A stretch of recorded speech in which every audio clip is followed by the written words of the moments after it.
this. Man, we had the last song was Switchblade for Commodore Amiga.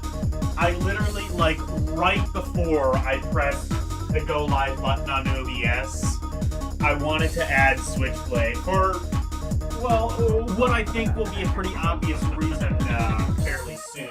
But, yeah, Switchblade got some good music, and then it decided to go into Extreme G, which has some really good, you know, if, you know, this game has never even heard of Wipeout, but you know what? That's okay. That's okay. It doesn't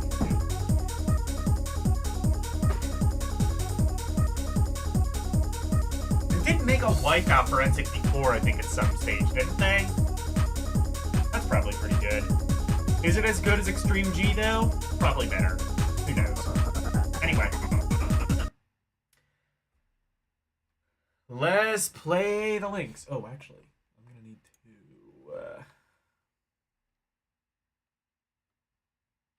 Well, I'll get to that when I get to it, but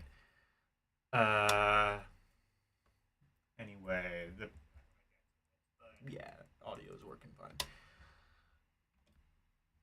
Let's get to Alphacade. Meow. And we got some Lynx. Let's start with a pretty cool arcade game. It's going to be interesting to see how the Lynx handles this. It could go a couple of different ways. Oh, yeah. Party time! All right. Yeah, this could go a couple of different ways, but, oh, and then I'm looking at the next game, and I'm like, oh, well, this can only go one of one ways. Scrapyard Dog is a piece of shit. You'll see in a bit. But Stun Runner, this can be a pretty interesting one. This was actually, it's an arcade game. I'm not 100% sure if the arcade was actually released of this though.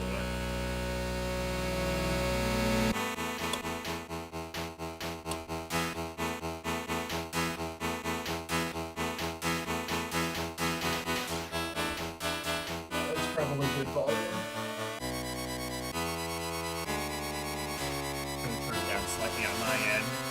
Hello, zombie.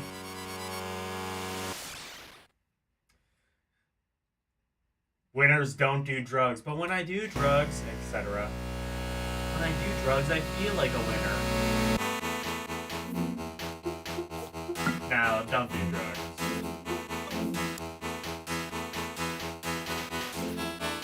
I've done edibles before, and I don't like the feeling of it. I don't like the... I get, like, extremely, like, I get, like, extreme anxiety. Like, the last few times I tried edibles, and I'm just like, no, I don't want this.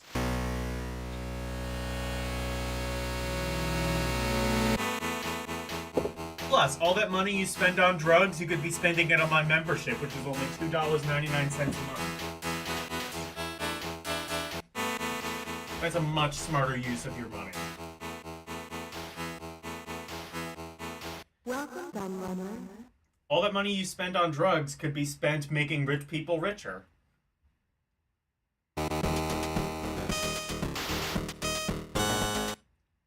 Good luck.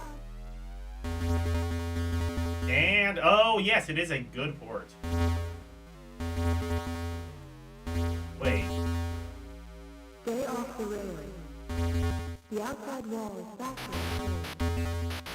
Oh, okay.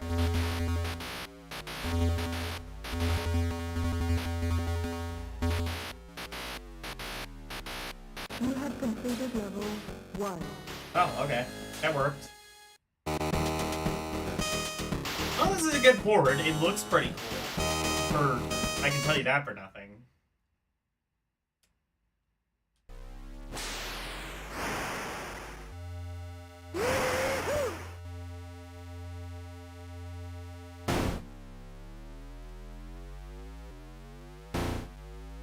Okay, no, that's bad. I see those are... The colors are a little bit weird, I guess, if I had to nitpick, but... Like, are those supposed to be cars? Are they, like, ghost cars or some shit? I don't know why it looks like that. Maybe it's some resolution thing they had to do. But, I mean, otherwise, it runs at a good frame rate. Got some nice voice samples. Got some okay music for the Lynx.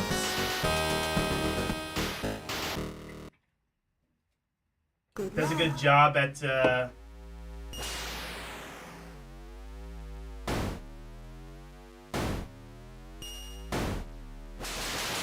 Oh, actually, wait. Oh, yeah, that's right, I can shoot those. Eat shit.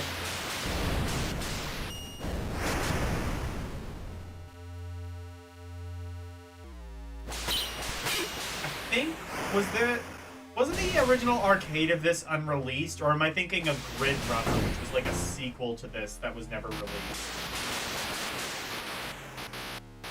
You have completed level 3. This is a pretty easy game, at least so far. Good luck.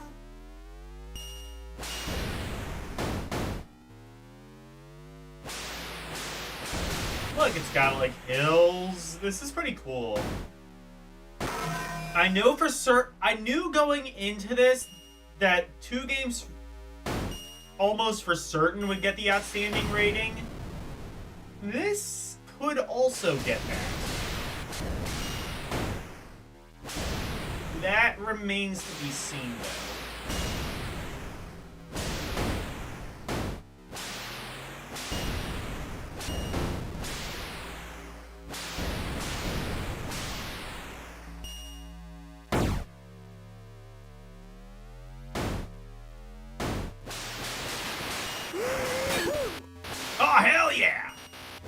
Yeah, and it occasionally gets really fast. I would say, like, Road Blasters probably has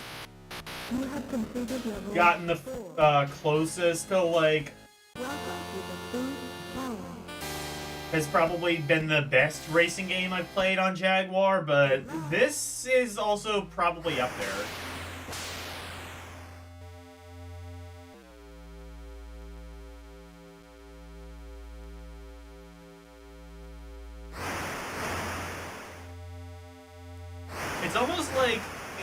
It's almost like F-Zero at home, if that makes sense. It's like blockier F-Zero.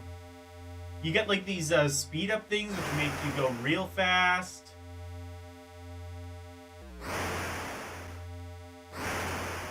I don't know how far you have to get into this game for it to really pose much of a challenge, but kind of hasn't at this point. Definitely looks really cool and plays pretty fun, though, so I guess that can be forgiven. You have completed level 5. That's almost... I swear that tune is almost I heard it through the grapevine. Good luck.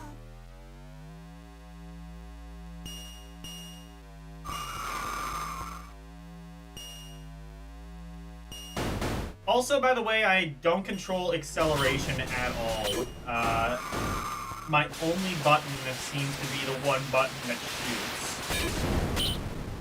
Everything beyond that, well, and everything beyond that and the left and the right is controlled automatically, which...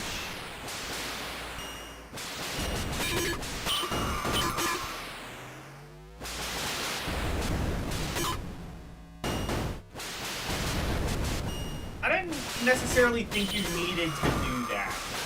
Like, you had an extra button. And there's nothing, like... There's no, like, brake button, from what I can tell, so you don't really need to do that.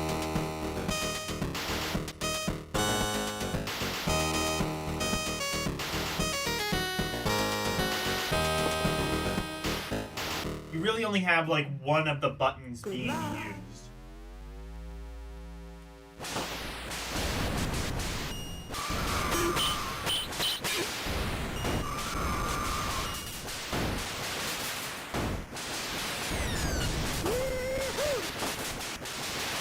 look at this chaos on fucking screen. It is pretty cool.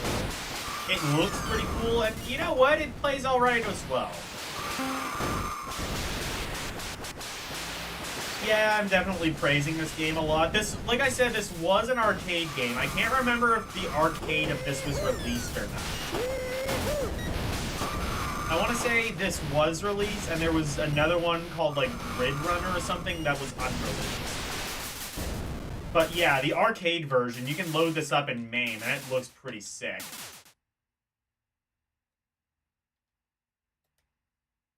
Oh, well, there you go. Now I'm... So, level 6 is enough to where it becomes, like, a reasonable challenge.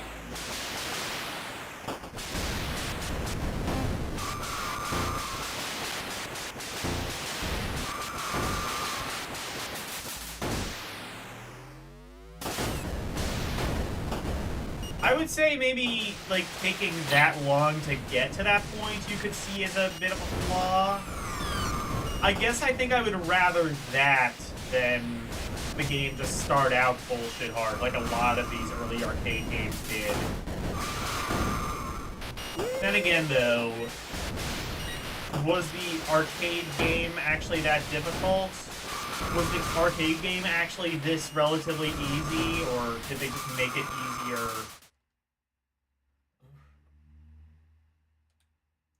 Or, did they just make this version easier?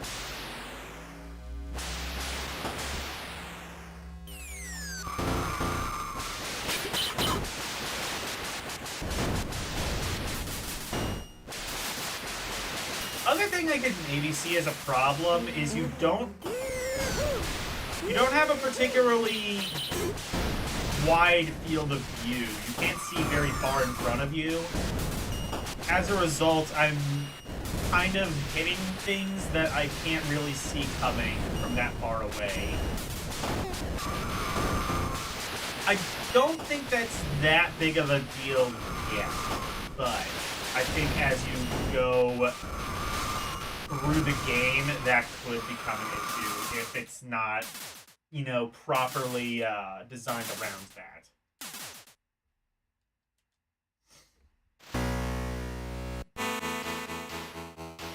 Welcome, Gunrunner. Oh, I've run out of continues. I guess the limited continues also kind of suck, but...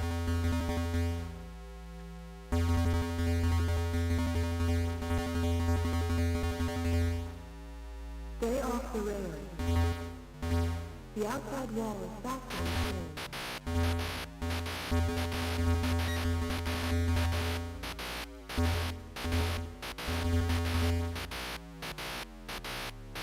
You have completed level 1.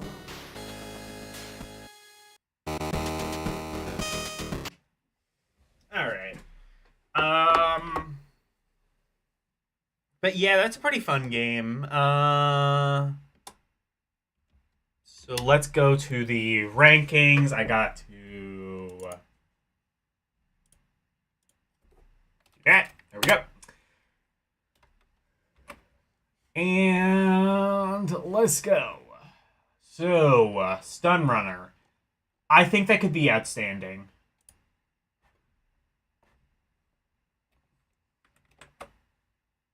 Oh, wait. What did I... Yeah. So, it's S.T.U.N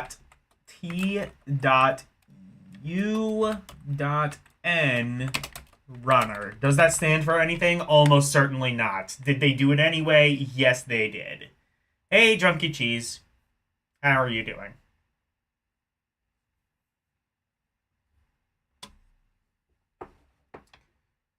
Oh, fuck. Here's Scrapyard Dog. This... I don't know where it's going to go on the bottom half of the list, but it's definitely going in the bottom half of that list. This, by the way, is, I think, the only Atari Lynx game that they released on the Atari 50th Anniversary Collection. And beyond just having really bad Atari Lynx emulation for some reason,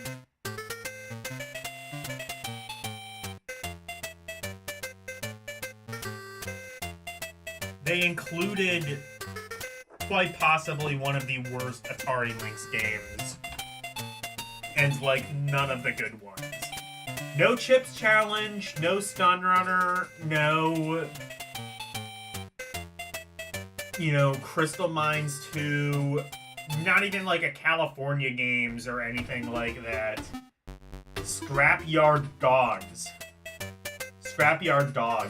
This game was also released on the Atari 7800, and, spoiler alert, it sucks ass there, too.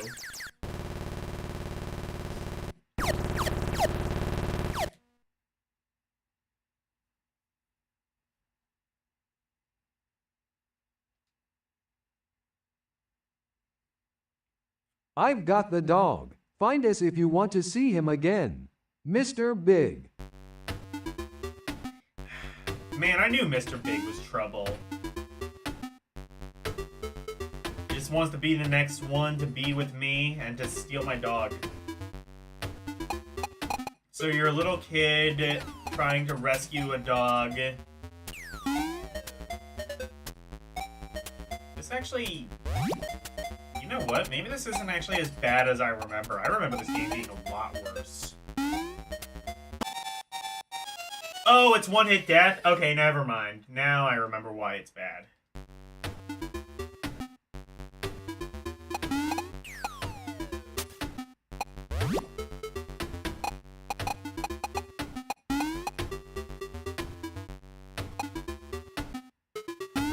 To be fair, though, I think part of this may be down to just, again, the Atari 50 doing a really bad job at emulating Atari Lynx.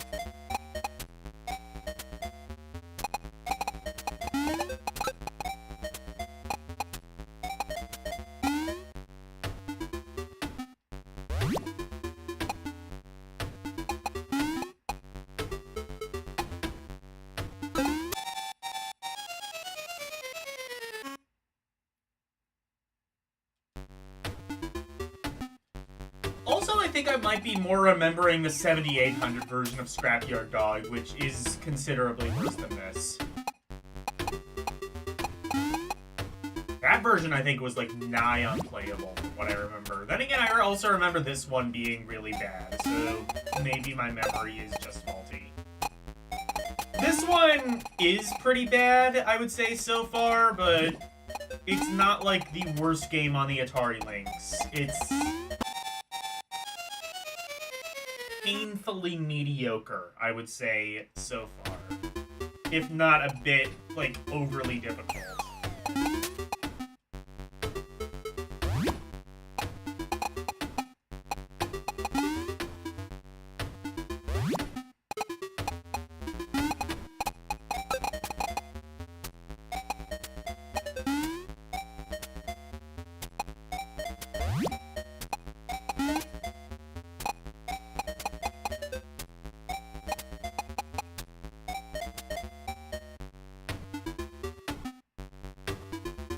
You've beaten the 7800 version? I'm so sorry. That version...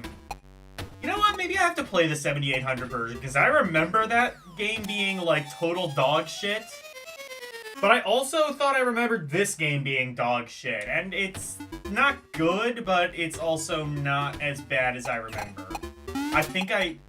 What I'm thinking is I might be getting this confused with the 7800 version, which I'm almost positive was way worse.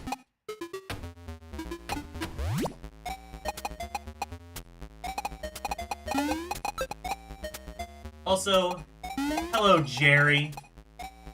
I had a stupid idea before stream, like right before stream. I might, like, add the sound clip of Newman from Seinfeld saying, "Hello, Jerry," and then just playing that as soon as you come into chat. Actually, I think I said Drunky Cheese was here. No, it's Dan Q. Gore. Dane Q. Gore. Related to Al Gore? Probably not. But would be cool if it was.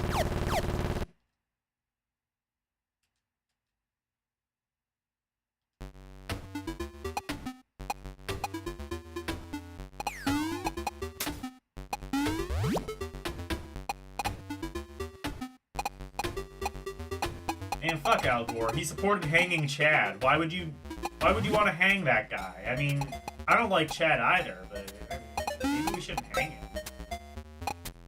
Sorry, that's really stupid. Like, not at all relevant to anything in the past 20 years.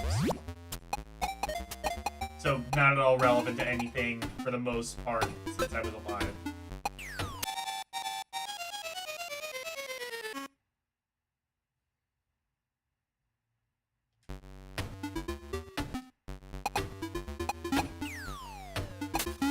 This game is really hard.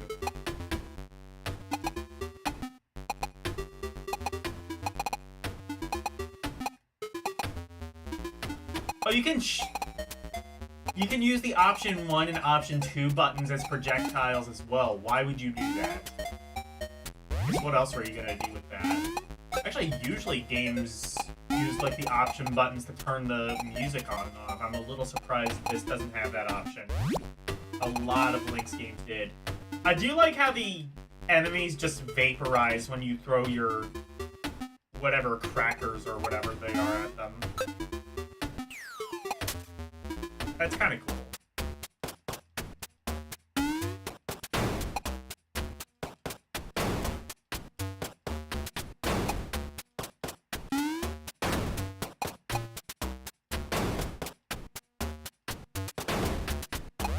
Is he just, like, invincible? Oh, no, never mind.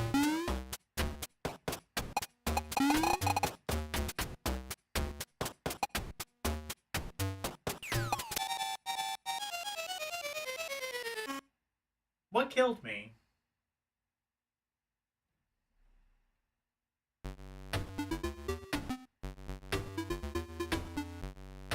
It has been a while since you've heard the Hello Jerry clip. Yeah. I like Seinfeld. I grew up with that show. In my opinion, it is way better than The Office.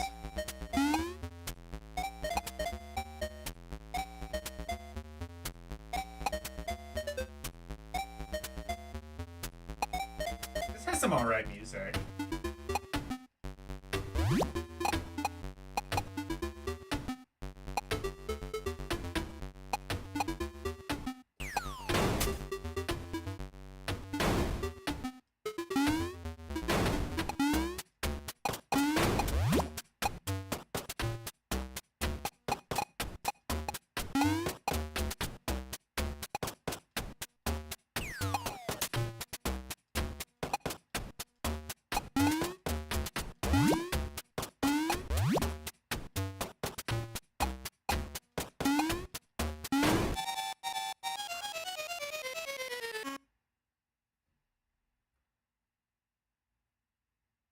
You agree? Yes. Good.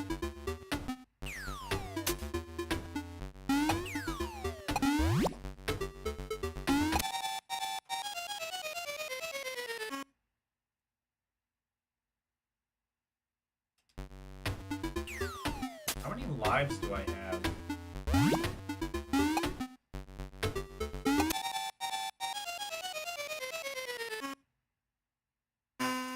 Oh, that's how many. Oh, that dog died! That dog fucking died. That dog is fucking dead.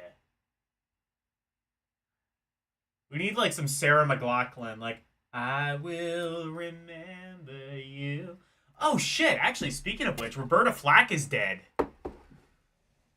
She was the one that, like, they're doing on those ASPCA commercials now. The first time I ever saw your face. Man, rest in peace, Roberta Flack. She lived to be fairly old, at least. She was 88.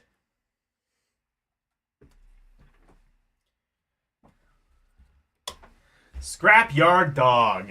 I'm gonna rank this and then I'll play the 7800 version to see if it is as bad as I remember. I would say it is extremely generic. But it is a bit overly difficult, I would say. I'm gonna say it's flawed.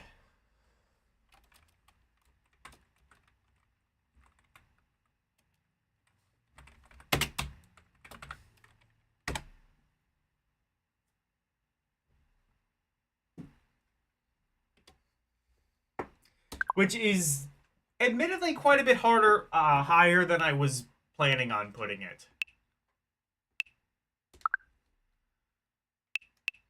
Let me try the 7800 version real quick. Don't want to spend a ton of time on this.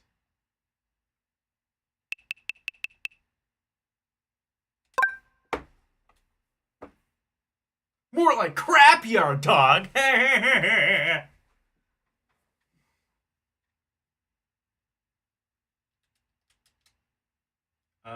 This version must not work. Okay. There's a couple of ROMs. Maybe one just doesn't work. Could be like a bad dump situation. Oh, I had way too many of these fucking...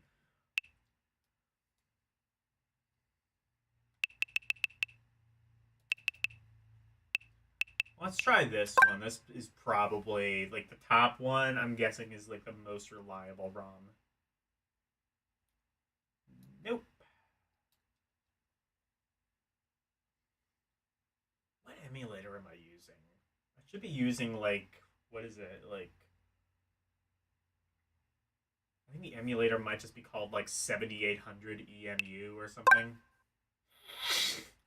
Or Pro System. I forget.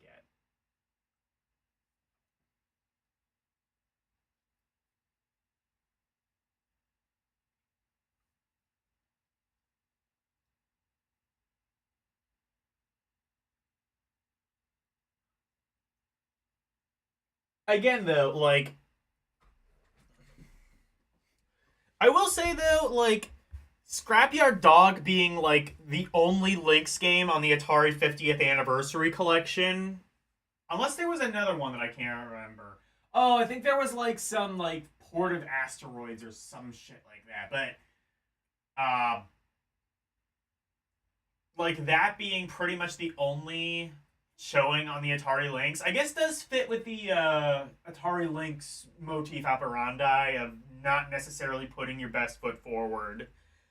Back in the day, including games like California Games and Batman Returns. And whatever the other one was that wasn't very good. Was it Kung Fu, I want to say? I don't remember. Why do none of these versions work? Hang on.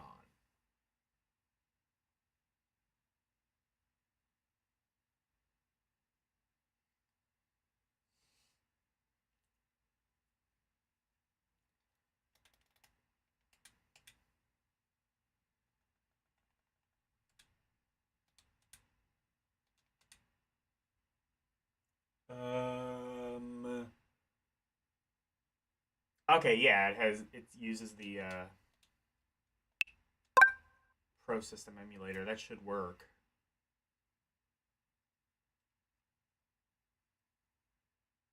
I don't know. I don't know why this doesn't work. There were 5 or 6 games on...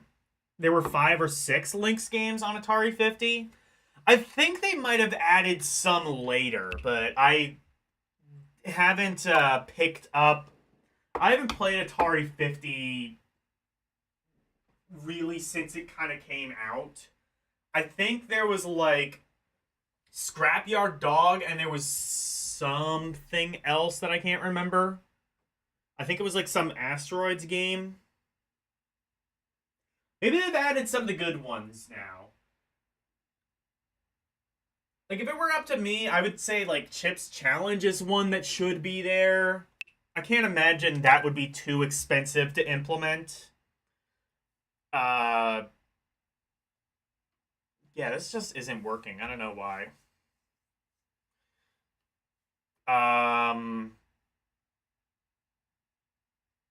Maybe Todd's Adventures in Slime World? I'm not sure who would own the rights to that. I mean, they were able to get a lot of Epix games on the C64. Oh, here we go. Here's the version. The magical version that works. Super Asteroids and Missile Command. That's what I was thinking of. We should be seeing that fairly soon, in fact.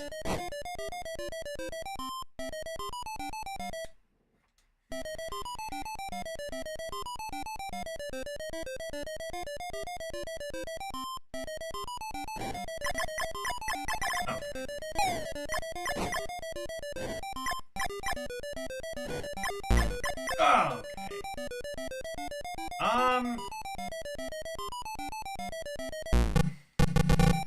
You know what? This probably isn't as bad as I remember it being either. Again, just kind of painfully generic. This might actually be a little bit better than the Lynx version. I don't...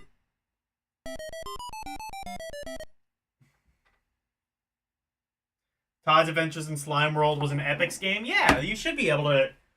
Like, the C64 like, the C64 Mini had, like... That was, like, fucking, like, 30... That was, like, fucking, like, 40% Epix games. Clearly, whoever owns the rights to that is willing to part with them for not a lot of money. Like, you could probably get some Epix games and put them on the... I mean, actually, honestly, I would not be opposed to, like, an entire Epix collection. Like, Digital Eclipse could probably do that for, like, not a lot of money and then make it back pretty easily. I don't think those games cost a lot. You know, you could get, like, some... You could do, like, Atari 50 and the Jeff Mentor collection. Just get, like, some interviews and promotional shit. Get, like, the C64 and... you know, like the Atari and NES, even like ports of all of those, you know, like the games and Chips Challenge. You could maybe Chips Challenge, I could see maybe being a little bit more difficult because Microsoft might own the rights to Chips Challenge. Because I don't know. Like what all went down with that, but they could still own the rights to Chips Challenge as a result of being included on the Windows Entertainment Pack. Then again, probably not, because they included the C64 version of that on the C64 Mini, so I'm guessing that the C64 people didn't go to Microsoft to get the rights to Chips Challenge. I would imagine it was either A, Epix, or B, even the original creator, who still makes Chips Challenge games, from what I understand. There's a Chips Challenge game on Steam. The original and a new one, I think, if I recall right. Epix is owned by Pixel Games UK. Okay. Malibu Bikini, Volleyball... Basketball and Turbo Sub are also on Atari 50. So, painfully generic, kind of subpar, and I've never played it. I don't know. I think Digital Eclipse, if you're watching this video, I would not be opposed to I would pay. I would probably pay for an Epix collection, the Epix Epic collection, available exclusively on the Epix Games, available exclusively on the Epic Games Store.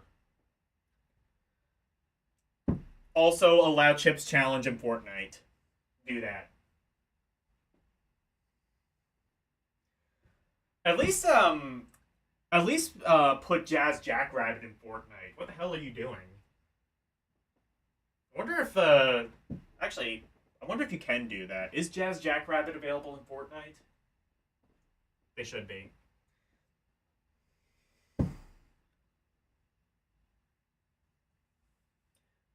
Technically, Warbirds was on the original Atari 50, but the day one update took it off because of Atari's acquisition of Accolade stuff was delayed. Okay.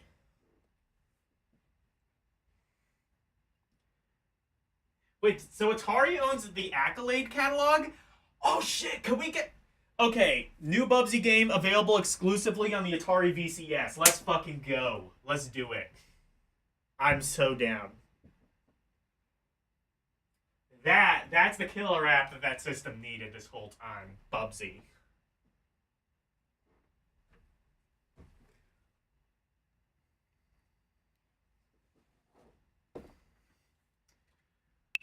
Anyway.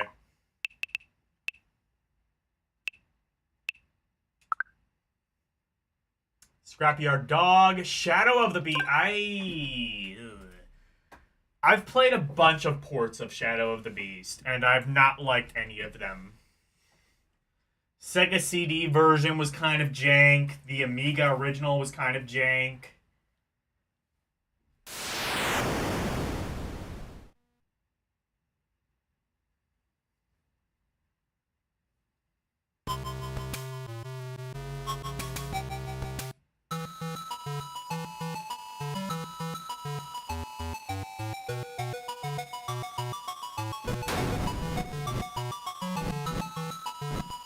I like this soundtrack. I think this might be exclusive to the Lynx.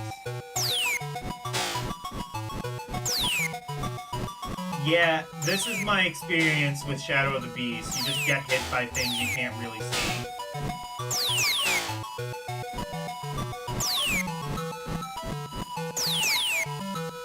I will honestly never understand how this game...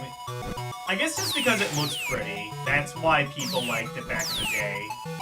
That and magazines were probably paid to review it positively. Otherwise, I think this game is kind of crap.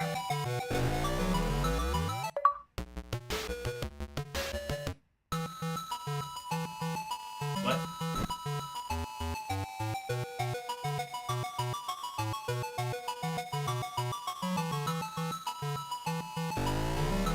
Yeah.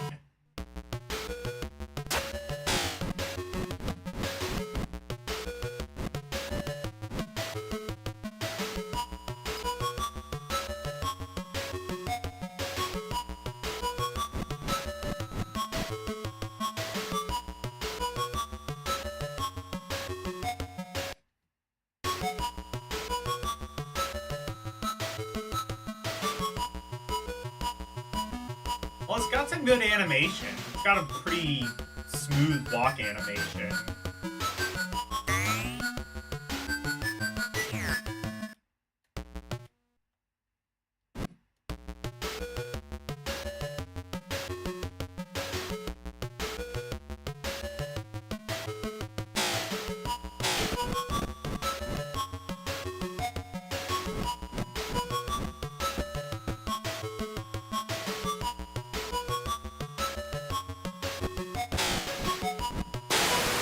Full screen crunch.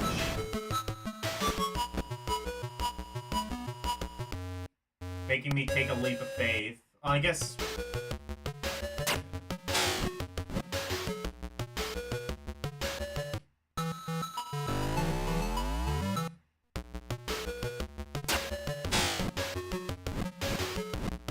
What is even hitting me? I cannot see it.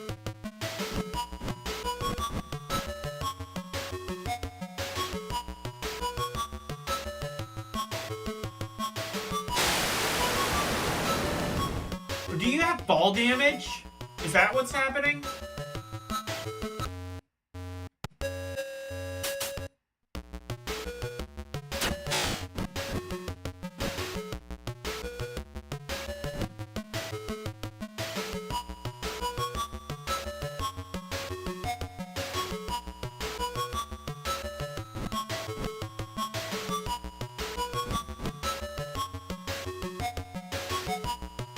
This does have some pretty impressive graphics. It's got some nice parallax. I can at least say that.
Lynx is not really making my opinion of this any more positive. The kind of bullshit, like, gameplay of this to begin with, mixed with the screen crunch, just makes this an overall really, how do you say, bad experience.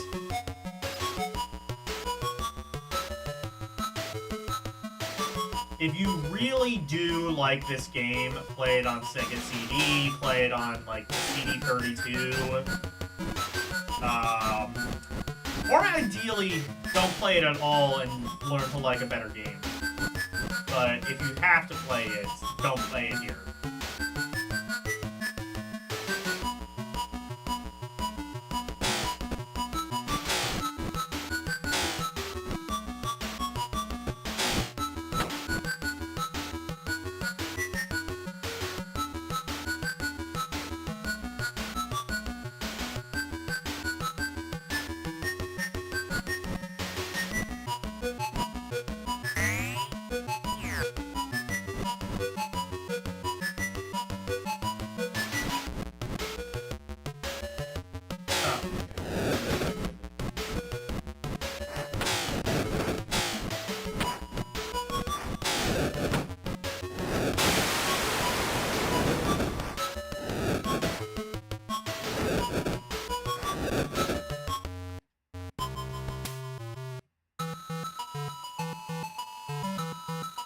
Go the other way. Is this, like, bit kind of open-ended?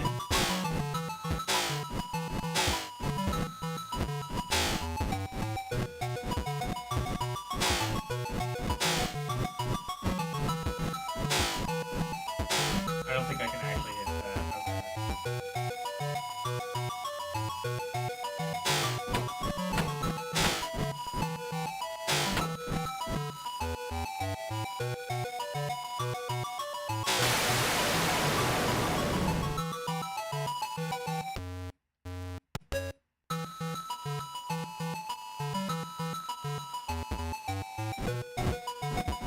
Well, I like the music of this. I don't think there's really much of anything else I like about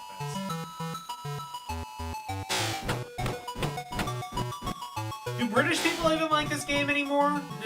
Have they realized it's dog shit yet? Or are they still trying to hold on to this, like they hold on to Zool? I bet you anything Zool was ported to this. Zool was ported to everything. I mean, Switchblade was ported to this, so stands to reason Zool might be.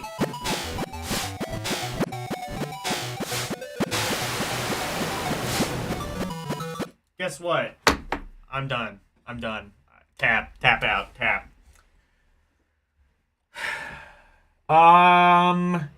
Is the game garbage? I don't know. I think it could be worse, but it's not fun.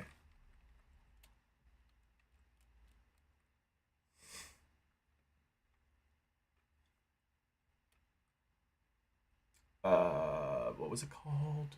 Fucking Shadow of the Beast, that's right.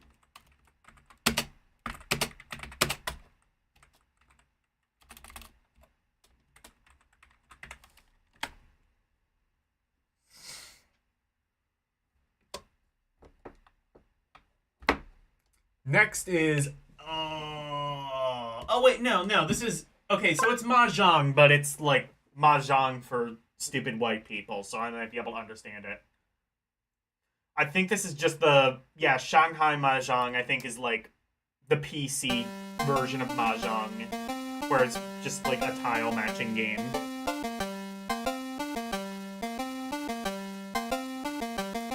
By the way, Jeremiah, what was that one game I think you said like began with an 8?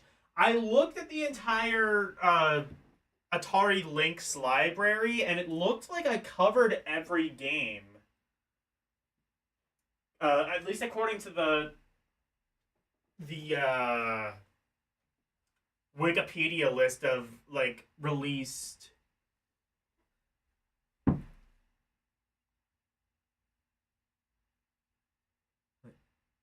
You like Atari Lynx Shadow of the Beast, and you have beaten it? Well, you and I are going to respectfully disagree. I put it in not fun.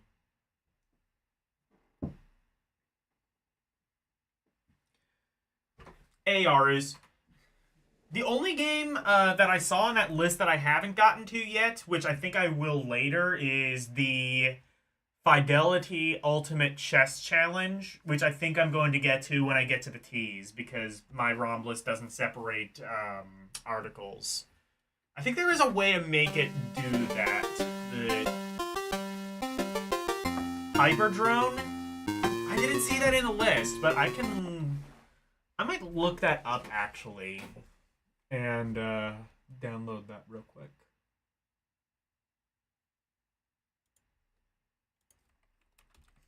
I did not see that in the official list. Well, as official as Wikipedia is, but...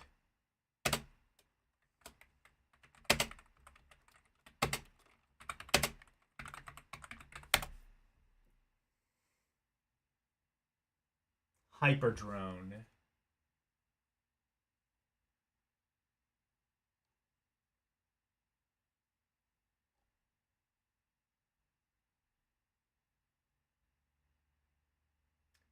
Is there a Hyperdrone? Oh, Super Off-Road? Is that another one that I have to look for?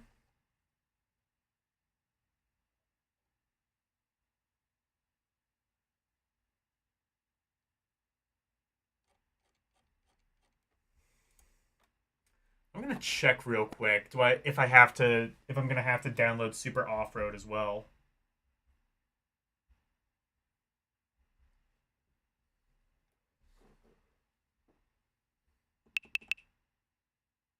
No, Super Off-Road is there. Okay.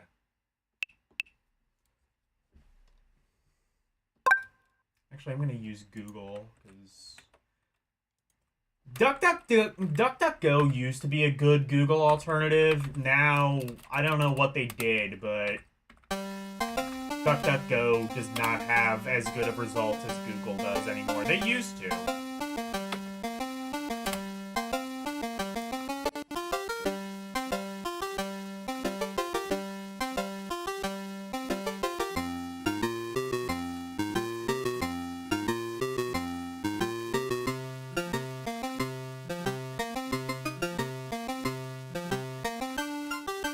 It's on ROM Hustler, maybe?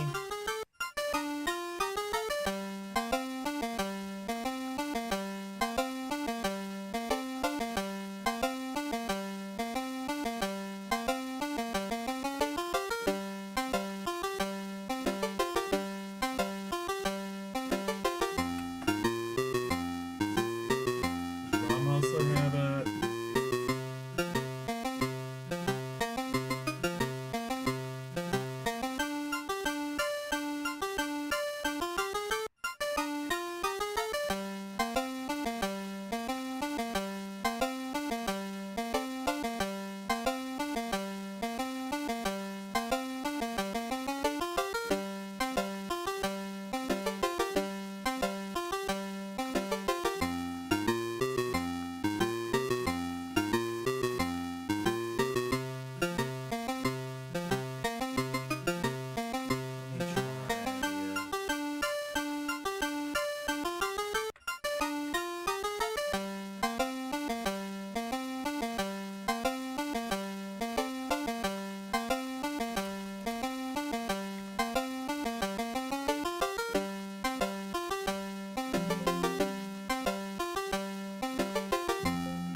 No, ROM Hustler just... Are you sure this was released?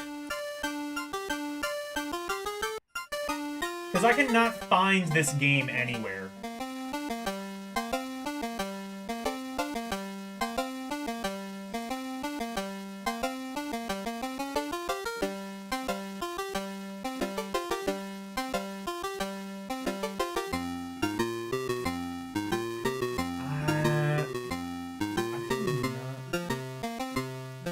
Let me try this Reddit version.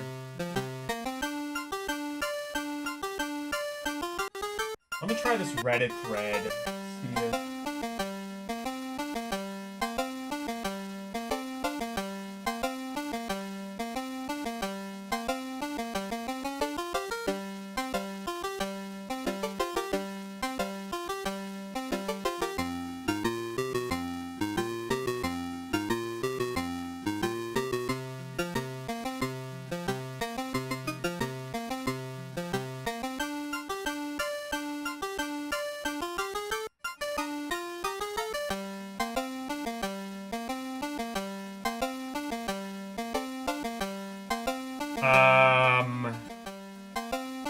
Well, they found Super Off-Road, but I have that.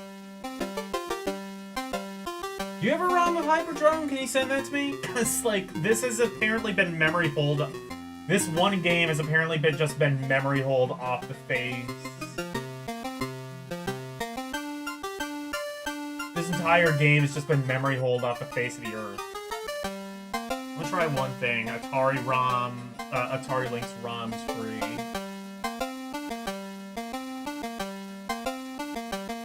I don't know. I might have to skip that one because it's just been memory hold off the face of the earth.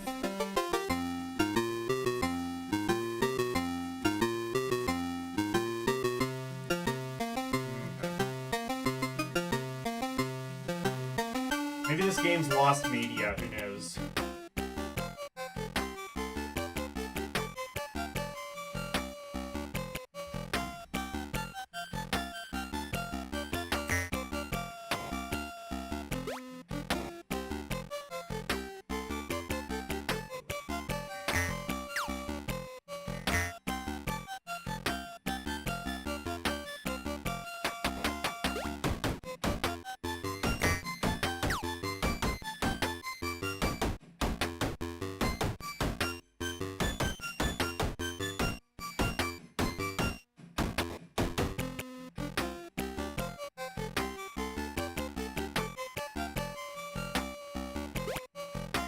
Okay, I think...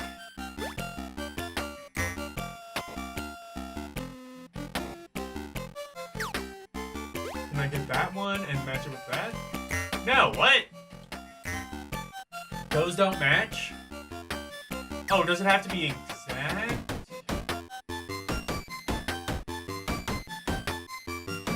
I feel like more often than not this would just come down to basically, like, hot luck.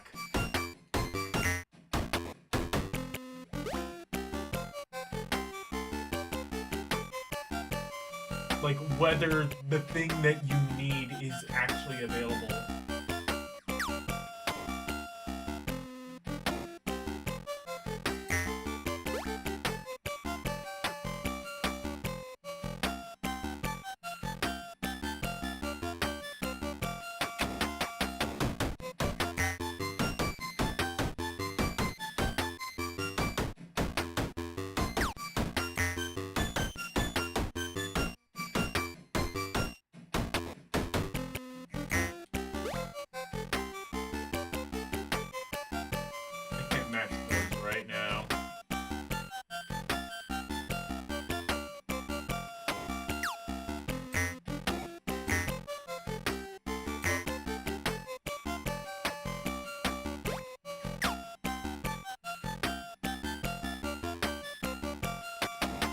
What, can I match? No, I can't match these, right? Oh, okay. There you go.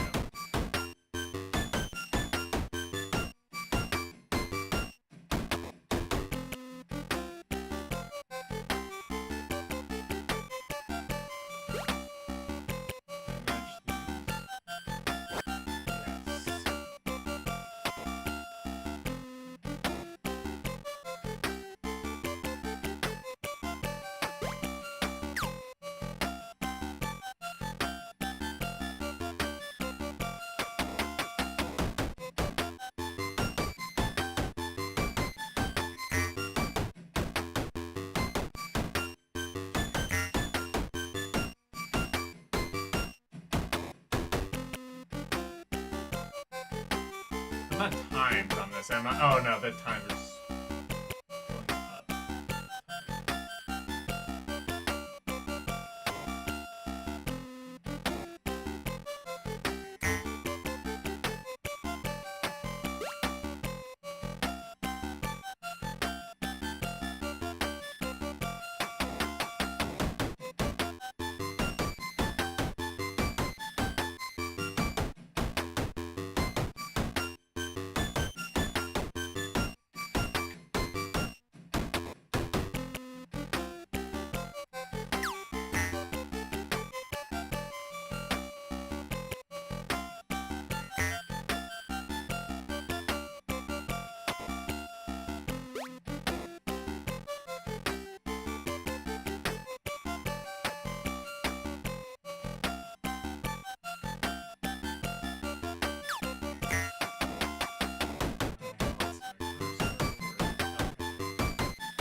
Old people have a lot of patience to be playing games like this.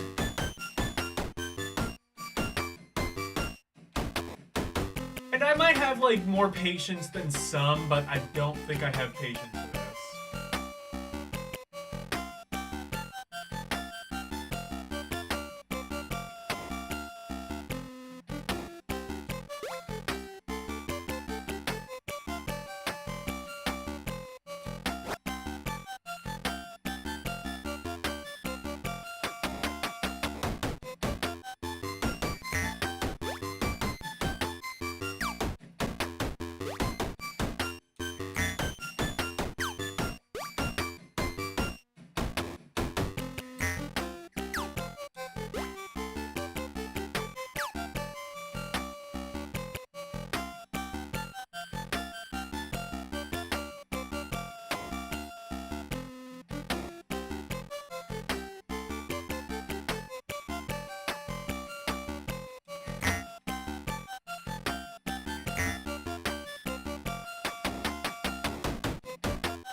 I can't use that.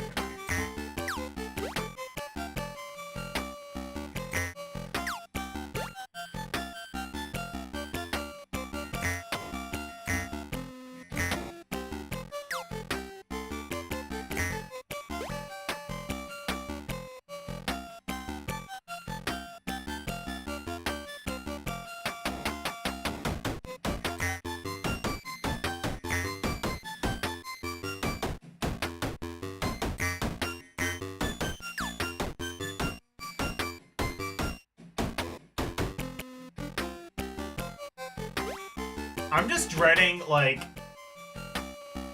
once we get into, like, actual Japanese systems, because then I'm gonna have to actually learn how to play real Mahjong. Like, real Riichi Mahjong. Like, the Game Boy, like, I swear, like, 40% of that library is just Mahjong.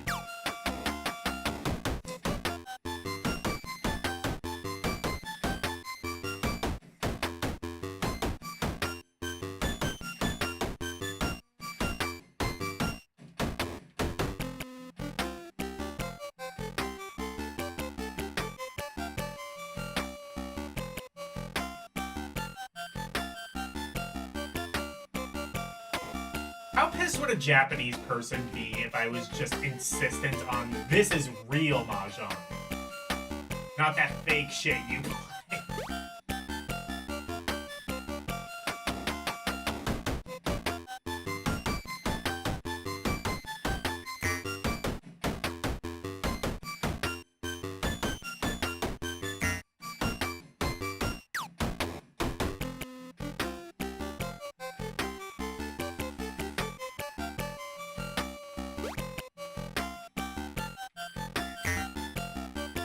I'm done.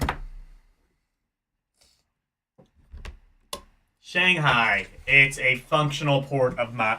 It's a functional, playable version of Shanghai. Meh.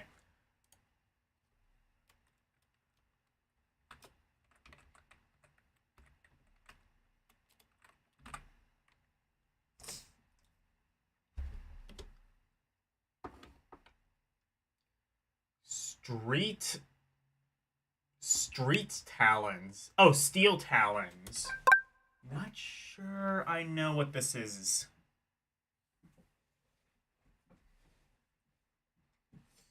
Is it a hidden gem? Let's find out. This is gonna be some strategy.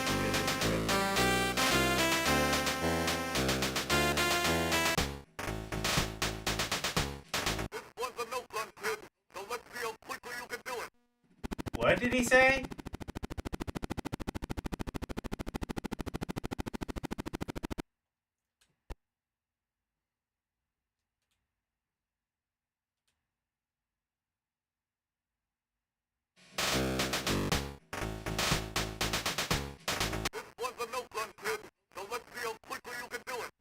Something, but let's see how quickly you can do. Choplifter? Oh, wait.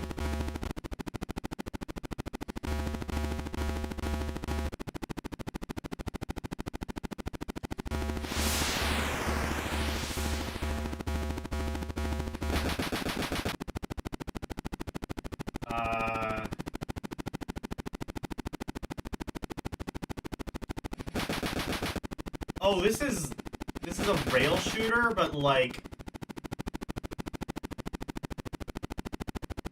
Okay, I'm going to let you know the input lag that I am dealing with. I'm pressing the right button now.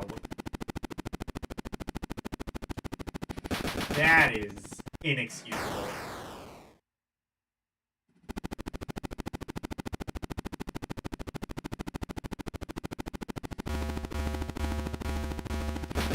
So I don't think you can press up or down. It's just left and right, and they reverse the controls. So right is left and left is right. I guess for a game like this makes sense. This system had like, what was that fucking called? Brawl Drive or whatever the fuck it was. Battle Wheels. Look at that. Go back to my video on that and then compare that to this.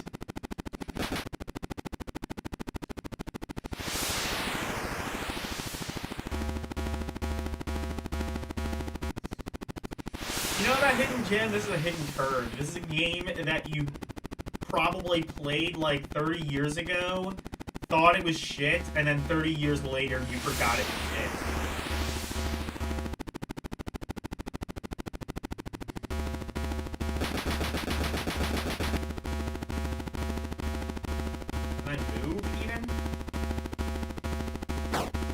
What is shooting me?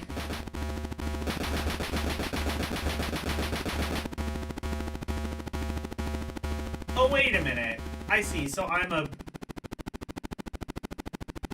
Okay, I'm an airplane. Not that you would know that from this jumbled up mess on the screen, but there is an airplane at the very bottom.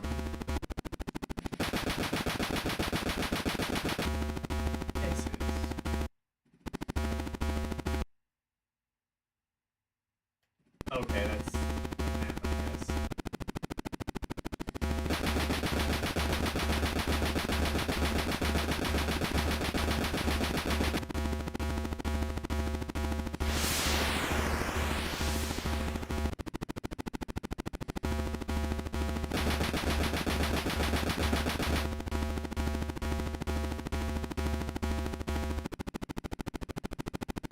Oh no, so the control...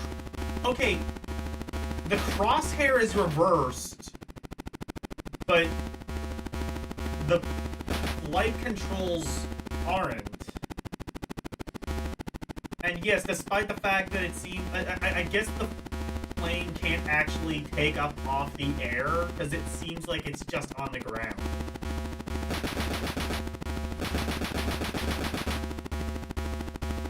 Look, this could do sprite scaling. Why is it failing to do that? This is fucking pathetic.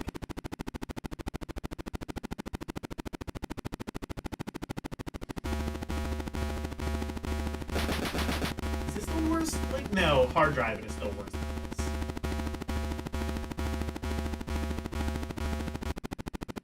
This might have a worse frame rate than hard driving, though, at the very least.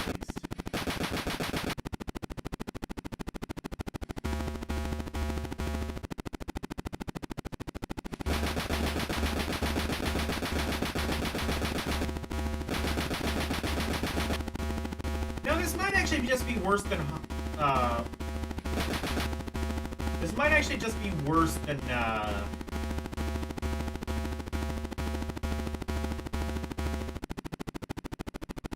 whatever the game was that I've already forgotten. Heavy Driver, whatever.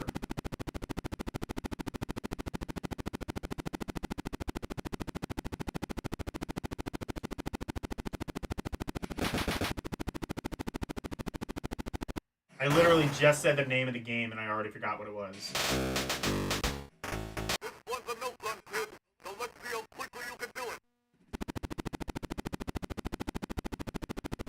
is phenomenal. The fact that they released this and thought that it was, like, okay to ship it in this state.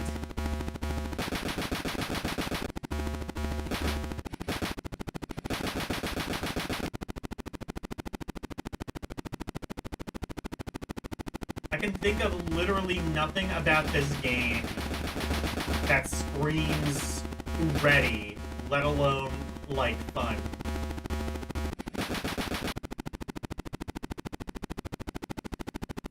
Like, they should have seen it in this state and just been like... In fact, it would not surprise me if they did. They just saw it in this state and they were like, Atari, we're gonna have to, like, redo fucking everything. And Jack Tramiel was like, no, it's fine. Kids will love it.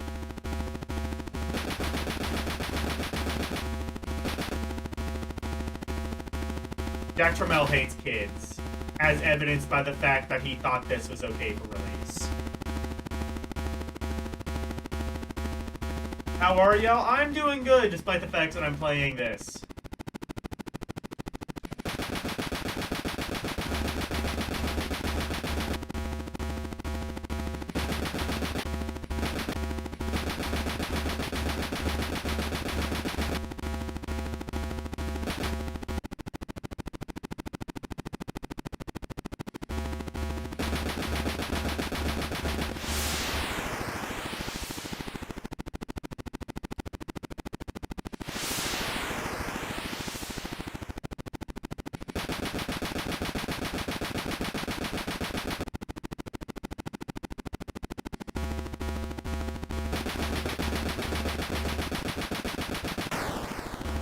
I shot something somehow. What did I shoot? I don't know. Everything looks the fucking same. I'm just waiting for Jeremiah to come in chat and be like, well, actually, this is just a stone cold classic, and you're just wrong for thinking that this is total fucking shit. See, the low frame rate and the mess on screen and, like, the tortured controls and everything. Yeah, no, that's just part of the charm of this. It's fucking garbage. No. What is this? Steel Talons. This game isn't even worth stealing.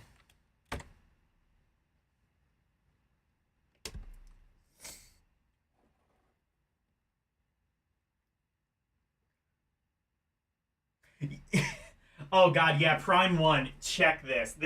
This is like primo fucking jank. Play this fucking game.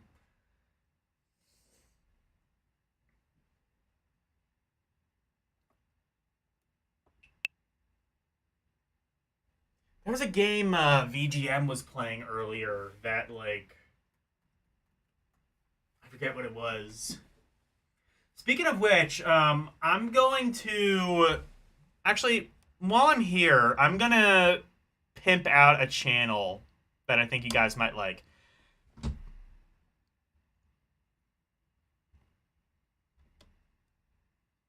Can I...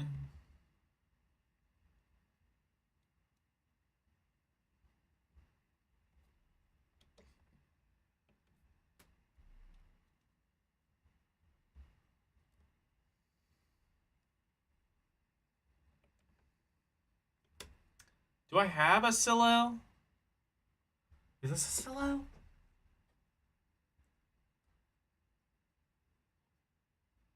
No, wrong one.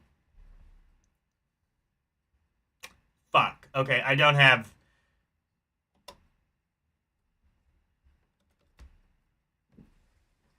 I'm gonna have to find a silo gaming at some point, but... Unless, do I have a raid for a silo? Let me see. Let me see something.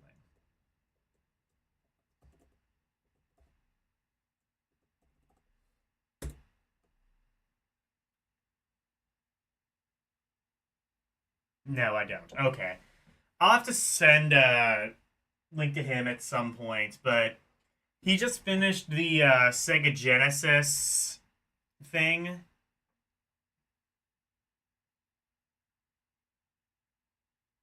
Steel Talons is too hard. It was an arcade game that also got a Genesis port. Oh, man. Is the Genesis port this fucking bad, too? And the arcade game? I can't imagine the arcade game is this bad. Anyway, go look up, either VGM Masillo or Asillo Gaming. The VGM Masillo is, like, his music channel where he, like, posts, like video game music that he likes and that people request him to do. And then there's also Asillo Gaming. On Asillo Gaming, he just finished his playthrough of all of the Sega Genesis games from all three from including like some American games, Japanese games, European games, just everything on his EverDrive. And he has a poll up now. He has a poll on his main channel and on his Asillo Gaming channel of what he does next. I voted Game Boy. There's also Super Nintendo, PC Engine, and NES, I believe. If you like my streams of me going through the Atari 2600 and Atari Lynx games, soon to be Sega Game Gear, check his shit out. He was one of the, I would say he was one of the influences for me doing this. Anyway. Oh, hello, El.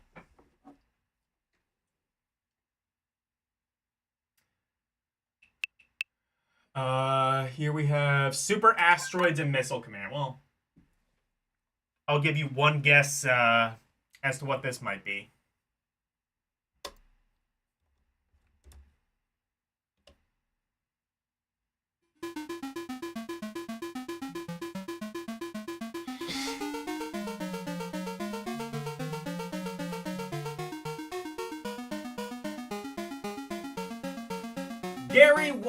I thought it said Gary Winner for a second.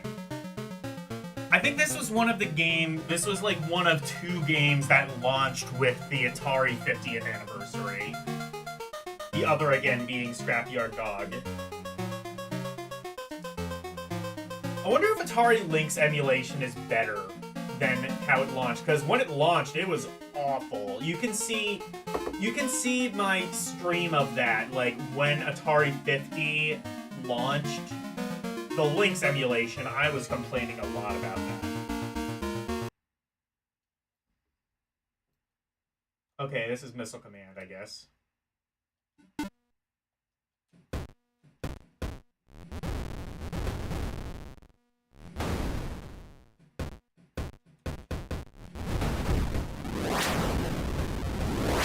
Oh, this is fast. I'm used to the 2600 version, which is like really easy. This is actually quite fast.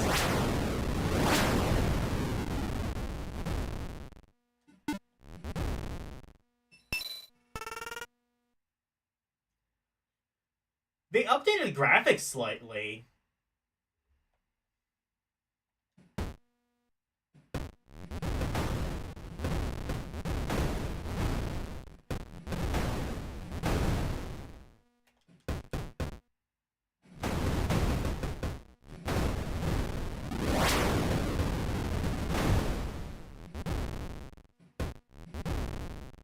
What?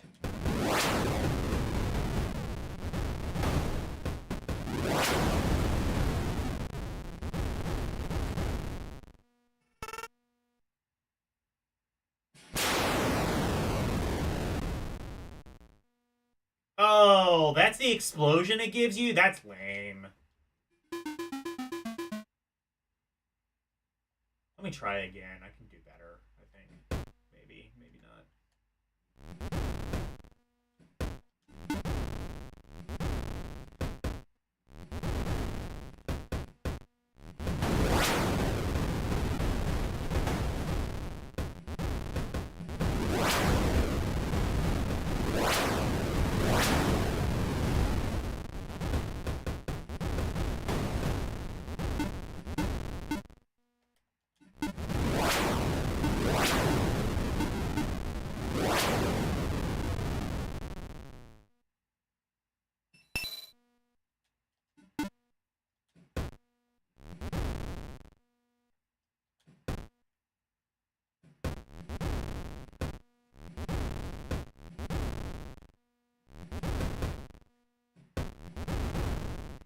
it me, or is like the hit detection off?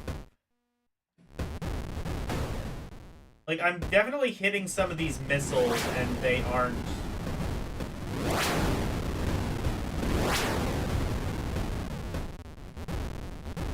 And they aren't exploding.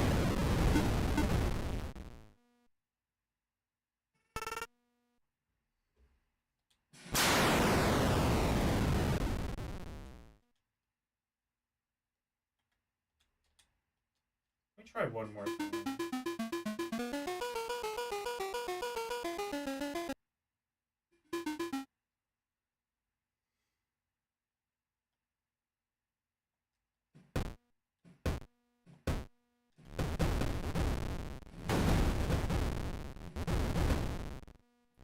I'm hitting the thing, and it's not... Oh! Because it operates differently. I think you have to hit, like, the edge of the thing, otherwise it doesn't count. Actually, is that how it was in regular missile commands? Now I'm second-guessing myself.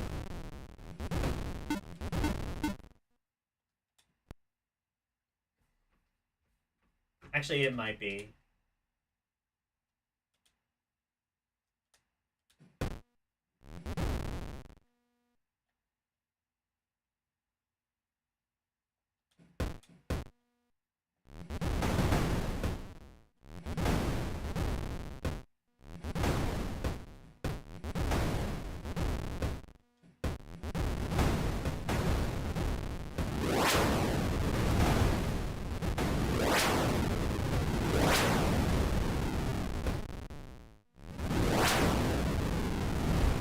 This version is fucking bullshit.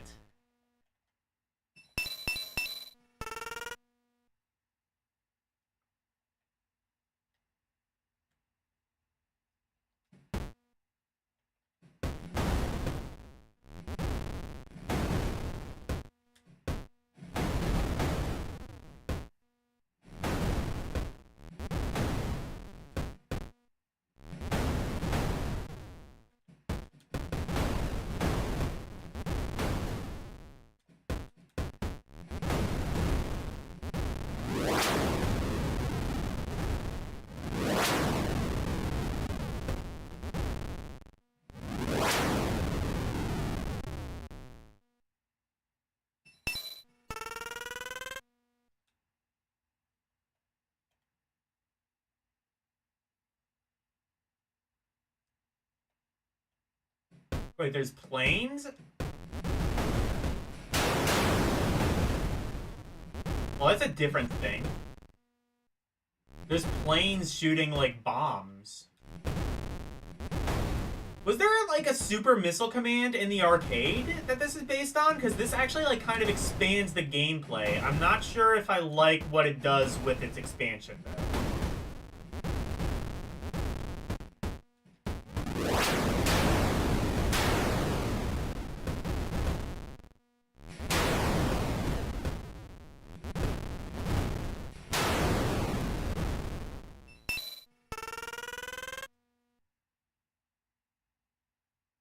Hey, Renee.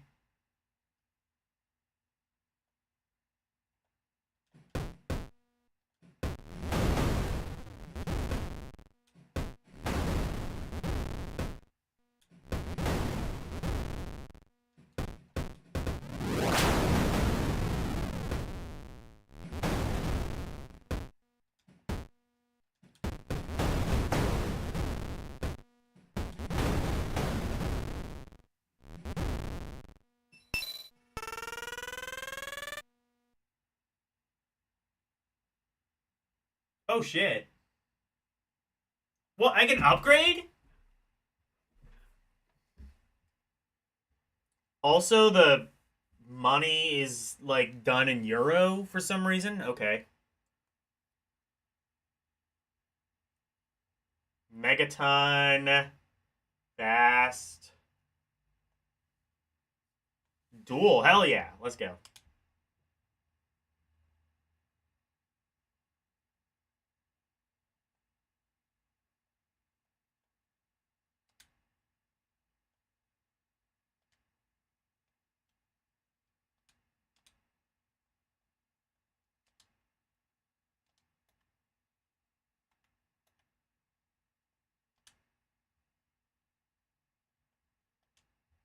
Okay, I see.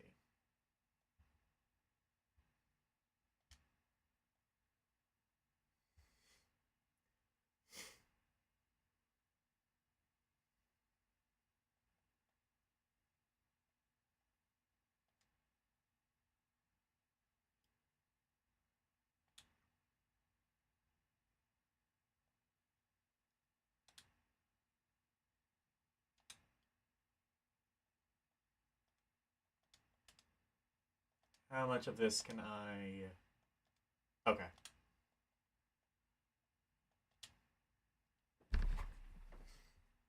Well, they did expand this, actually.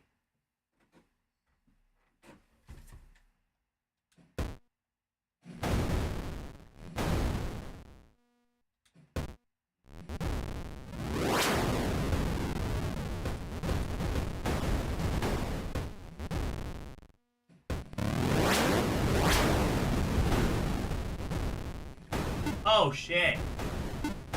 Here we fucking go.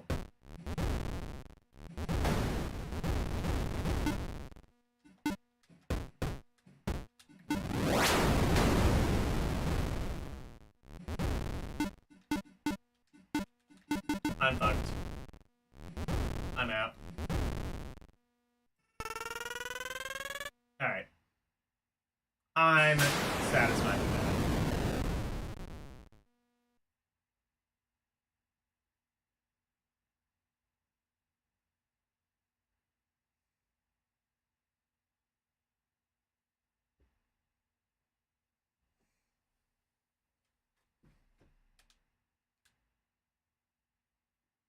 Wait, no, I don't want that. Let me try Super Asteroids.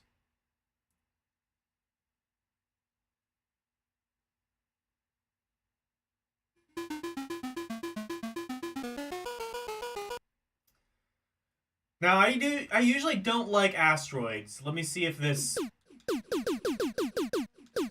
I'm usually not a fan of asteroids. Let's see if this, Oh. Oh, this has, like, an actual accelerate button. That's a bit different. Or... is it, actually? Maybe not.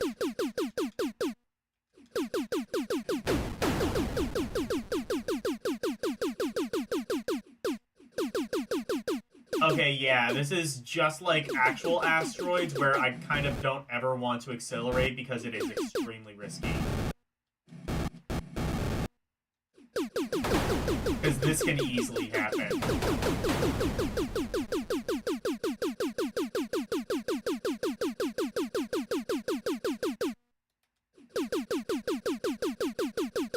I mean, they... Does this have, like...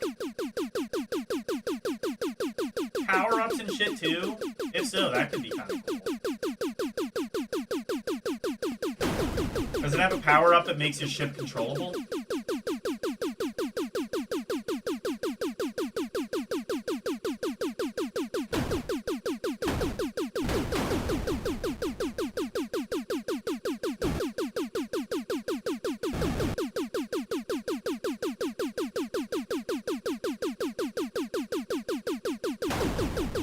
Actually, probably not, because I don't think Asteroids was ever level-based.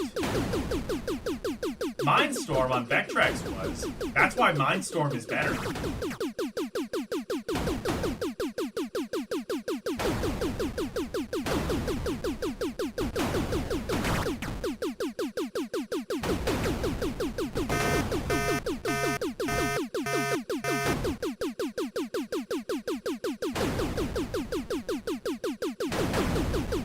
Is this the premium version of Asteroids? Yeah, there was also Missile Command, which had, like, power-ups and shit. That was actually kind of cool. Even if I would say the base game is quite a bit harder.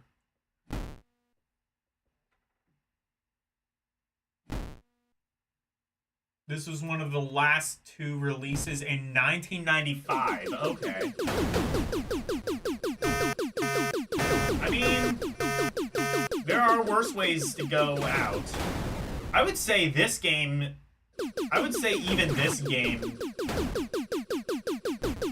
like, you could show it off and be like, this is still kind of better than the Game Boy or the Game Gear.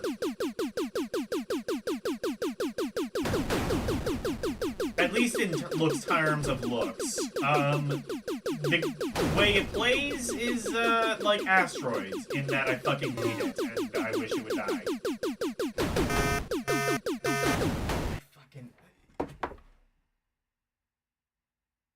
Mindstorm is great. Do you have a Vectrex?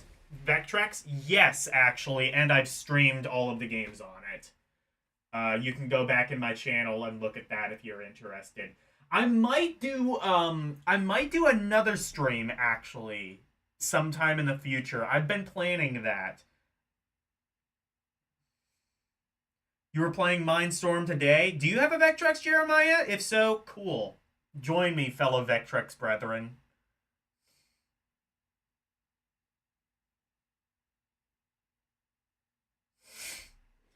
But yeah, I am actually considering doing another Vectrex stream, possibly. I wonder if I want to actually do that, because I might finish Atari Lynx tonight. I'm not 100% sure. But, if so, maybe I might do Vectrex next week. Because that, at least as far as, like, the official games go, if I do that, I could probably... I will rank unreleased... If I were to do that, I would also rank unreleased games. Mainly because otherwise I would not be able to rank Dark Tower, which is, in my opinion, one of the crowning achievements of the Vectrex, and it was a shame that it was never released. You do own a Vectrex? Good.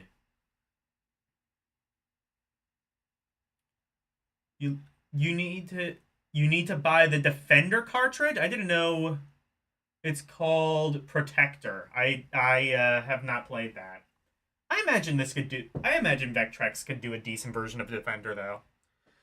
I do want to do another stream of that. One, because well like here's the thing is like when I did a stream, the one time I did a stream of the Vectrex, it was extremely popular and I've gotten people like requesting I do another stream of Vectrex, and like I am always like, okay, but I've already streamed all of the games. Like there's not much left to do. The only way I could really get away with doing another Vectrex stream is if I also ranked the games, which may or may not happen in the future.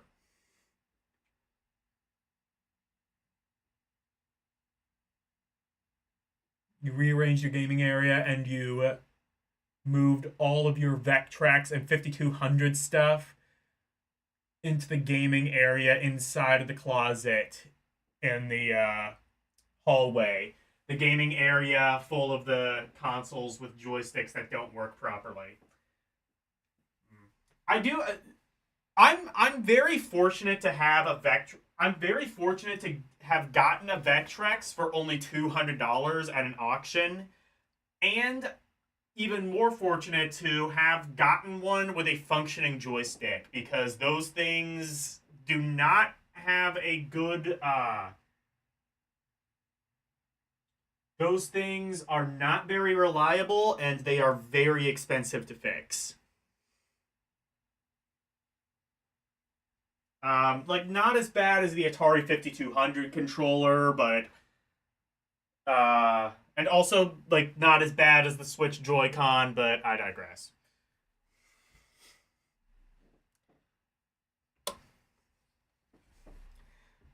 I can't wait for, like, Nintendo to release the Switch 2 and be like, the best feature of all. Oh, you got a Genesis controller adapter. Here's the thing. There's a reason I can't do that, and that reason is Hyper Chase. That game... So for those who don't know, the Vectrex controller is actually analog. I think it might even be the first analog controller on a home console. Or, well, I guess not technically, because, you know, the Atari paddle controllers, but it might be the first controller to ship with an analog joystick.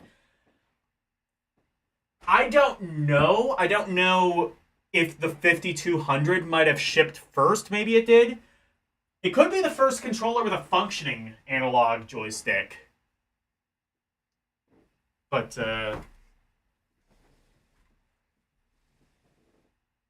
Your Vectrex controller's number 4 button is not great, which makes shooting in Mindstorm hard. My controller is fine. Some of the buttons are a bit worn down, though. It works. It's just, a bit worn down. But that's still pretty... those controllers tend to be a bit fragile. I'm kind of concerned that, like, my Vectrex is gonna break, though, because, like, it's in my basement, and it does get kind of cold down in my basement. I'm a little concerned that, like, that's gonna, like, fuck with it. Because, like, normally I wouldn't be that concerned, but it's a fucking Vectrex. Like, that thing I could probably, like, sell... That thing I could probably, like, sell that and just finance my marriage. Okay? I am so fortunate to have gotten a Vectrex, and if I were to ever sell it, I could easily double, possibly triple what I paid for it. You have 2 Best Electronics rebuilt 5200 controllers, which work great. Cool. The adapter is digital, but not analog, which is a shame. Yeah, that's the thing. Like, you can't really make a Genesis controller analog. Classic Game Junkie can service it? Maybe. They'd probably charge an arm and a leg, but... Anyway. What was I playing? Oh, yeah. Super Asteroids and Missile Command. Fun. I would say very fun if Asteroids was not included. Fuck Asteroids. But Missile Command... I think brings it up to at least being fun.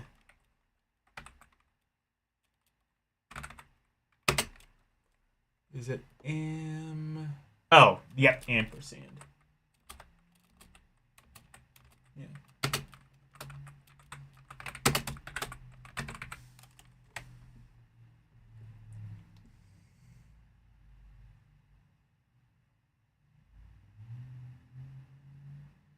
That's where you've brought your Vectrex and Neo Geo.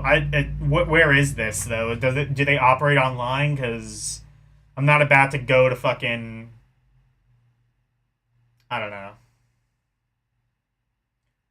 You bought your Vectrex for $10 or $20 back in 1998. Well, yeah, I guess that's like back when they, weren't worth anything. I bought my Vectrex last year for $200. And after that, I bought a multi-cart from Sean Kelly, who is now my arch nemesis. I will, if I do a Vectrex stream, I'll get into that. I kind of say that a bit tongue-in-cheek, but...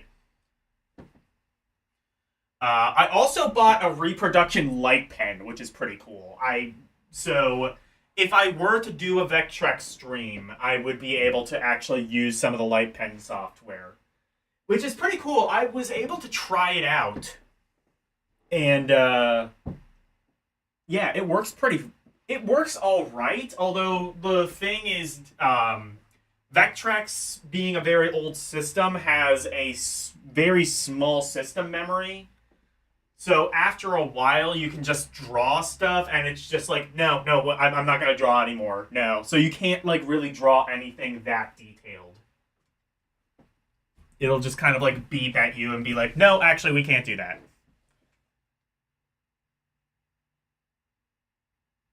I never got any of the power-ups in Asteroids.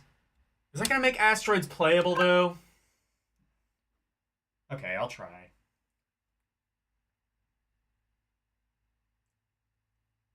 Glendale, PA. Oh, shit. Oh, they actually aren't that far, then. I don't know where Glendale is, but I live in central PA, so who knows. I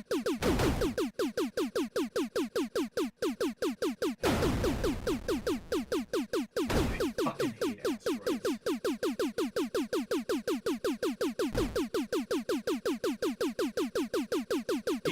These power-ups better be good.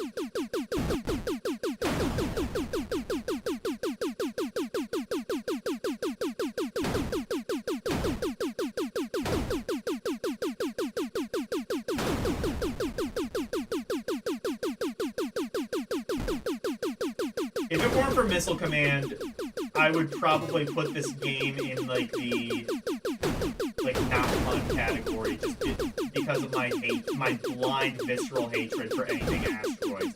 Because of this shit! You press the... If you ever press, like, the, If you ever press the accelerate button, the game just becomes uncontrollable. Mindstorm is kind of like that, but it's not nearly as bad. Mindstorm is asteroids, but just like 10 billion times better. There's a couple of asteroids clones on Vectrex, all of which I would say are better than asteroids.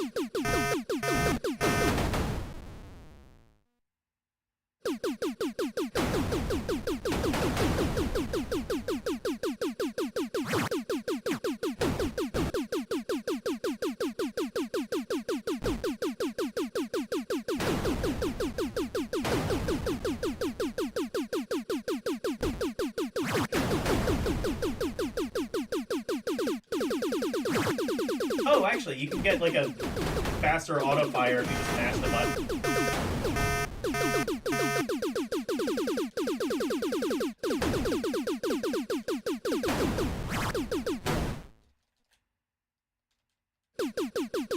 Well, they give you a lot of lives, I guess, at very least.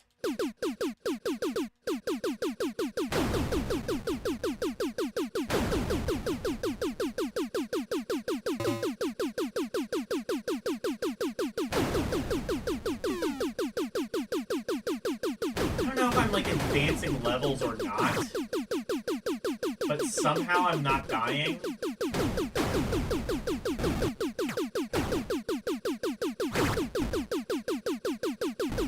I guess the asteroids don't kill you immediately. I guess it's not one-hit death, which I think might be an improvement over actual asteroids. Because you just kind of like ricochet off the asteroids as opposed to traditional asteroids, which is one hit. The floating star is the power-up.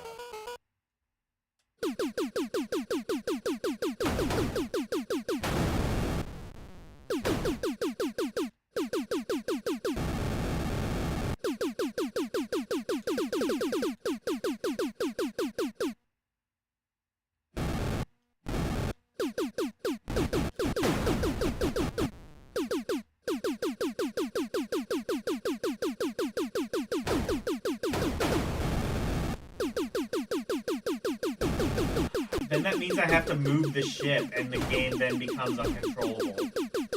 Fuck this. I don't care. I don't care anymore.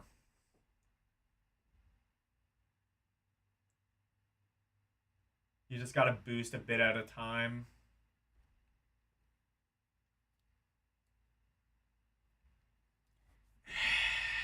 I hate asteroids. Alright, Super Off-Road. Another game I don't really like. Do I like it less than asteroids? No. I still don't really like it, though.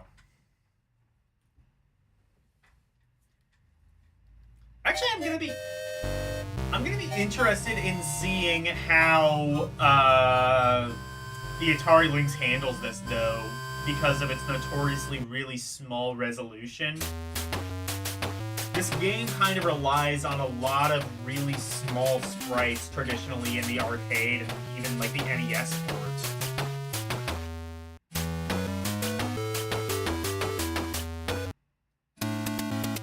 So, how's it gonna... Oh, okay. That's how. Oh! So that's how it does that. Well... sacrifices had to be made. Oh, wait. Oh, wait, no, I wasn't even playing that. Okay.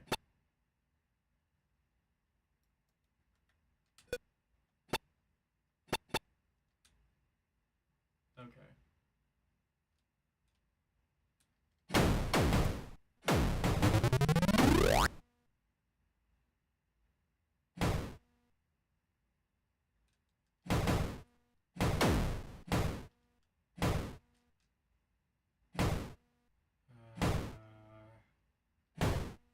How to control. Oh, I see. Okay.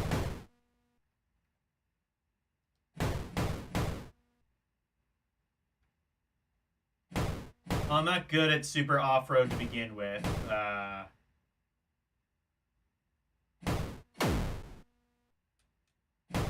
I wasn't confident that the Lynx could do a good version of off-road. I guess I at least thought it would have been better than this. Hang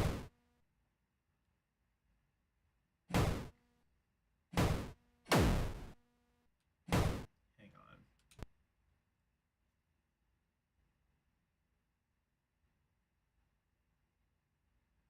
Most people do not like Lynx Super Off-Road, but you do. That's...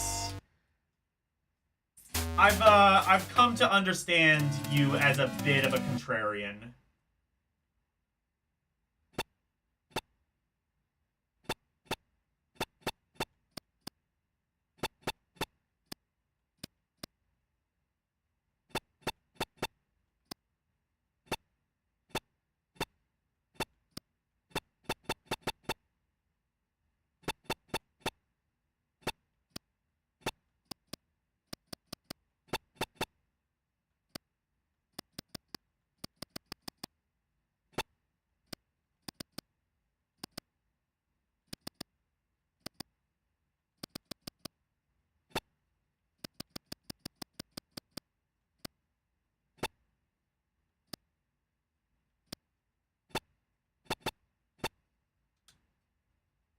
What? How? Hang on.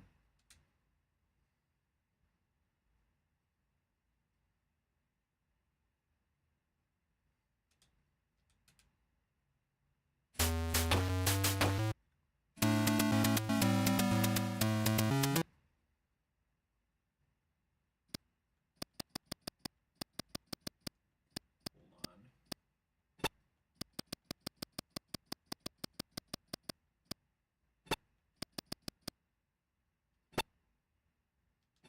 Oh, I see. That's how you change color. I'm actually going to change to the yellow.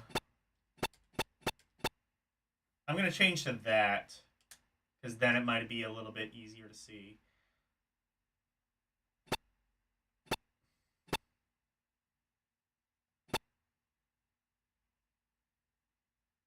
Nitro, that seems like it might be useful.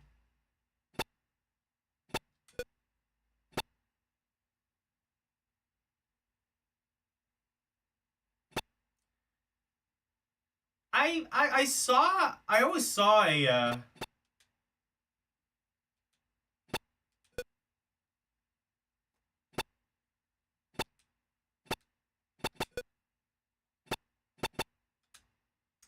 I had a super off-road machine.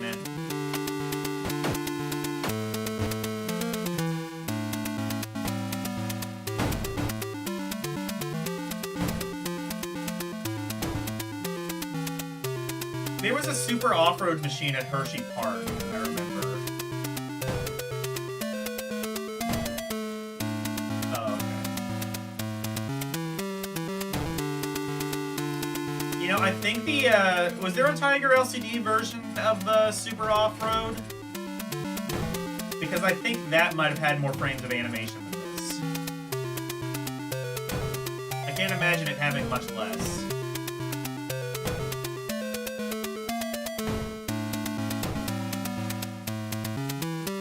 I think everybody but Jeremiah can agree with me. This is fucking garbage.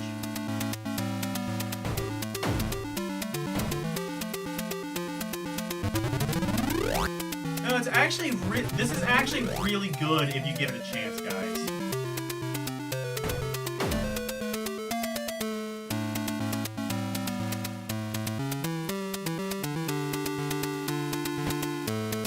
Do I still have my RCA stereo system? No.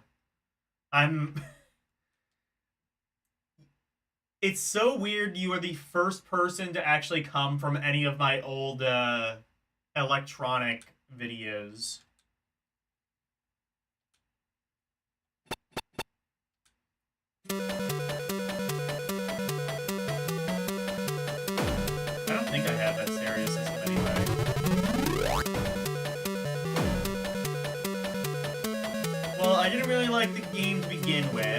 And then they downported it to Lynx. I don't think I need to play any more of that. I think you understand why I'm putting this in fucking garbage.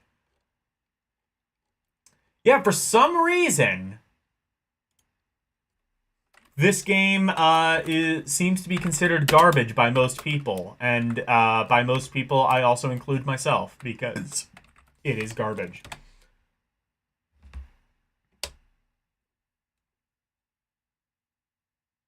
Super Squeak. Oh, I didn't know there was a version of Squeak for Lynx. It is no sarcasm.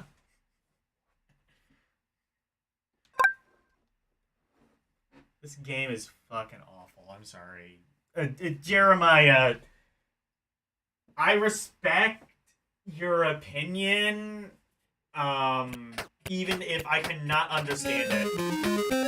So this is, I didn't know there was a port of this to Lynx. I know of, this was ported to Sega Game Gear as the game Slider. Otherwise, it was an Amiga game, and actually, the best part about this is the Amstrad CPC version, because early versions of the Amstrad version, I guess, used an earlier build of the game, where if you win the game, the character literally tells the player to go fuck their mother. So, that's the best part of this game. And this game is actually pretty good. Let's see how it is on Lynx. I can't imagine the Lynx messing this up. Wait. This isn't... Wait a minute.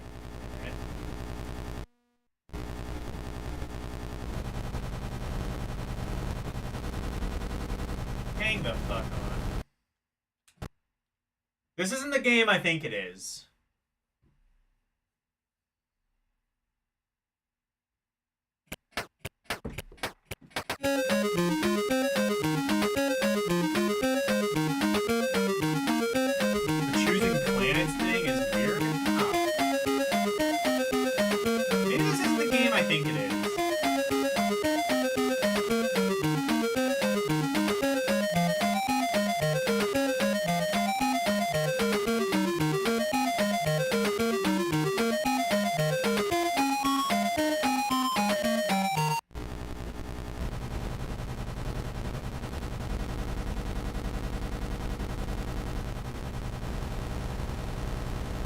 Do you think they just did this so that they could, like, flex the scaling of the Lynx?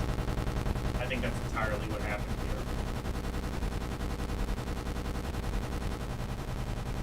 here. Okay, was this officially released? Was this officially released? Now I'm actually not sure. This seems very tech demo-y. And, like, not playable in any capacity.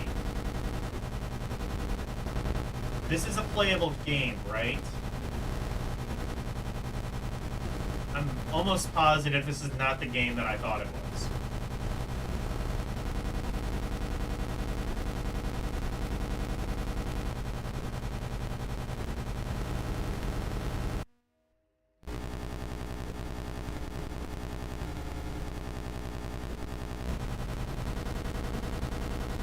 It is, you just have to get shown the Lynx scaling ability first. I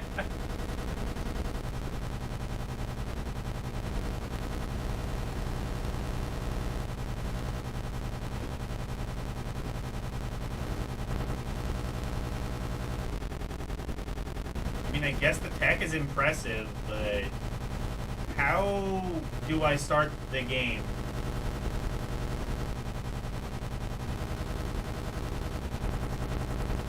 The only buttons that do anything are 1 and 2, which just zoom the screen in and out.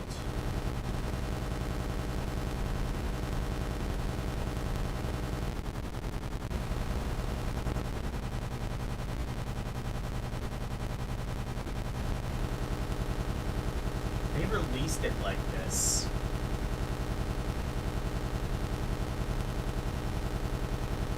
Choose an island and go all the way down. Really?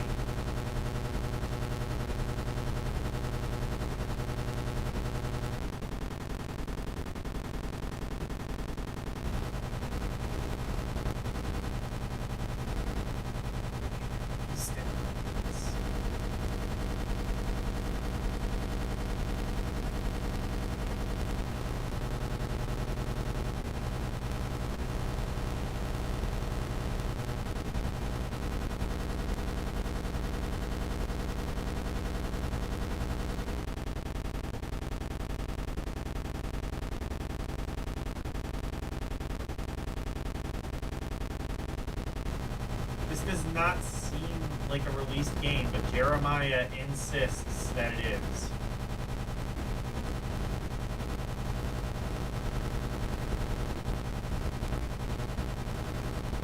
Where's the actual island in this island?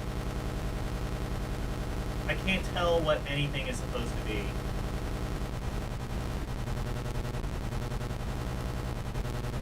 I see clouds. That is supposed to be an island, maybe? And then that?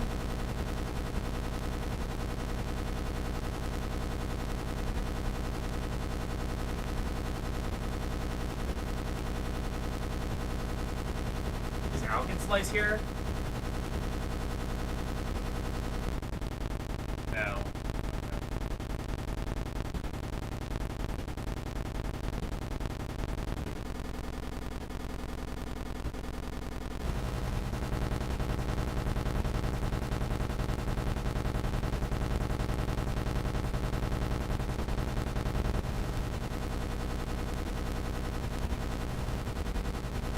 Maybe I have to like scroll all the way in and then... Oh! Okay. Oh my god. Okay, so you have to do that and then press the option 2 button.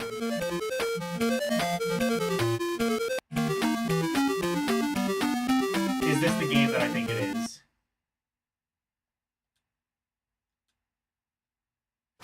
Yes. Oh, it doesn't have the cute music. Probably because they,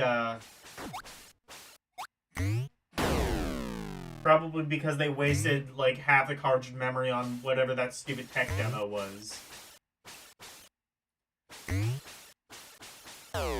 The, PC, the, computer and, Game Gear versions have some good music.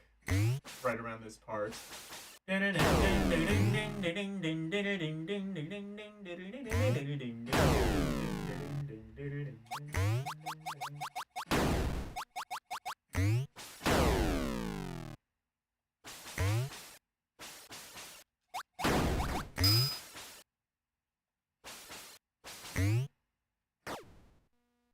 I mean, aside from that bit,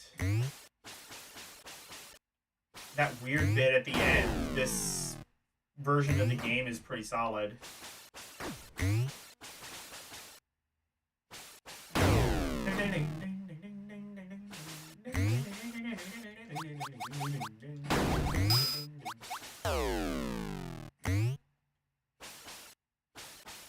Actually, it's really solid.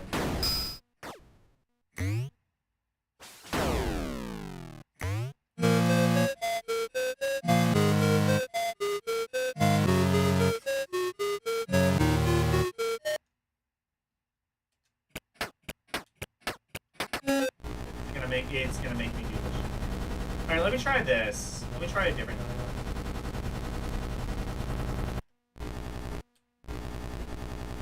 Oh, actually, wait. Hang on. I wonder... Okay.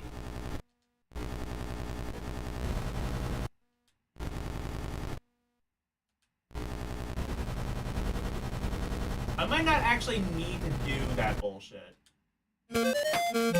Yeah, so you don't actually need to do that scaling bullshit. You just need to press the option button over top of one of the islands. They just did that to be cute, and I don't think it was that cute. I think that effect... It looks cool in a tech demo, but if you're, like, releasing this to the world, Don't make the screen zoom in like that. It looks really, really ugly. Yes, I understand there's gotta be like some home field advantage for being a Lynx developer, but just because it looks cool to you doesn't mean it looks cool to normal people. I know you're high off them demo scener drugs, but...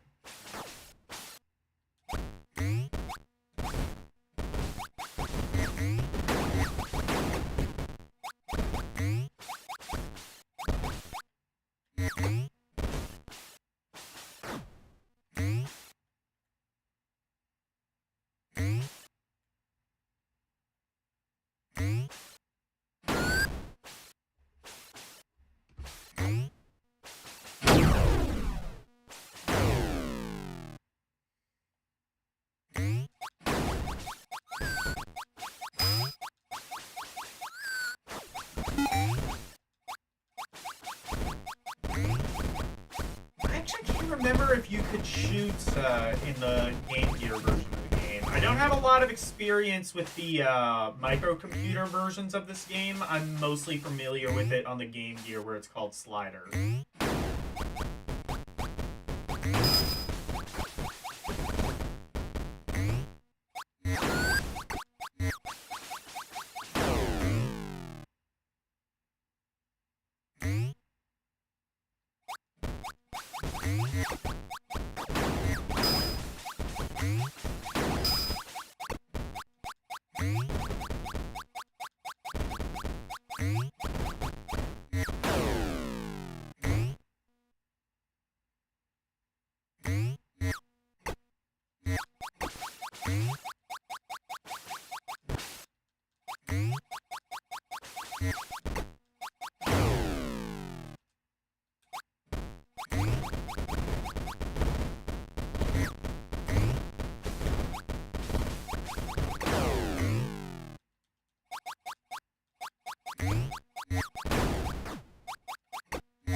I'm not good at this, but I do like it.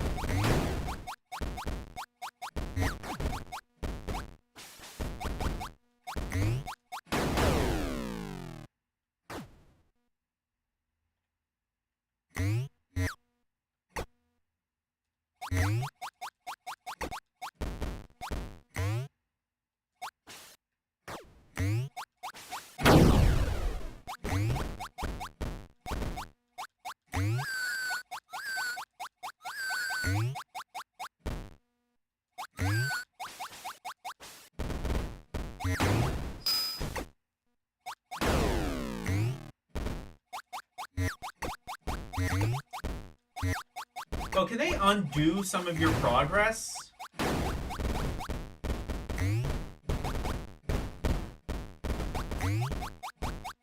They can.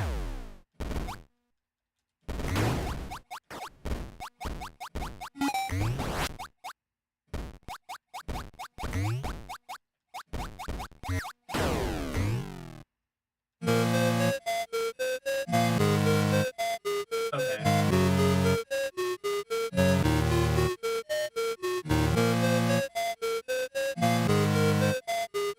Seems okay. How does it work? I'd say it works fine. I think I personally still prefer the Game Gear version. Again, called Slider. But this is pretty fun too. I'm gonna say this is very fun.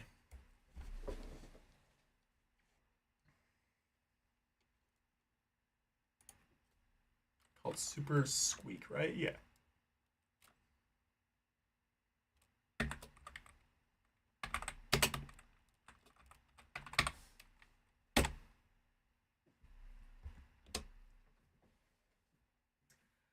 I'd say it's like almost on the verge of being outstanding, but I don't know why they thought that demo scener shit was acceptable to ship. Anyway, here's a game that probably will be in the outstanding category. I love. Before starting the series, there was pretty much 2 games that I expected would be in the outstanding category. It was this and another game that we will hopefully see fairly soon.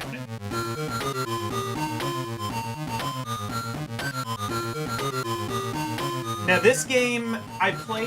This game is another British computer game. Was available on all of the contemporary computers at the time. Actually, were there 8-bit versions of this game? I don't remember. This was definitely on Amiga. I think it was on Atari ST. Might have been on Amstrad and ZX Spectrum. The first game was definitely on 8-bit computers.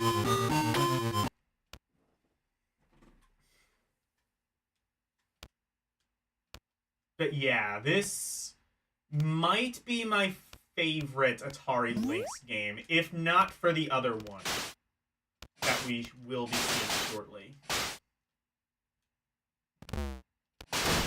So, no music, I will say. Although, for what it's worth, the PC version I don't think had music either. Switchblade 1 had music, but not the sequel.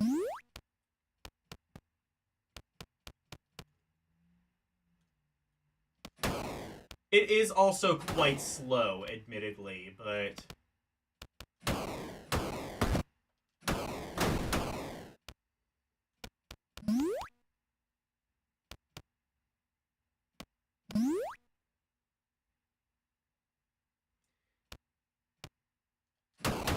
I guess if I have to look at it objectively, maybe there are some flaws to it.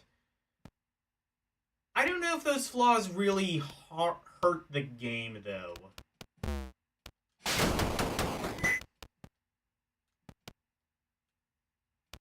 Later on, the game becomes a little bit of a dungeon crawler. Not like a first-person dungeon crawler or anything like that, but, like... you do kind of have, like, more... It becomes a bit less linear, I guess I should say. You collect money, and there are upgrades and things like that.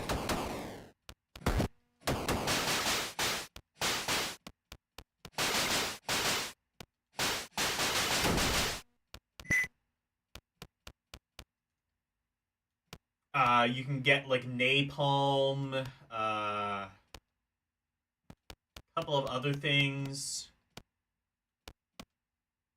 I think you can even buy extra lives if you're thrifty enough to do that.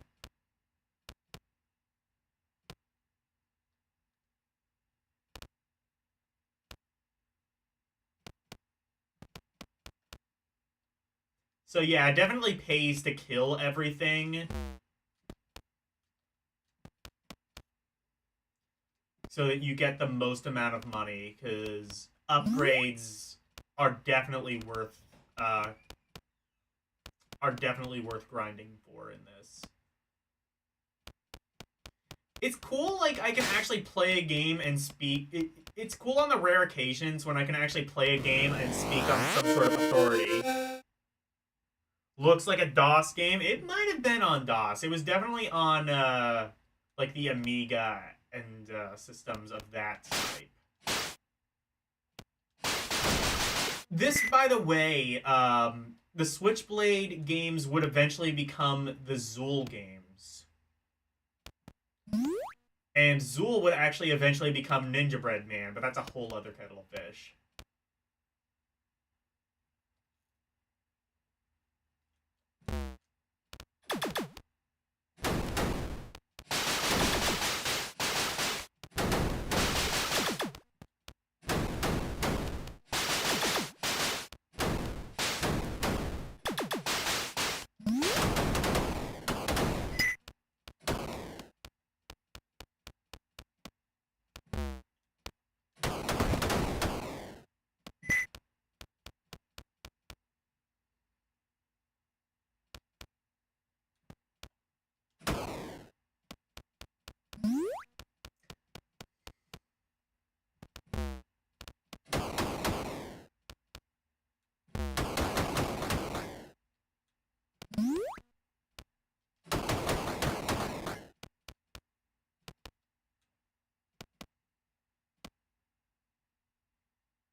I forgot if the option buttons did anything. I don't think they do.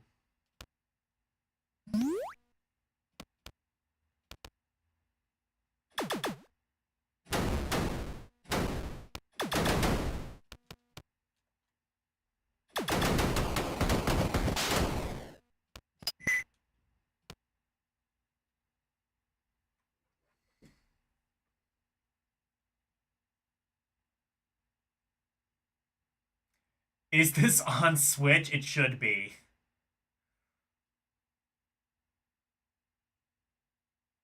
Even moves like a DOS game.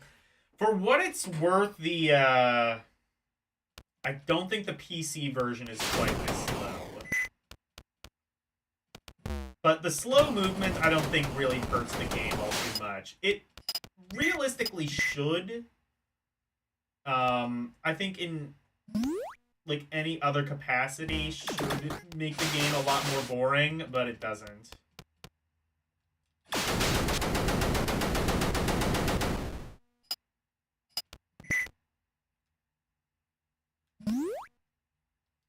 When you die, you start like immediately where you left off, which is kind of generous.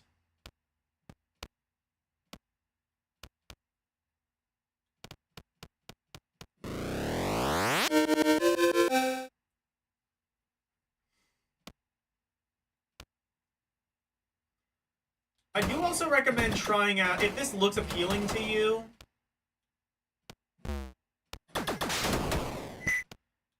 I would also recommend checking out the first game. It's not as good in my opinion, but it's still pretty nice.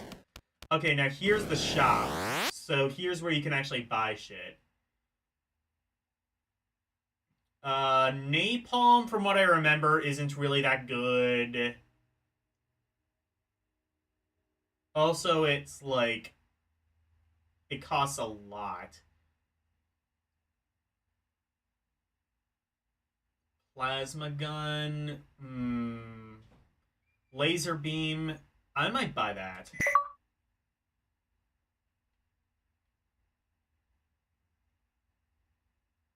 Extra life would cost 50. Full energy refill. I don't think there's anything I can buy here, right? Yeah.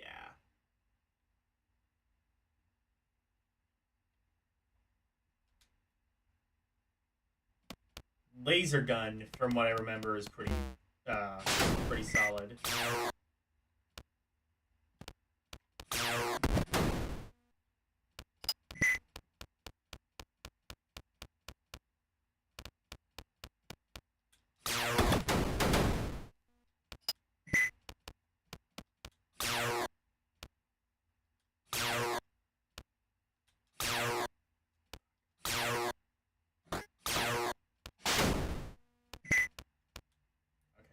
That way.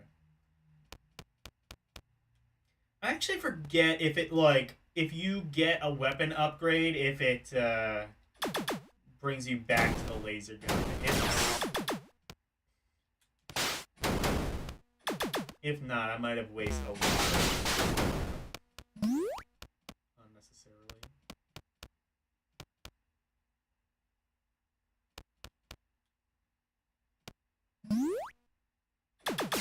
It does. Okay, cool. I do get to keep the laser gun.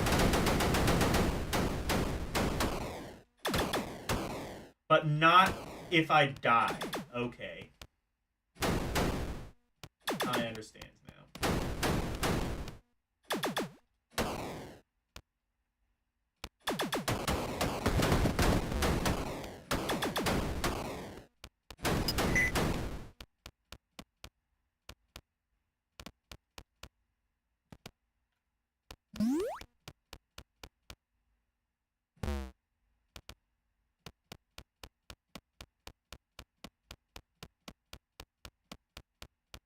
Alright, should be... Oh, it refilled my... That's generous. Oh, actually, no. Maybe it didn't.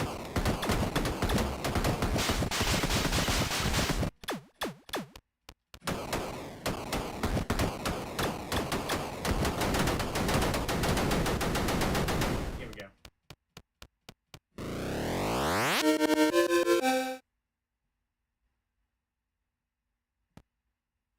Character looks like a Macross pilot. Yeah, kind of.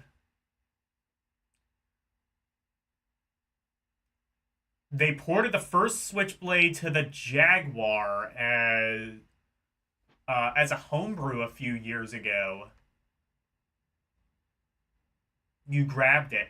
How does it is it just a port or did they update it at all? Yeah, but here's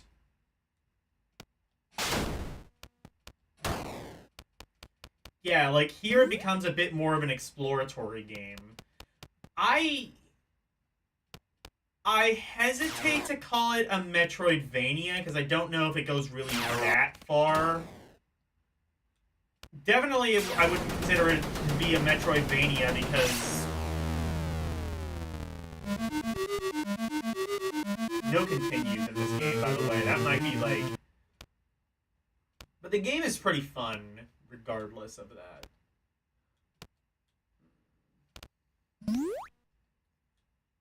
Do I want to take points off for the lack of continues? I don't know, because the game is pretty fun.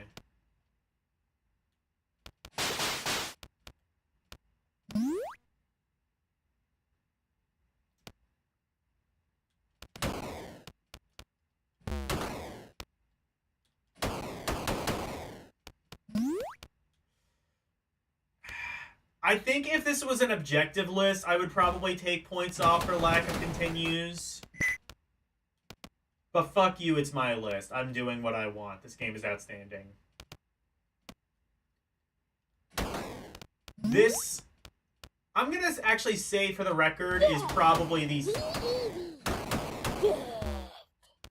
This, I'm gonna say for the record, is probably the second best Atari Lynx game. If you're Jeremiah, I feel like you know where... Because I haven't played the best Atari Lynx game yet. So if you're Jeremiah, you might already know what's coming. But to anyone else, stay tuned.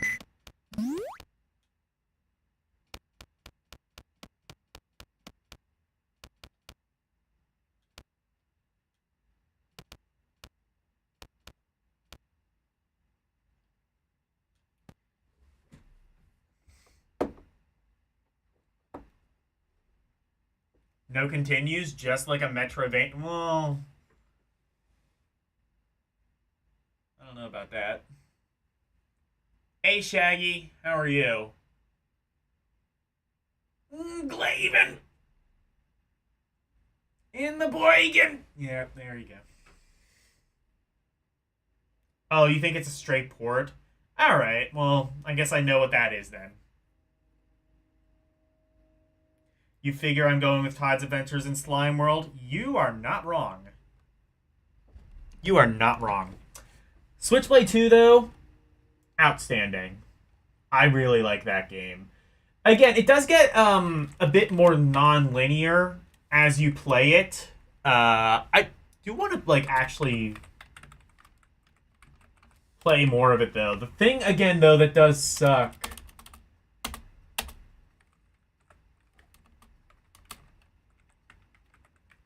is that there are no continues.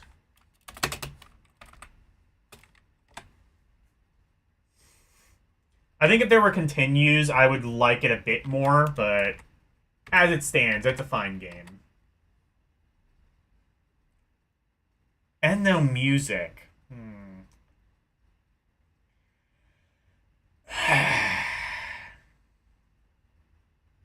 You know what? No music, I don't see as that being that big of an issue. If you want music, put on Switchfoot. There you go. We were meant to live for so much more. Tetris? Oh, is this just homebrew Tetris? I think it is. I'll play it anyway, but I think this is just homebrew Tetris.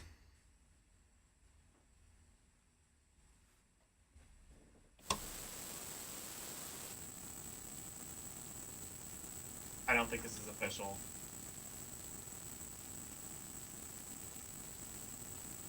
I don't think... Yeah, like, I... Oh, or it's just not going to boot up at all.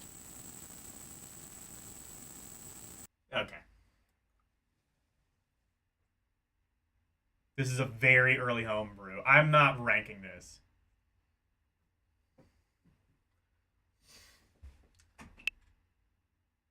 Let me try this, see if this version works. Oh yeah, very early. 1996, I think it said.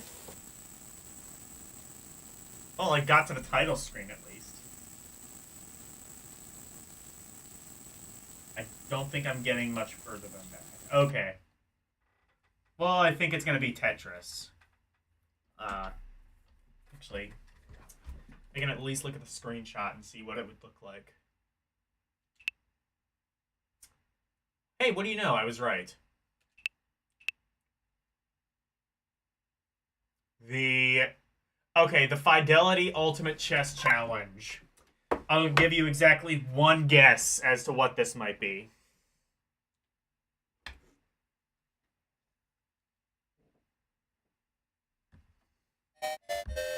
That's right, it's checkers. Wait, no, the other one.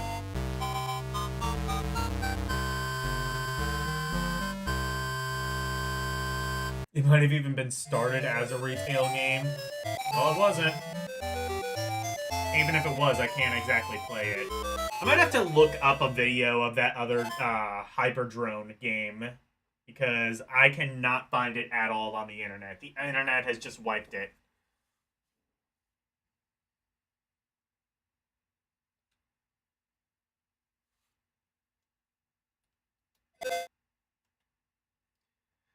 It's chess.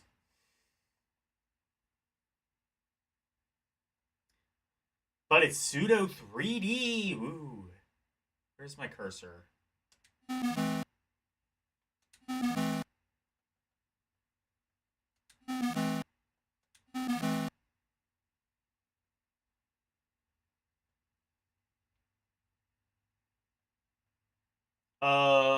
Okay, I see. Okay. Wait.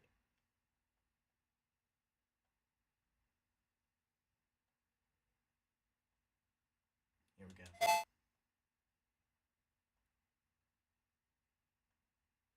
Oh, this does not control the best.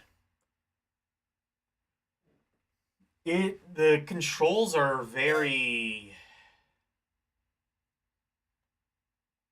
iffy. I don't know how else to describe it. There's a bit of an input lag to it.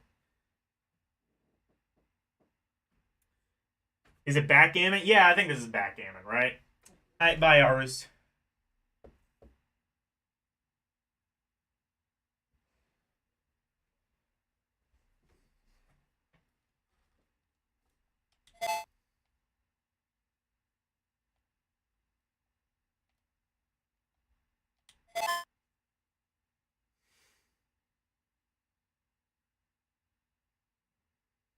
I will say I don't particularly love. I guess I know why they had to do the 3D.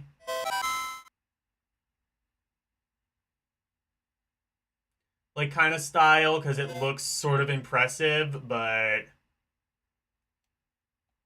it also kind of makes it a bit harder than it needs to be to see, like, where you are and where you're moving to. I think I would have preferred it just be straight top down like most other chess games.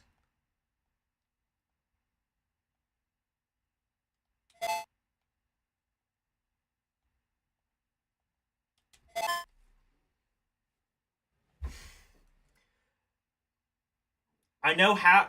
This is the other point. This is the perfect opportunity to mention that I know how to play chess. I don't know how to play it well. It requires a level of autism that is beyond my level.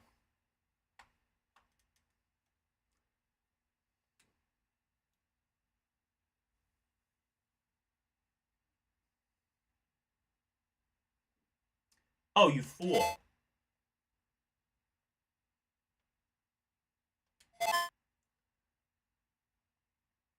I think I just captured his piece, right?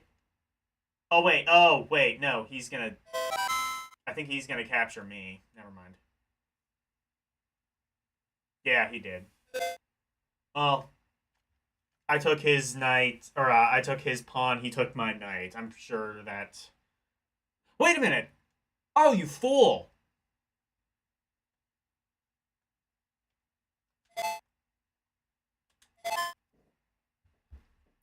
I don't think he can take me, so...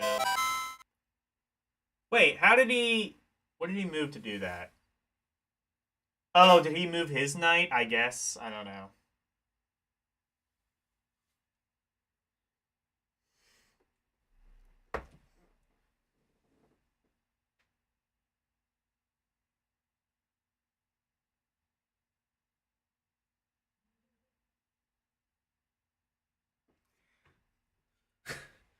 If you got everybody in the world who played chess as much as you and they had a tournament, you would be dead last? Yeah. I know how to play chess. I don't know if I particularly enjoy it, but I think that's mostly just because I'm really, really bad at it. My roommate really likes chess. He plays he plays chess.com all the time. Invalid. What the fuck are you talking about? Come on, boy. Oh, wait.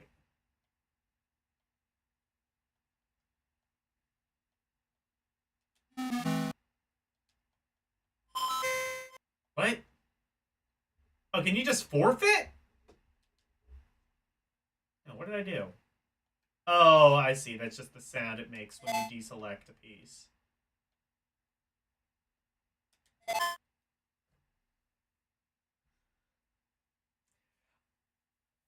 Speaking of Asilo, like I said, Asilo finished the Genesis games, and one of the last games he played was what was it? It was a game that was like Amidar but 3D, and every time he like made a move, it would go, "Come on, boy, come on, boy," and now I have that in my head. It was like it was Zoom. That's what it was called. Actually, it looked like a pretty fun game. Again, like Amidar but 3D. Can I make Come On Boy, could I get away with making Come On Boy redeem? Probably not, but I'm gonna do it anyway.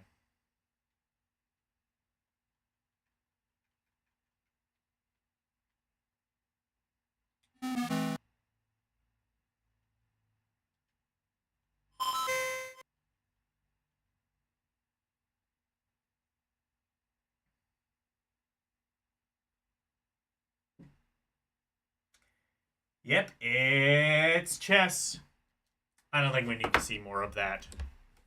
But it's not chess, though, actually. It's the Fidelity Ultimate Chess Challenge. I think, right? Yes. The Fidelity Ultimate Chess Challenge. Fidelity? I don't know what they mean by fidelity. Like high fidelity? I'm in a high fidelity. I think it's a big ol' meh.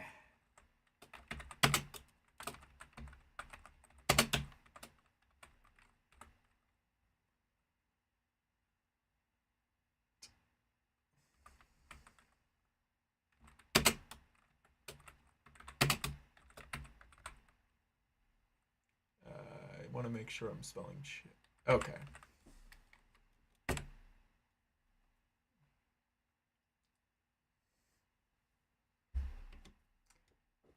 Yes, here we fucking go. Let's fucking go. Fidelity might be some group. Okay. It's the Chess Federation. Okay.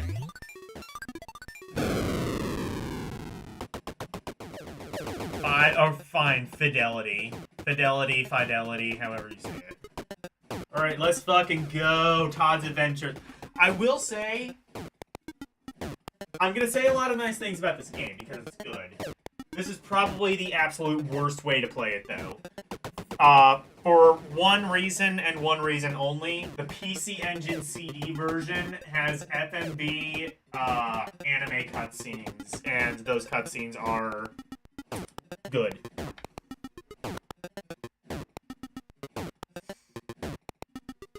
They say that this part of Slime... Let's play Todd's Adventures in Slime World! Let's fucking go! Fucking go! So this is a roguelite, which I've always called it a roguelike, and then I typed, when doing the tags for this episode, it auto-completed as roguelite, and I'm like, have I been saying it wrong this whole time? I guess because, like, you know, games that are like Dark Souls are called Souls-likes. I assumed games that were like Rogue were called roguelikes, but I guess they're called roguelites? I don't know.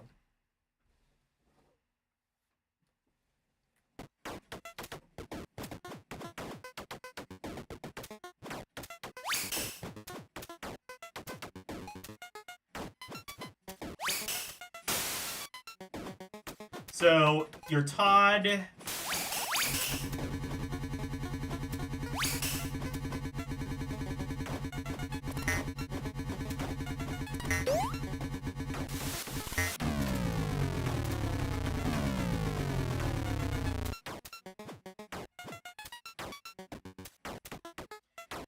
And you have to avoid getting slimed. If you do get slimed, though, you just go inside one of those things of water and you have to clean yourself off. Again, this is entirely procedurally generated.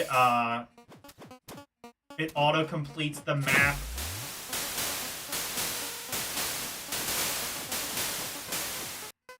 As you play. Mega Bomb. I think you can actually... Oh. Okay. Okay, understood. That's, it's the option button that does that.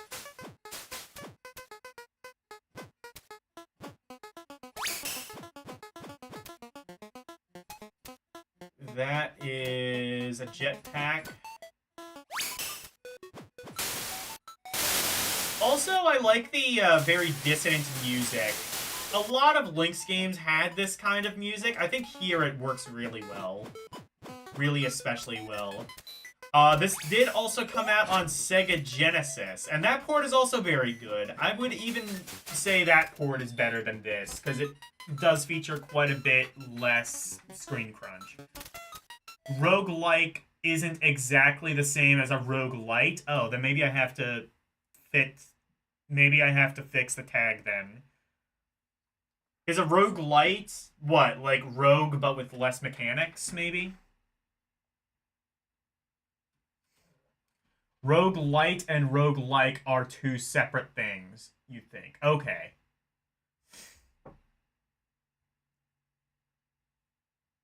This moves better than Switchblade? I agree. Roguelike, top-down dungeon crawling, made to play like Rogue, turn-based. Well, I wouldn't say that's this. This is... I'd say it's more like a roguelike. I would say it's like Rogue, more so just in the fact that it's procedurally generated and it's a maze. In fact, I'm not sure, is there an ending to Todd's Adventures in Slime World? I've heard that there is. Jeremiah can probably confirm. But I think there is an ending to this. I'm not 100% sure, though. It doesn't have the mechanic, though, of Rogue, where, like, you have to die to get stronger. I think once you die, you lose all of your power-ups and things like that. So it doesn't have any, like, RPG mechanics like that.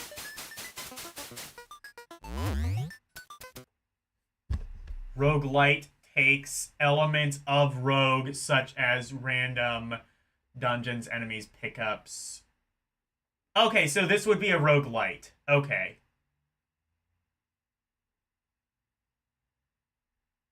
There are 8 different maps, and each one has an escape. Oh, so it's not entirely random.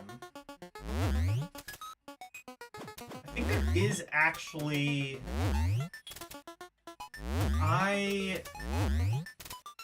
Go score, compute... Oh, yeah, here, there is a map. Yeah, so it does build a map. That is very handy, actually.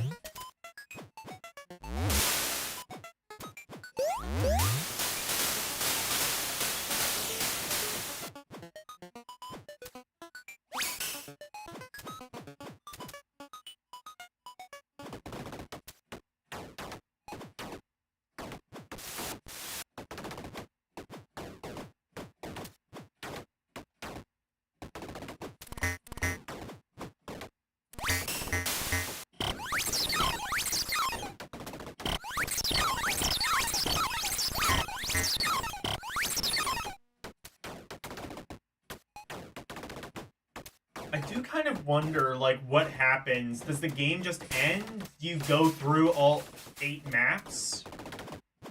I assume the maps are in a random order. I assume it's not the same map each time.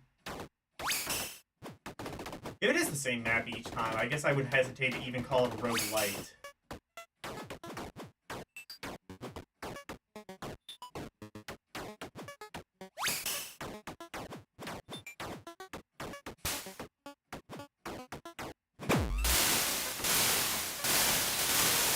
This is kind of conventional wisdom says that it's a roguelite. You only play one map at a time? Okay.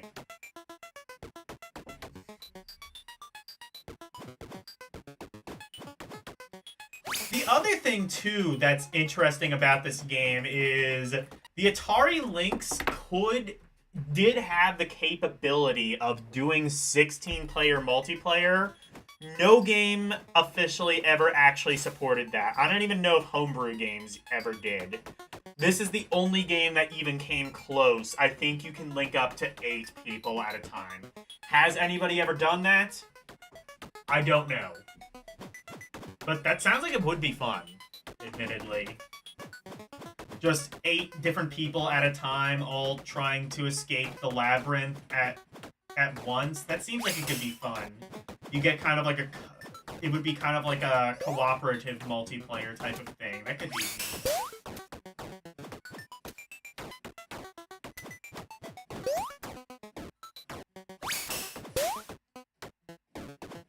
Probably at like a convention or something. This has been done. Yes, at conventions. I gotta check that out. You choose the world you want at the beginning? That means it isn't actually procedurally generated. I don't know then.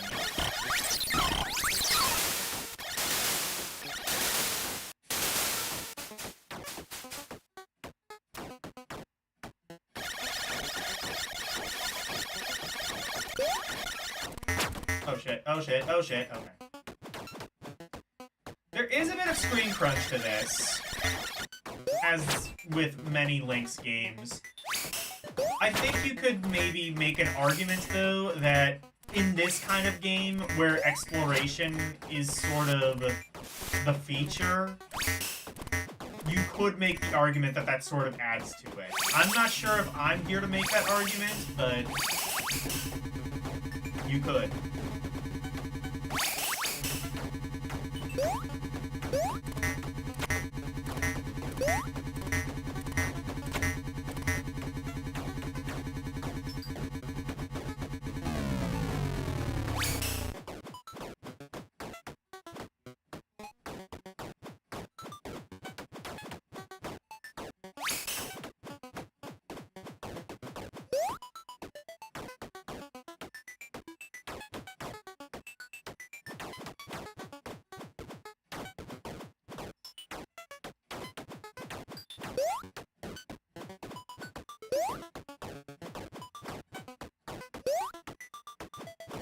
Actually, I wonder if this is even the only version to have multiplayer at all. If there is any argument to be made that this is the best version of Todd's Adventures in Slime World, it's that it does have 8-player multiplayer. You just have to find 8 people who own an Atari Lynx. Which, as Jeremiah said, I think is only ever been done at conventions.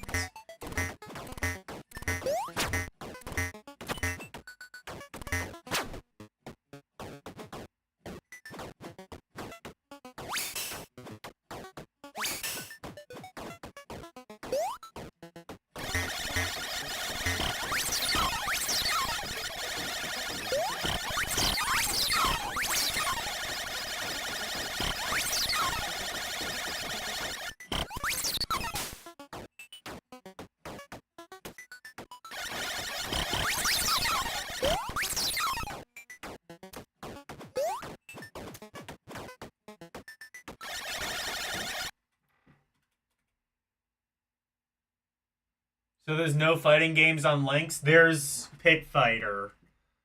That's really about it.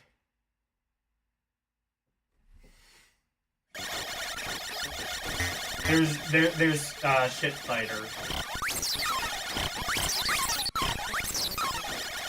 Which amazingly is not the worst Lynx game. It is arguably the worst game on just about any other console that it's ported to, but... Like, you can make a strong case that Pit Fighter is the worst SNES game. Worst Lynx game? Probably still hard driving. Although that one, Steel Talons game, actually that might be worse than hard driving. Either way, you're in for a pretty bad time.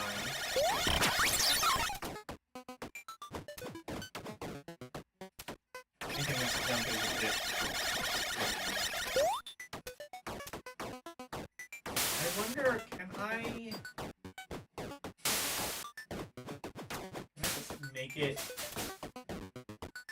Can I just... No. Okay. Make the jump that way.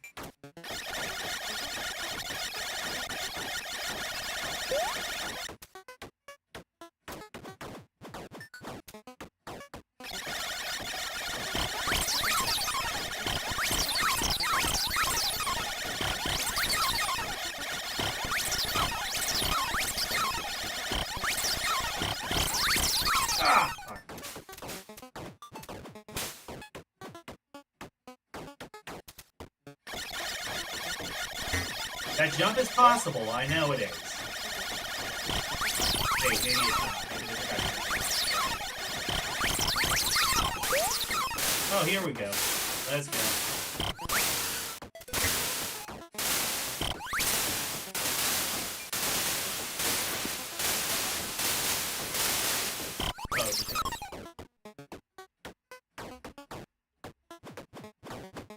Actually, I don't know if there were any other fighting games besides Pit Fighter. None that I've seen. I'm sure there's homebrew fighting games that exist. The Lynx does have a... Much like just about everything else Atari, has a pretty vibrant homebrew scene. So it would not surprise me if there were homebrew fighting games. Are they any good? Yeah, probably better than, like, a lot of the release stuff. A lot of homebrew stuff. Homebrew stuff tends...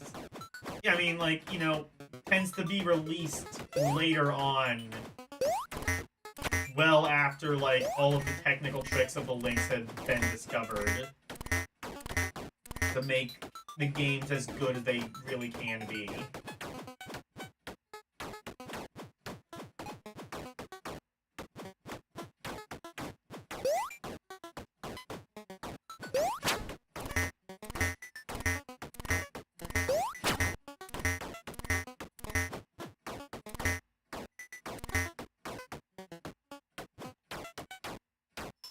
I guess you do keep your power-ups even after you die. I think you do, anyway.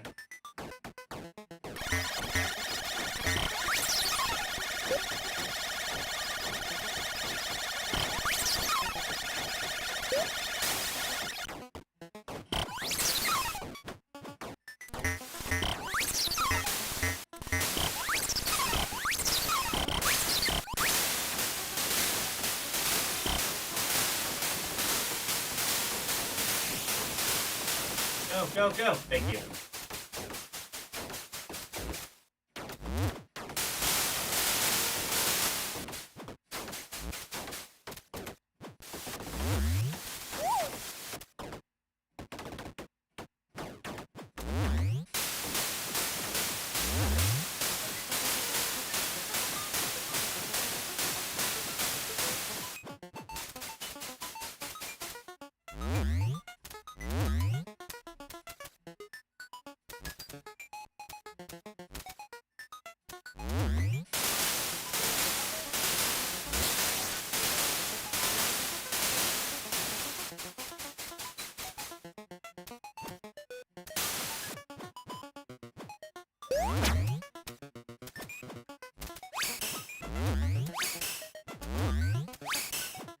I forget what the crystals do.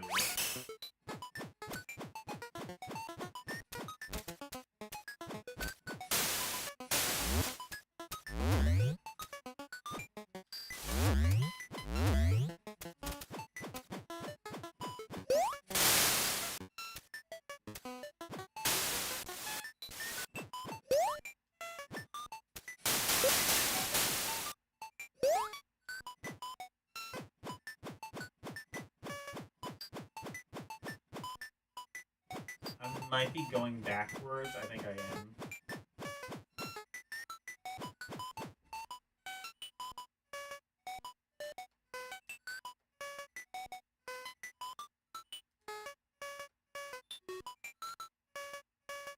You think Ultraware was going to be a fighting game, but it was never finished? Songbird Productions bought the rights and code to Ultraware, and Carl has planned to finish it over a decade. Okay. Well, there you go. When Ultraware finally comes out in the year 2097,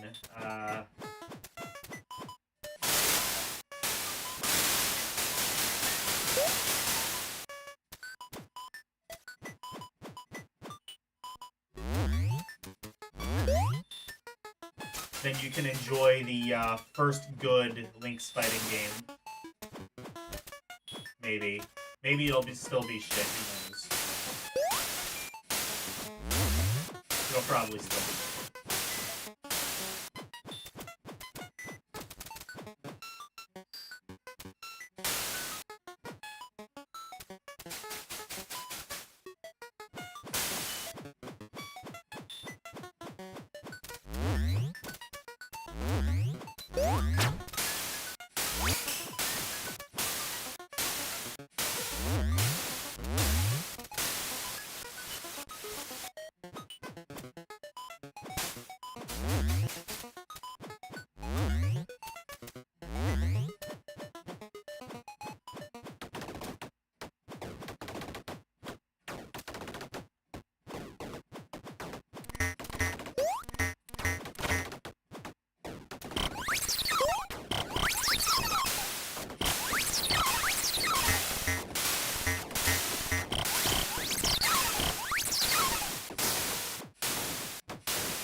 Oh, can I... Oh, I can just bomb it. Maybe.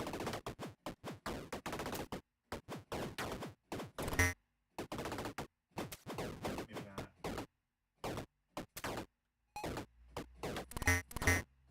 Pop? I forget what that does. Oh. You don't want to use that.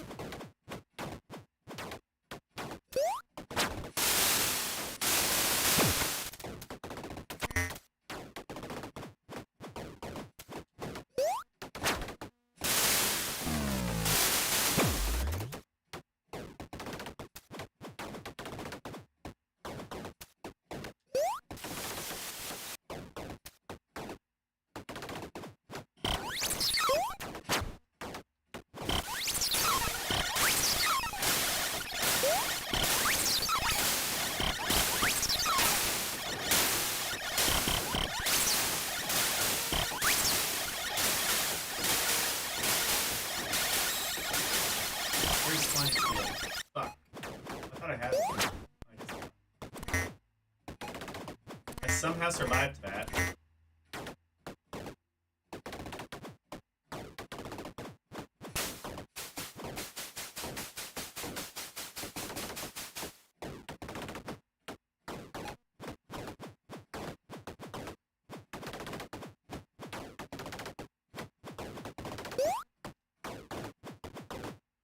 You can tell how much I like this game by the fact that I haven't just dropped it after 5 minutes. I might have to drop it soon, though. I think I will be able to finish this, because there were a decent amount of S games. I don't think there's a lot of any other game. I think we can finish this tonight. If so, do I want to do another Vectrex stream? I'm kinda considering it, but also I'm really excited to get to Game Gear. Game Gear is gonna be fun. I think Game Gear is gonna be like the real, you know, the first real console, if that makes sense. Like, you know, Game Gear had like RPGs and like story-driven games and shit like that. This had Bill and Ted, for what that's worth. Did I just soft lock myself? Alright, I'm done.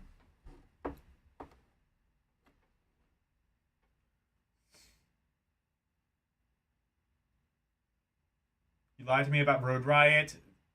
That was an arcade port that was never finished. Songbird never finished it. Okay. I might get rid of Road Riot then.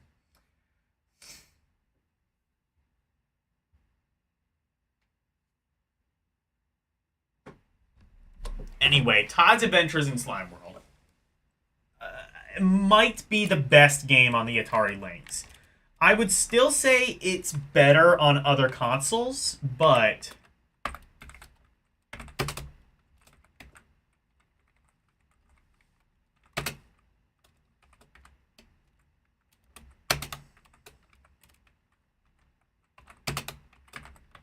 one thing I will say that I've noticed is I've come to realize, I think, like, with the Atari 2600, I think I grew to appreciate the console more. I think with the Lynx, I'm starting to appreciate the console a bit less. Because, again, like, the best game for the system is kind of better on other systems. I will still say, though, Switchblade 2 is the best version on the Lynx. Yeah, Game Gear did have a bit of everything.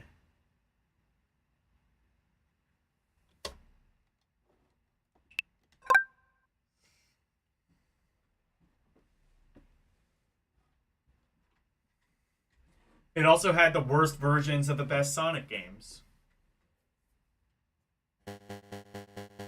Now here's another game that I don't know if it'll be outstanding, but it'll probably be at least on the positive end of the spectrum. Toki.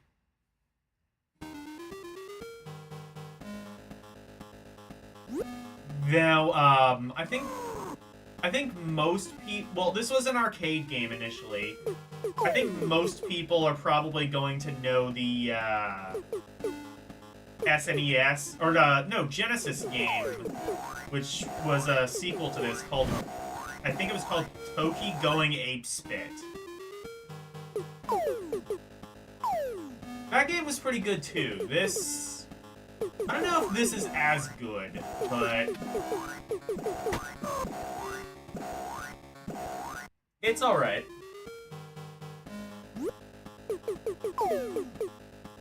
Oh, you can jump on things, too.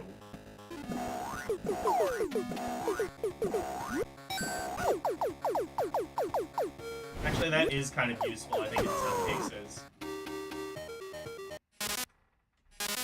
You've played a ton of Toki, but you've never gotten super far. Yeah, because this game is kind of difficult.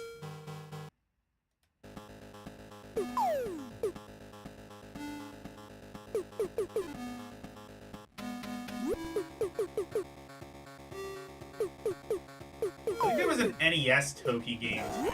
I think that might be a better version of it.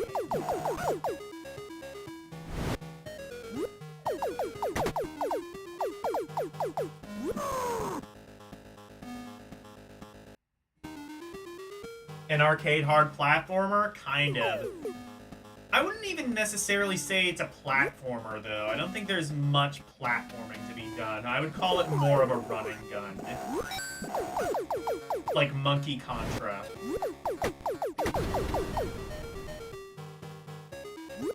I forget who did the original arcade version. There was an NES version of Toki? Okay, I was right. With 2 continues? Oh, I didn't even know, yeah. This game is good, but it is bullshit hard. Yeah, the 2 continues. That might bring my opinion down a bit. Switchblade also... Well, Switchblade didn't have any continues, but... At least that game wasn't, like, bullshit hard. This game kinda sorta is.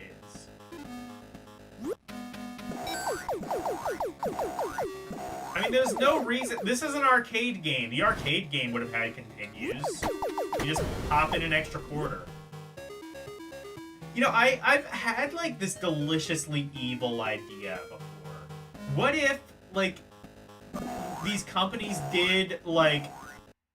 one of these arcade re-releases, and the arcade re-release is free to play. Like, the collection is free to play, but every time you want to play a new game, you have to give 25 cents as a microtransaction. I mean, it would just be like the arcade, and that's how they can sell that. But really, it's just a filthy microtransaction. That's how you make microtransactions evil, but palatable evil. EA, call me. I'm only a phone call away. No, wait, never mind. EA's not gonna pay me. They're just gonna steal the idea.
Here we go.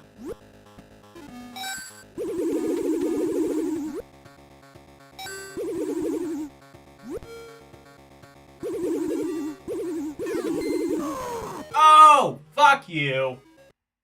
I didn't know I was gonna do that.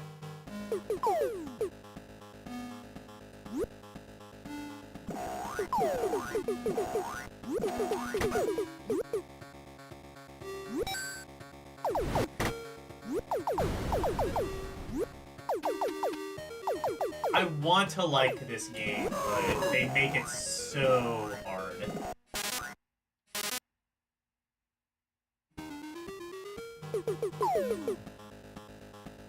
I really wish I could like this game, but they had to make it bullshit.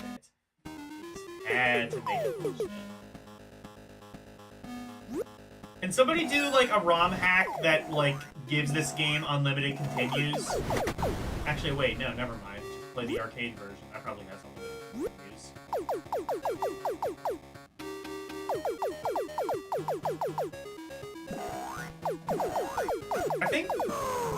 reason I was second guessing whether this had an NES port is because I think I'm getting it. I always get this confused with the unreleased BioForce 8.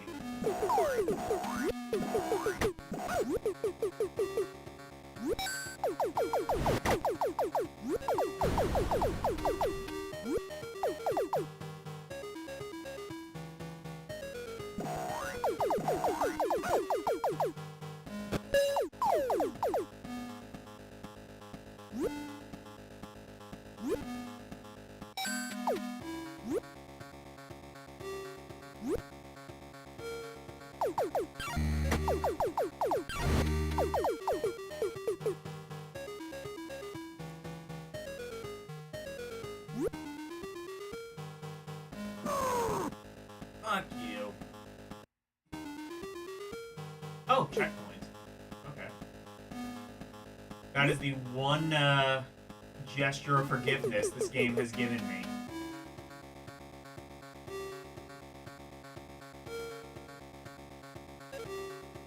What? Hello? Did the game just stop? Wait.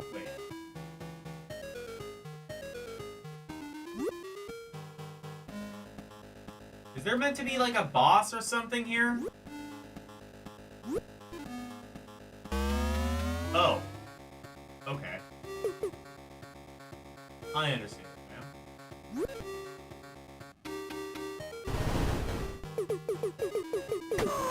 Fuck you.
Let's go.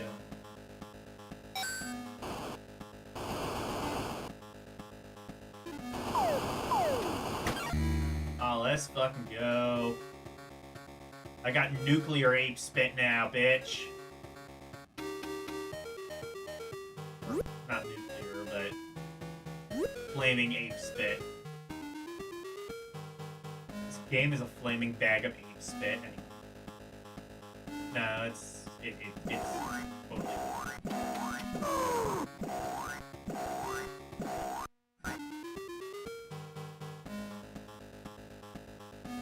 Any good shmups? Good shmups? I would say Raiden.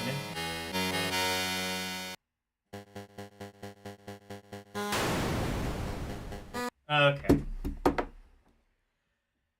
Toki. God, it's almost a good game, but they just had to make it bullshit. Granted, the same can be kind of said of the arcade as well, but at least that one probably would have had unlimited continues if you're willing to pay out the ass.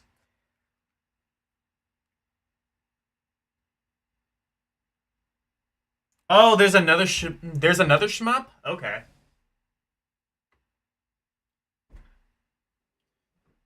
But yeah, I think yeah, Toki I think is fun. If they had just given it unlimited continues, I think it would be outstanding.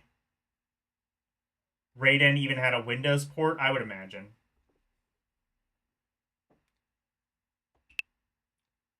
Tournament Cyberball 2072. All right. If you happen to be alive in the year 2072, this is what you have to look forward to.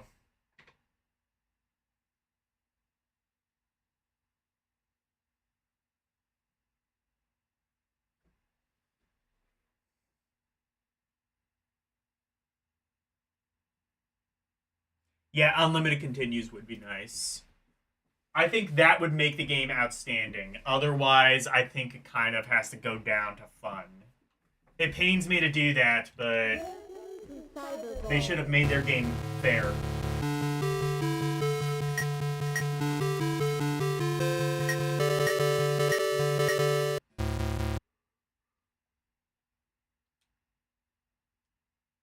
Ultimate, so it's football. What's cyber about this? Oh, I see.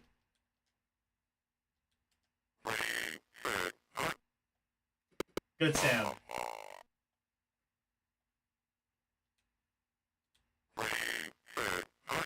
You know, there's a joke about the Atari Lynx battery in here somewhere.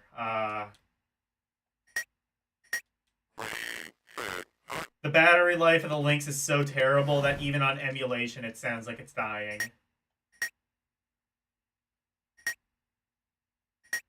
Run?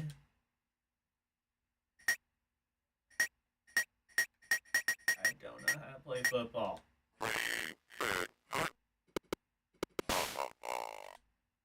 Ha ha ha.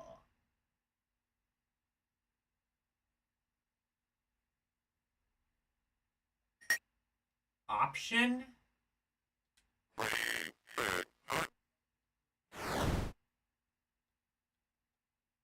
I don't know what that did.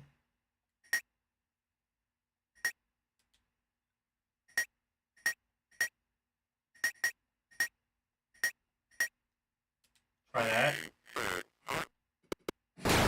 Do you have direct control over your footballers, or... Wait. Oh, wait, it picked a different thing.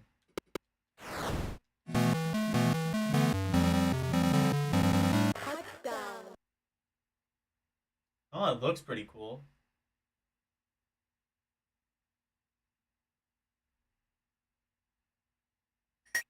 Long? Okay.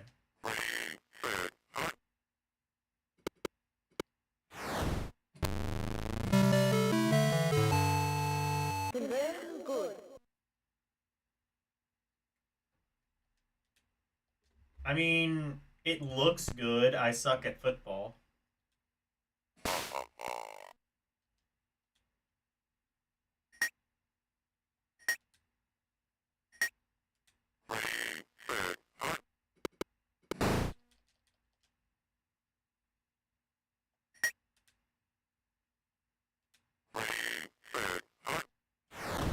Intersection.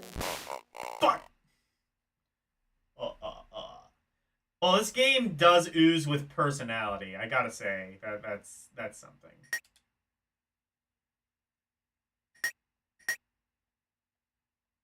End of game.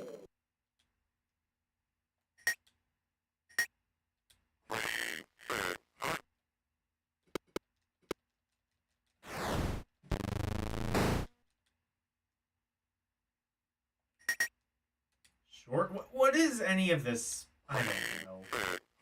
I don't know what these plays are. I just take random ones. That's probably why I'm sucking at the game. Hit the button to throw. Press left for leftmost player, right for rightmost player, and up for middle. Okay.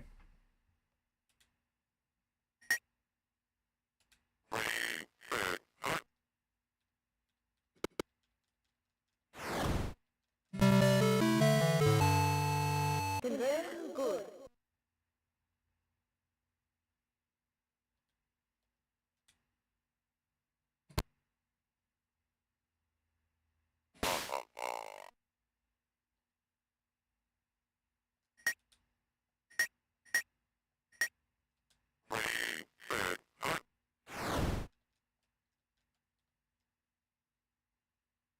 What is option? I don't even know what that is.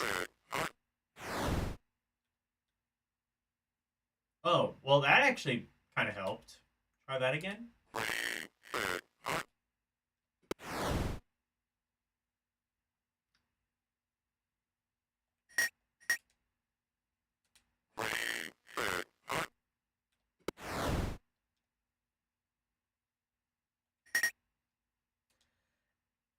Again, every time I look at football, it amazes me that this is the sport that took off in America. It's so slow and so boring.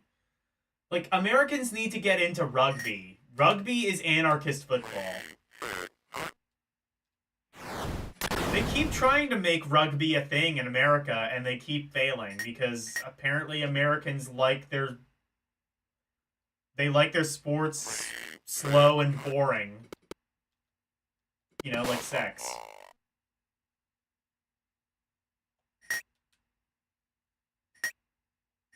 Actually, I guess that explains a lot. Alright.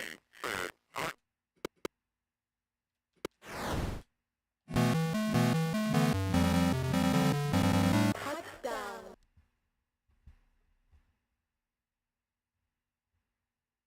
Where the quarterback can run it or pitch it, do not do this. Only do passing. Okay.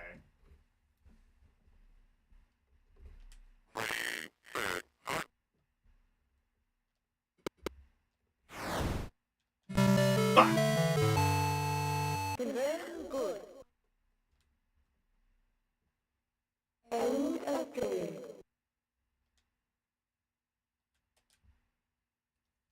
I mean, it looks good. It's kind of like NBA Jam if it were football.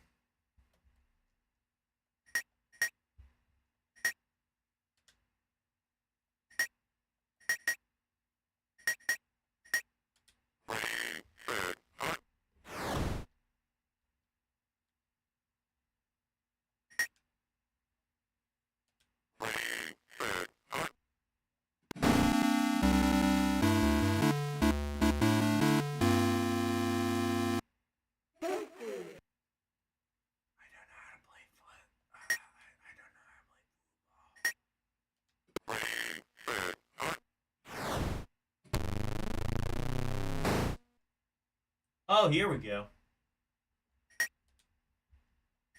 That seems like it did something.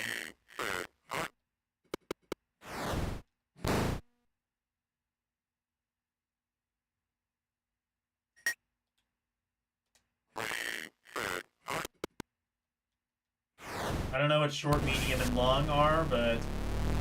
Oh, I definitely did not want to do short. Touchdown. Okay. You get money for scoring and you can buy better players? Okay.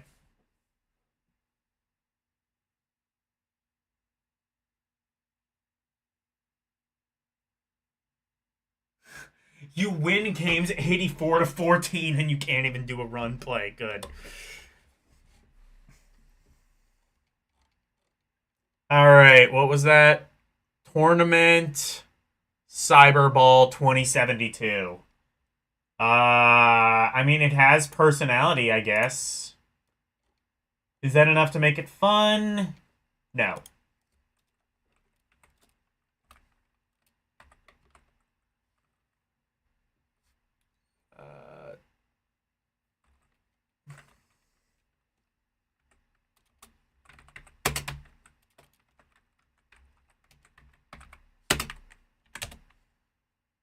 What? Oh, shit. Number lock on. Alright. Let's go.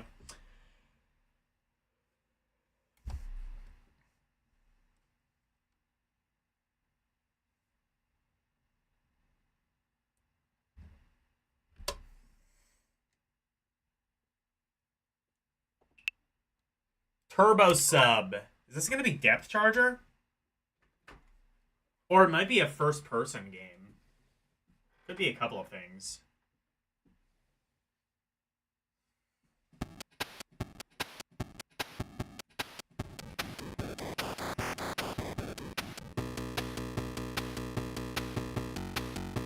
Oh, I'm thinking this is...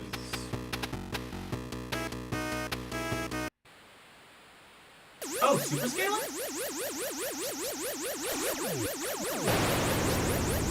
Oh. Okay, they made a super scalar sub game, except it's not a submarine, it's above the water. Can you go up below? No.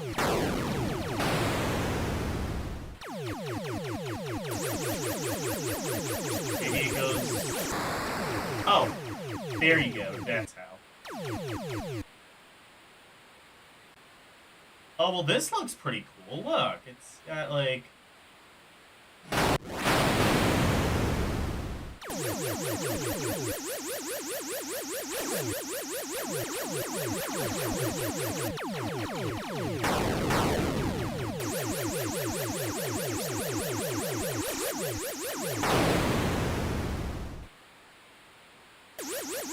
Oh, this looks pretty cool. See? See? You can do super scalar shit without it looking completely fucking stupid.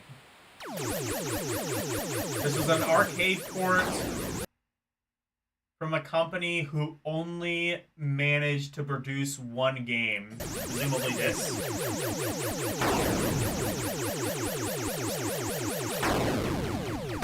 Reminds me a bit of, what was that one Nintendo game? Radar Scope, I want to say? Yeah, it kind of reminds me of that.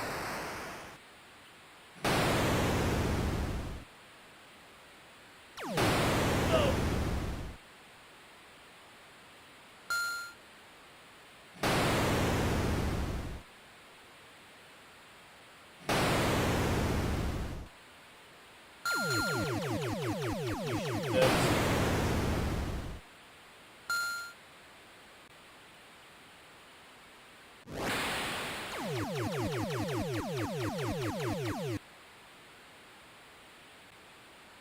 This looks really impressive, though. I was expecting, like, a sim type game and expecting to just be, like, extremely bored by it. Oh, you can just shoot the sea creatures? Okay, cool. It's no longer warfare, it's now just environmental damage. Fuck yeah!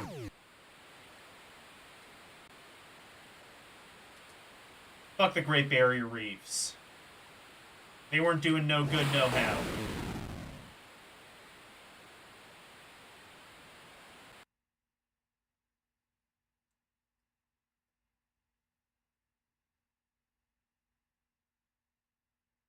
Seems competent? Yeah, I would say it definitely is.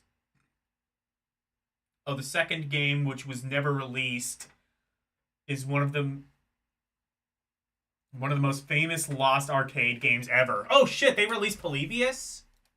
Finally. No, it's probably not that.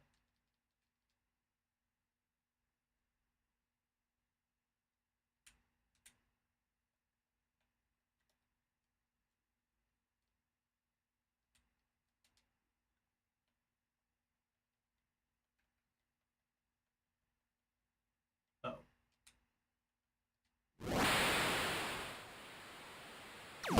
Oh, okay, I was joking about environmental damage. It looks like the water's polluted now, presumably because of what we did to the fish.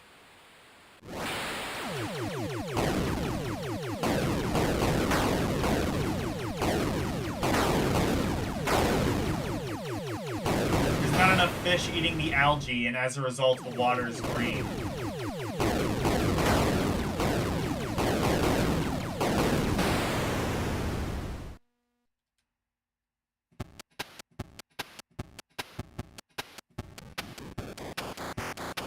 No bouncer? The bouncer. Actually, I don't know what that's a reference to. I just know there's a game. I just know there's a game that starts out called The Bouncer. Probably The Bouncer for PS2. I have to guess. I think I played that on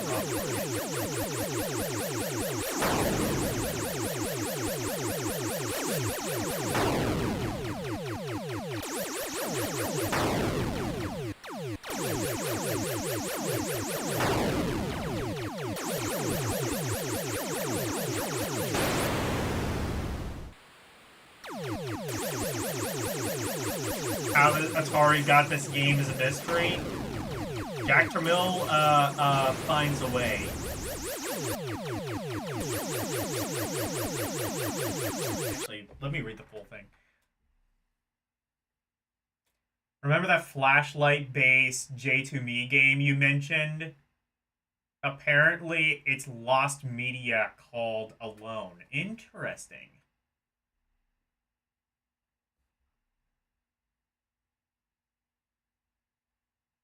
There is never any copyright mentioned, so one can only assume they bought the rights from the company. Could be. IGN has a review of it. Cool.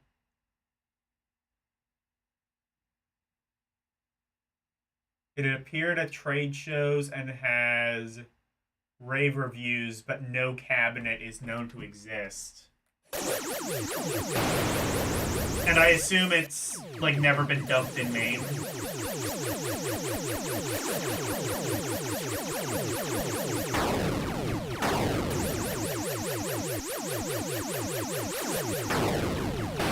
I'm still waiting on Chainsaws and Toasters. I know that was never actually a real game, but I really wish it was. If you don't know the reference, there was like this old news piece that they did that some, I don't know, like some, probably like local affiliate, or maybe it was like Nightline or some shit did. And they went inside, I want to say like Midway headquarters, Midway America or something, and they were working on this fake game that, or they had like this fake marquee art that was just done to fuck with these reporters called Chainsaws and Toasters, which was never meant to be a real game as far as I know, but they just made up the artwork to fuck with these reporters. I like that.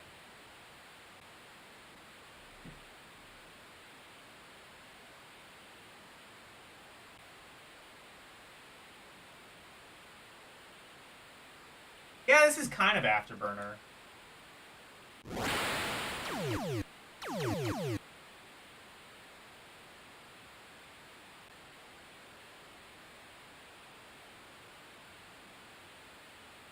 Hello, enemies?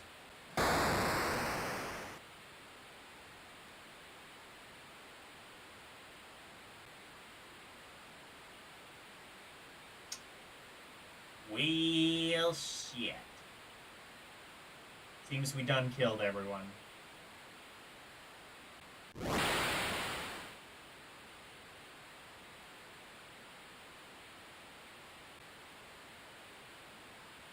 Okay, it's telling me to do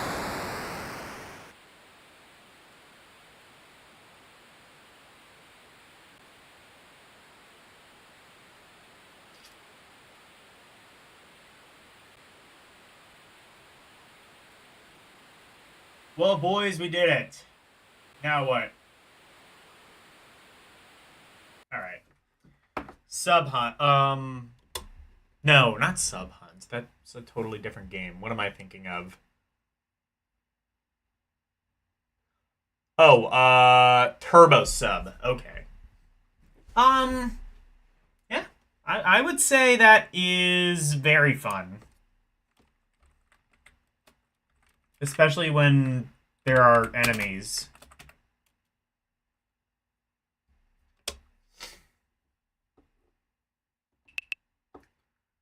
How many... Oh.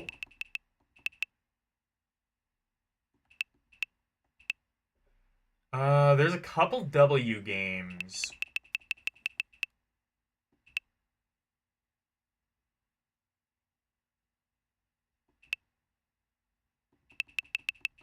Let me see, what time is it? 12:02? Okay, you know what? No, we'll finish this tonight. I think we can get this done.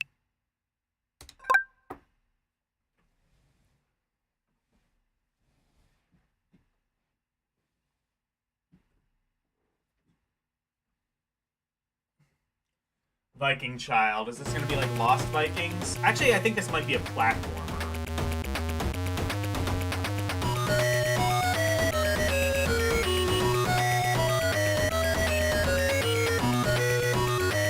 You think it is bedtime?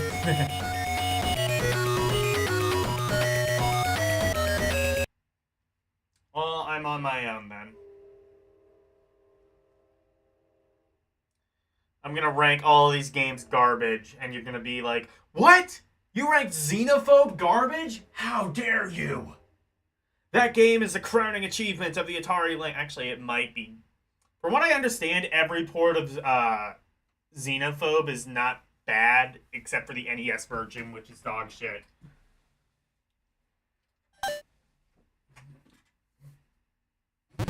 It's a platformer. Okay.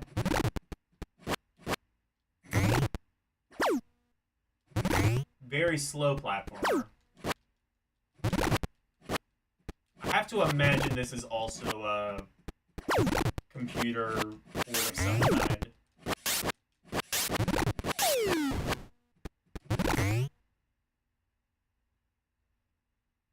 Ah!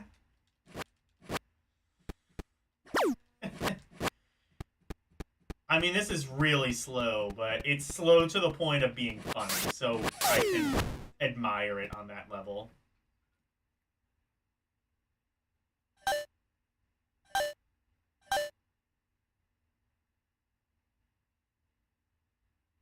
Xenophobe is badass? Okay.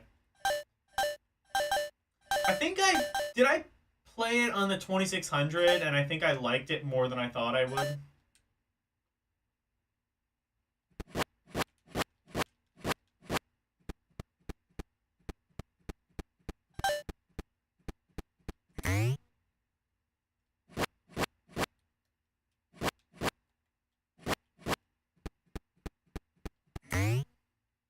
Ah! Ah!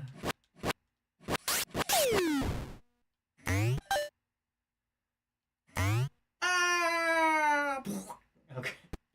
I love the moon gravity. It's a thing you occasionally dealt with on the Lynx, but it's funny, so I'm going to make fun of it.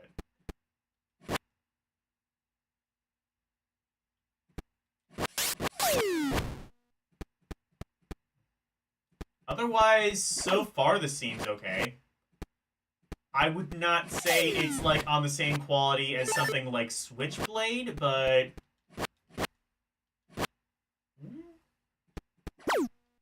I'm thinking this will probably be rated positively.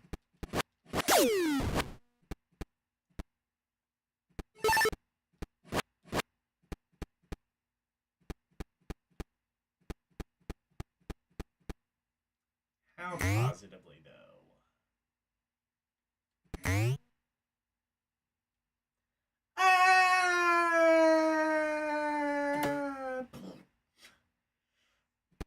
It even does like a little like. Okay, this game is.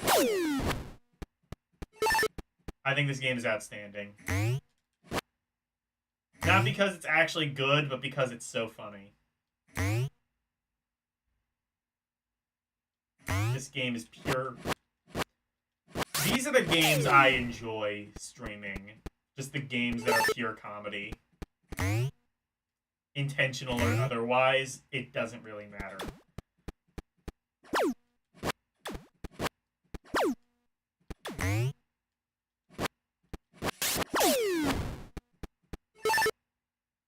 This actually does remind me a lot of Switchblade 2. Although, again, not as good and somehow slower. Also no music, much like Switchblade 2.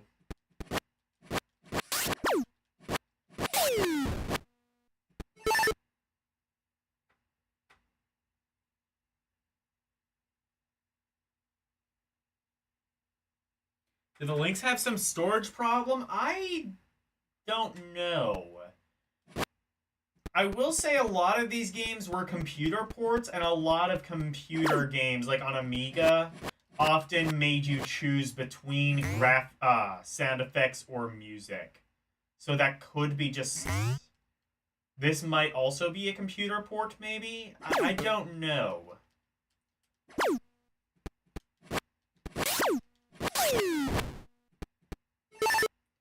Could also just be like a matter of like Jack Tramiel not opting for higher cartridge sizes a lot of the time, leading to things like this.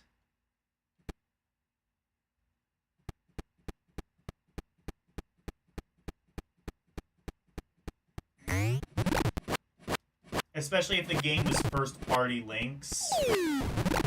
That could often happen.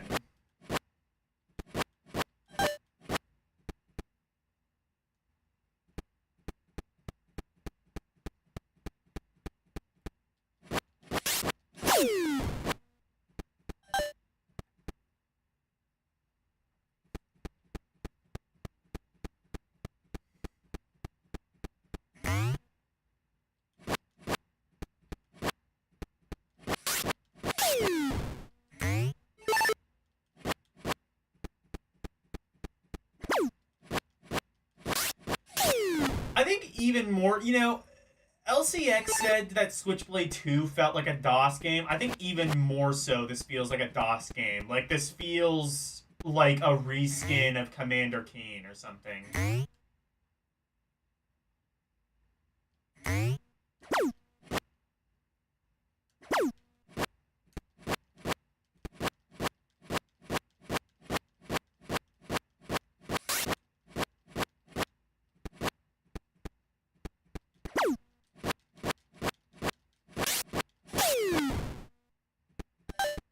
You just have... Where's my life? Because do I just have, like, infinite life? I keep, like, getting hit and not dying. So either it's really generous, or I don't know.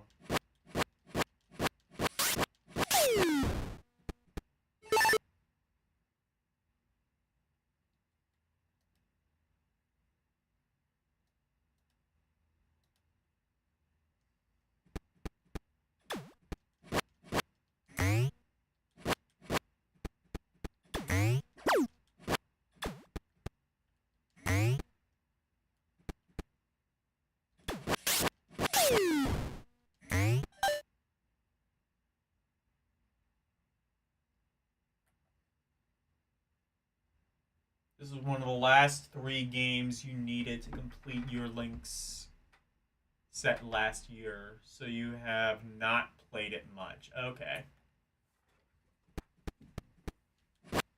I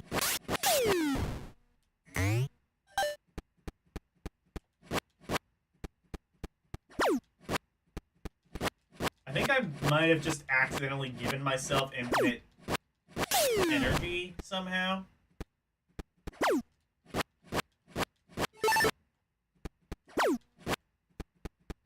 Because I refuse to die. I'm too Viking to die.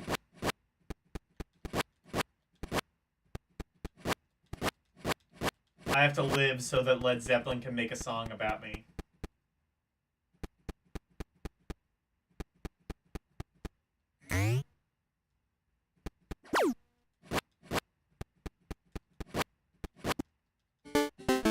Oh. Never mind. Also, the game over thing hit me, and I don't appreciate. Like came out of the screen and physically assaulted me, and I do not appreciate that. I don't know. Game seems fun. I think I wish that it was faster. I think that could maybe make it very fun, even if not just a little bit faster, but I think the game is fun.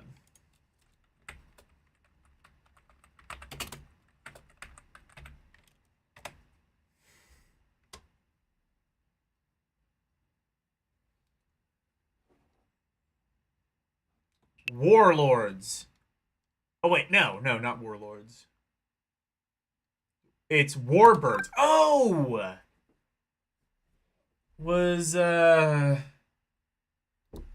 Why did Jeremiah Thomas recommend this game? Or why did Jeremiah Thomas mention this game? I forget.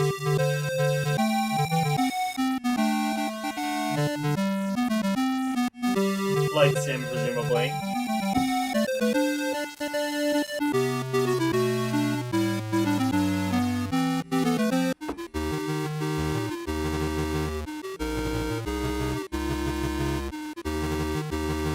Nope, run. Oh, it is a flight sim. Oh my god, look how it's... I was gonna say Afterburner, but no. What arcade game is this?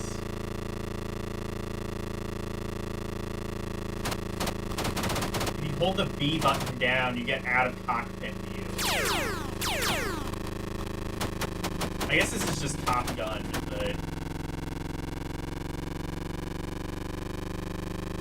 Do a barrel roll!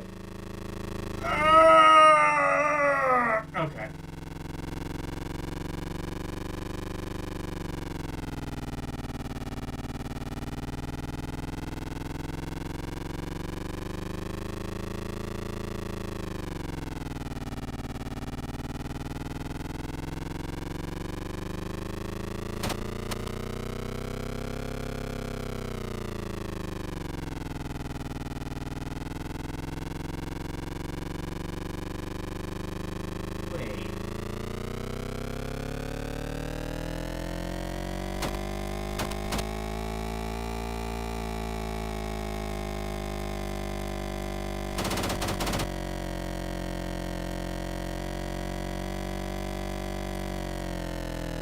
I can't tell. I guess those are supposed to be clouds. Okay, so I'm flying through the clouds now.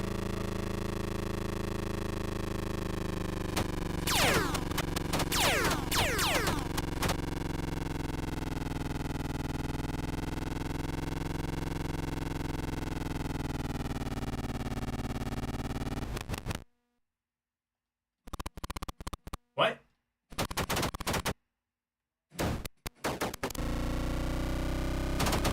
So you can press the option 1 button and it just turns off the engine noise? I don't think it actually turns off the engine, but it just mutes the engine noise. So it sounds like a ZX Spectrum game.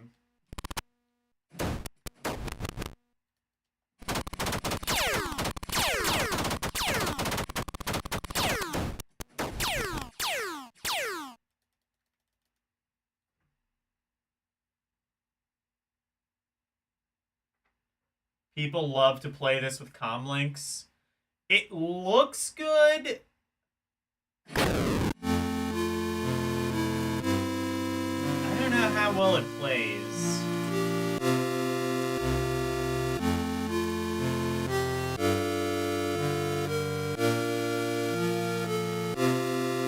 Zero attacker victory. Good game over screen. Forget whatever negative thing I was about to say. It's null and void now.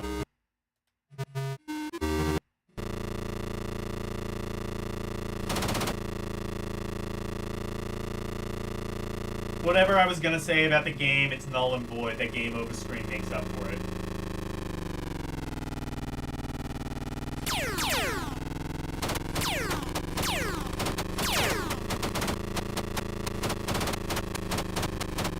Radar of some kind, which I cannot see. Where I'm supposed to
One biplanes had great radar technology. Oh, is that what this is? Okay, then never mind.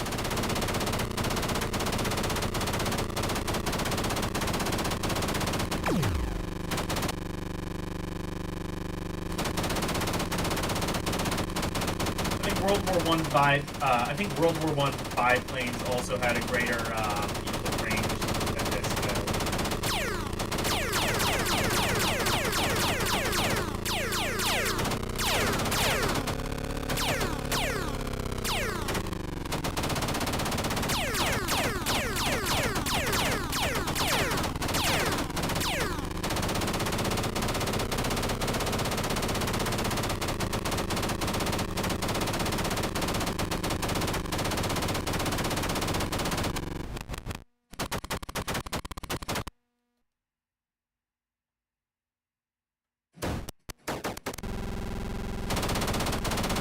Oh, I see. You have to hold the button down to start the engine.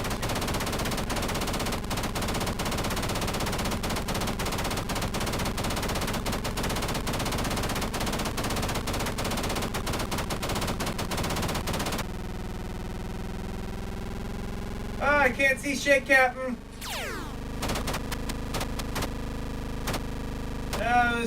This plane only has like a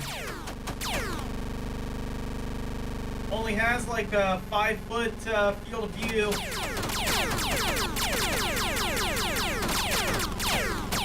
I don't know why it was designed like this, Captain. Son, it's because the Lynx had a poor resolution. I wish we were born in a non-Lynx world, but that's the cards we were dealt. That's the cards we were dealt, boy.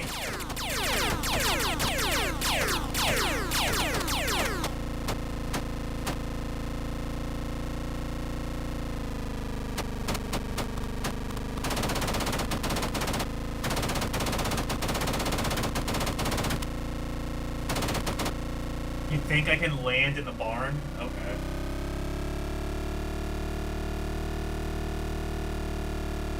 Well, if I find a barn, I will land there.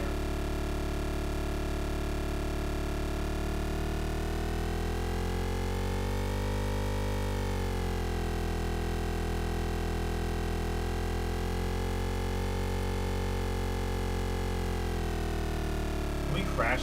Can we just crash land it? Let's fucking go.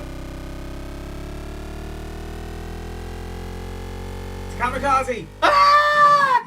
Okay. Well, that happened. I cannot parse that, but,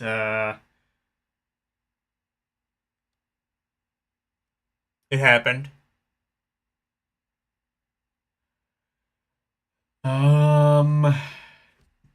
Fun, I guess.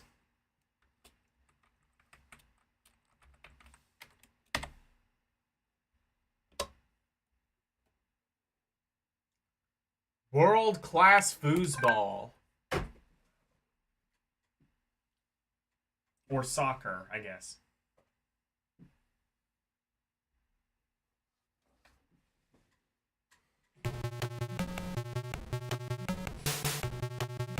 I'm Atari Man!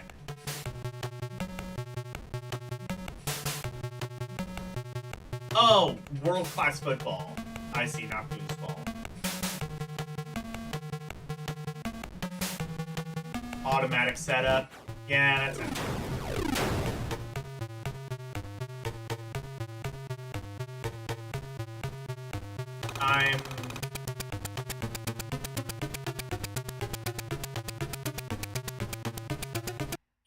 Let's go.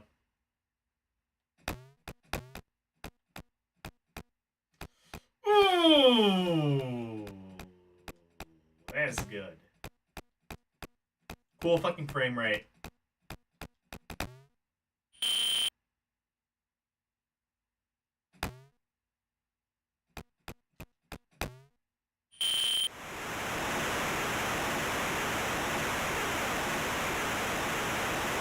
Yeah, good animation. Bad just about everything else.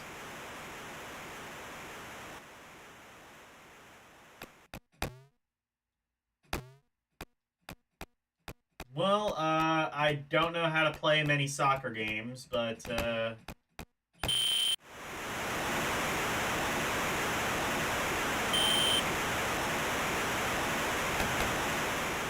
Oh! Oh, God. This is like a frame rate that's, like, almost somewhat nauseating.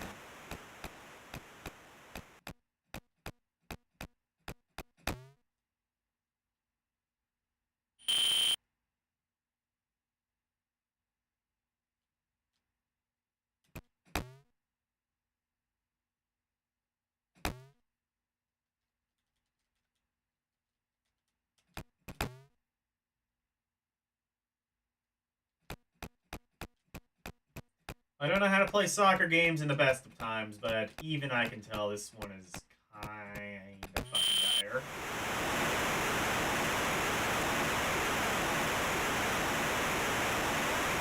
Tom links up to 6 players, checkered flag, and battle wheels do up to 6. Yeah, it tried to be 3D. A bunch could only do 4 and 2. Yeah. Yeah, Todd's Adventures I know could do 8. And I guess a couple could also do 6. I would like to see if I can find footage of people doing 8-player Todd's Adventures in Slime World.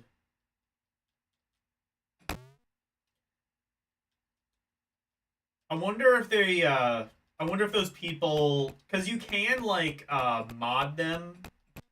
You can like mod the links to do like a TV out mode. Beatrice did start development during the Lynx's real life.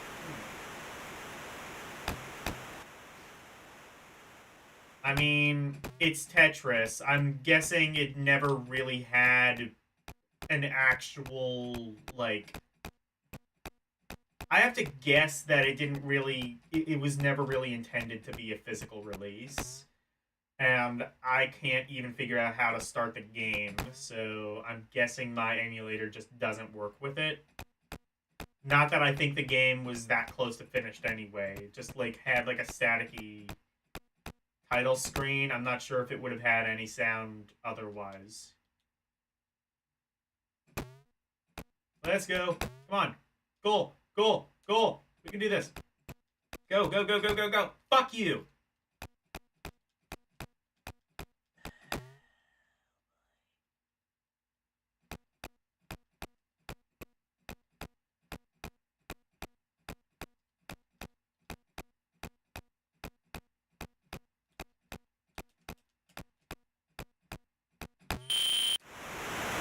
Alright.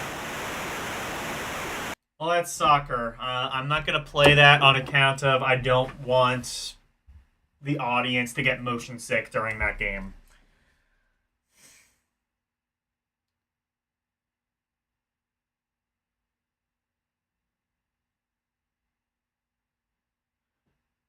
They were working on it in 1992? Oh, then maybe.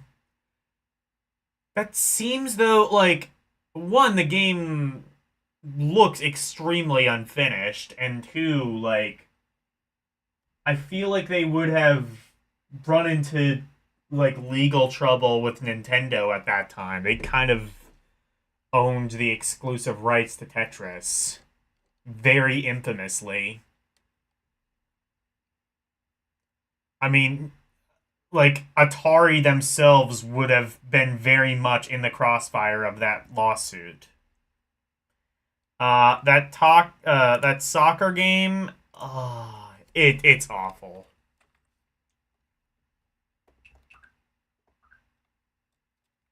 Oh, it was called World Class Foosball, I guess. I don't know, but the title screen says World Class Soccer, so I'm ranking it as that.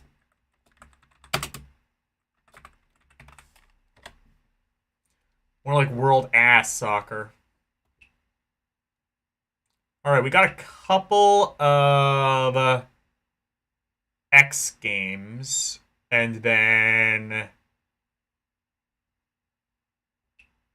Oh, actually 2. I just, for some reason, happen to have 3 copies of Xenophobe. I swear I don't like the game. I just don't know why. For some reason, I have 3 copies of Xenophobe.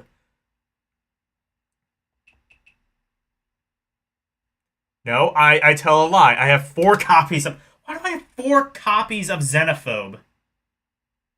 Foosball is a tabletop game. Yeah, I don't know where they get...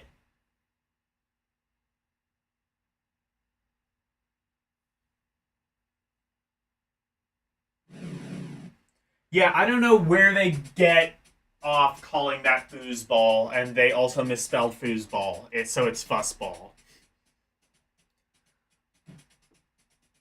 Xenophobe. So I've played the NES version. That one is a steaming pile of dog shit. And I played the Atari game, which was actually surprisingly competent. Let's see where this falls. This could go, well, one of 2 ways, I guess. Mr. Ease! Let's go. Wait, can I... Oh, wait, hang on. Could I select my character? Is that what it was telling me I could do?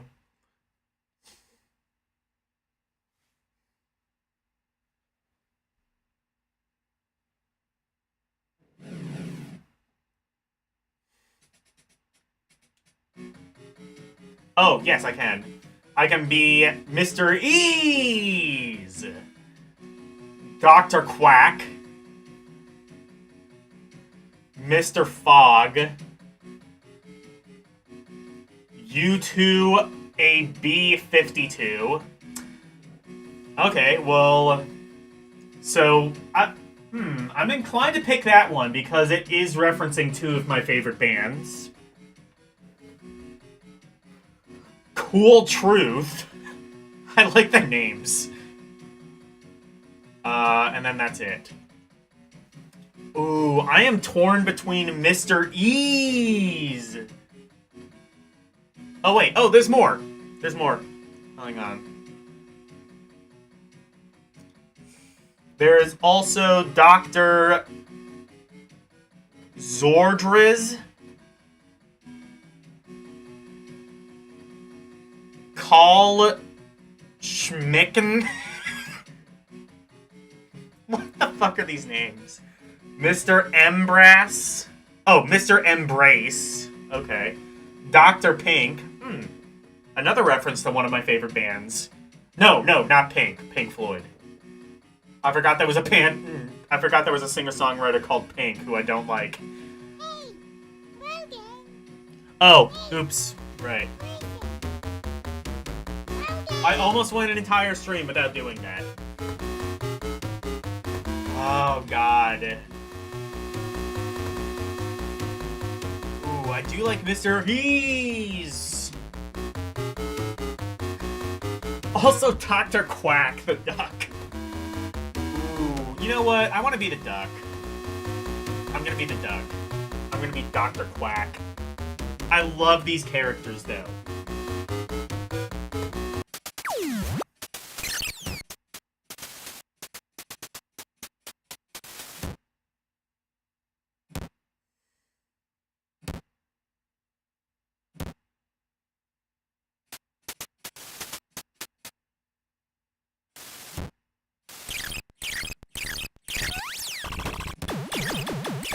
It's not really a beat 'em up. I don't know if I would call it that.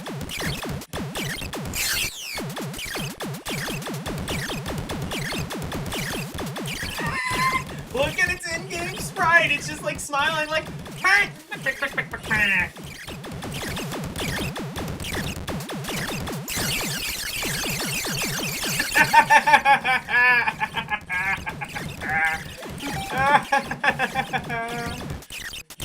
Look, it's like constantly looking at the camera. It's just like, look what I'm doing. I'm shooting some aliens. See it? Get it? Oh, can I play as all of these characters? Good. They all kind of play the same, it seems, but... Oh, I can shoot a grenade.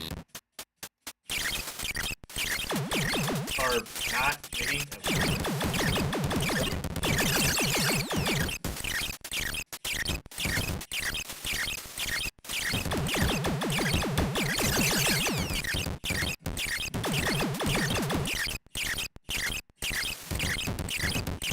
Why is my health going down?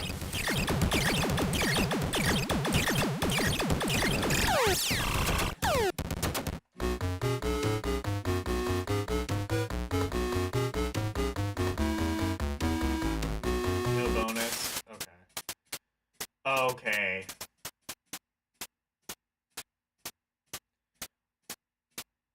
Okay, I'm gonna be U2AB52.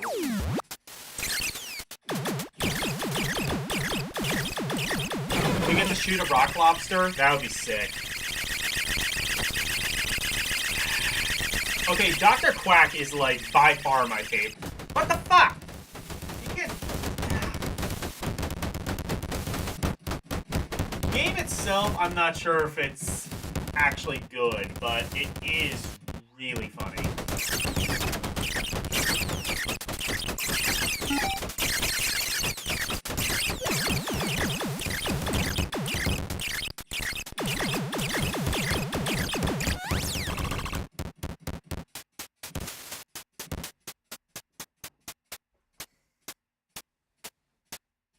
Yeah, it's like a shooter.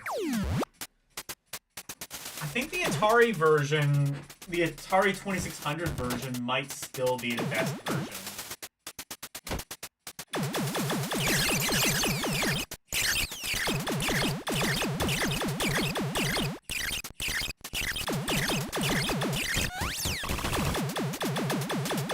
Oh, I see. I have to jump to, like, get... So there's, like, face huggers, and I have to jump for them to, like, get off me.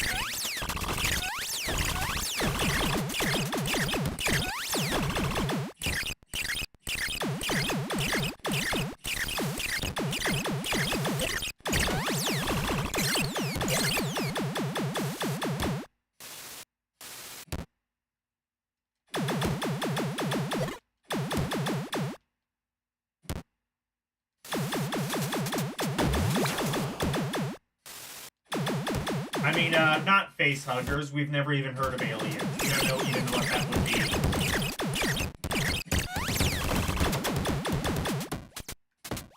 Okay, hit. No.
Survival game, kinda.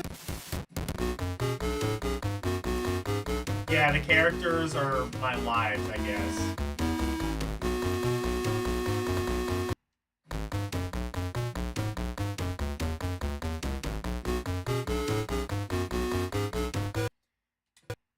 I gotta be the duck again.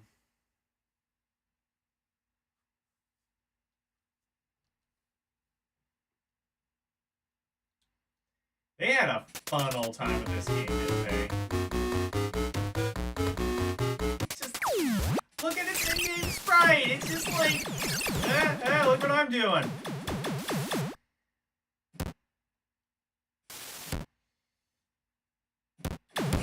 Aliens. These aliens are despicable.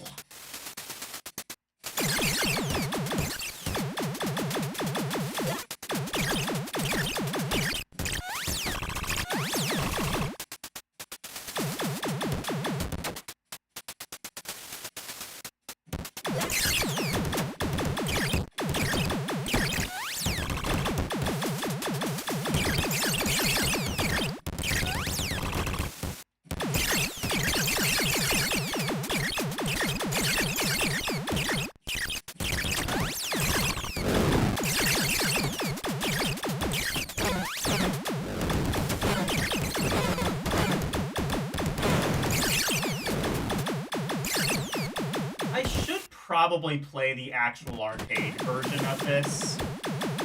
Because I don't think I ever actually have. I've only played the very mixed ports of this. Like I said, NES is, like, pretty dire. And the Atari port of this is actually somehow better than the NES port. I don't know if it speaks to how good the 2600 port was or how bad the NES port was, but I feel like the truth lies somewhere between the two.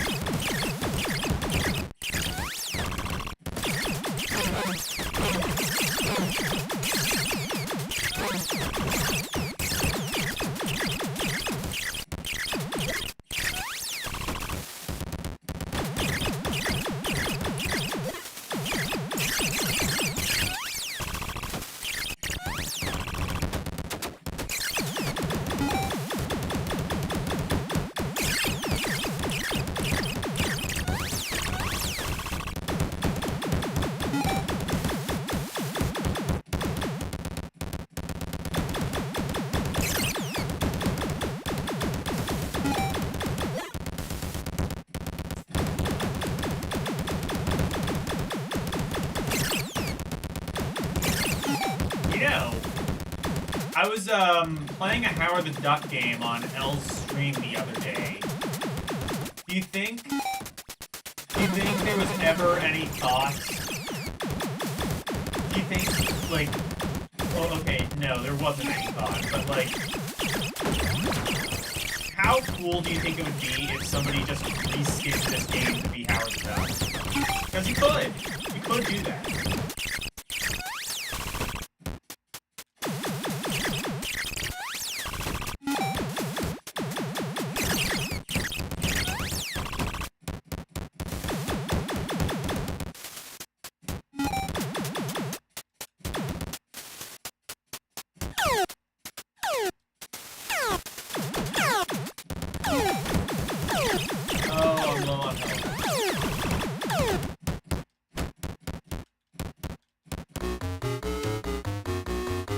Feeling like a dead duck!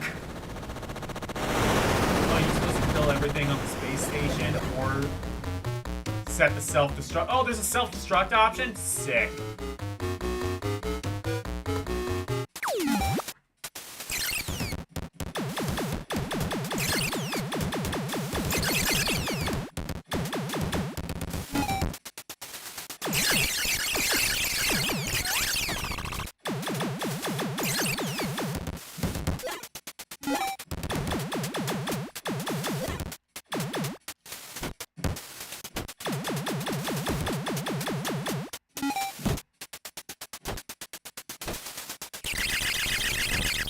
What?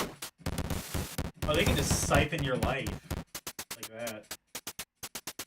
What else can I be?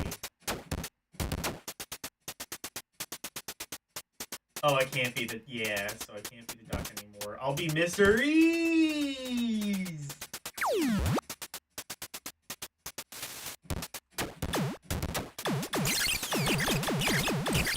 Does the arcade version even have the duck? Because, like, he's worth 25 cents at very least. I think they were undercharging people when they requested 25 cents to play this game.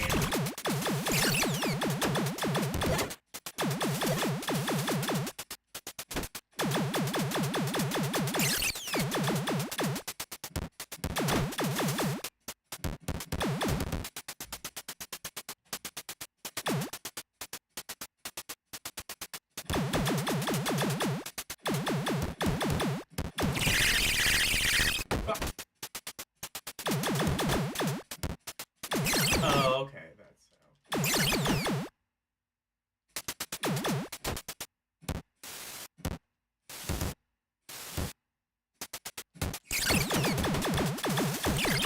Yeah, the more I play this game, the more I kind of love it. Maybe I need to be more xenophobic. That's the lesson I've learned on today's stream. Xenophobia is good.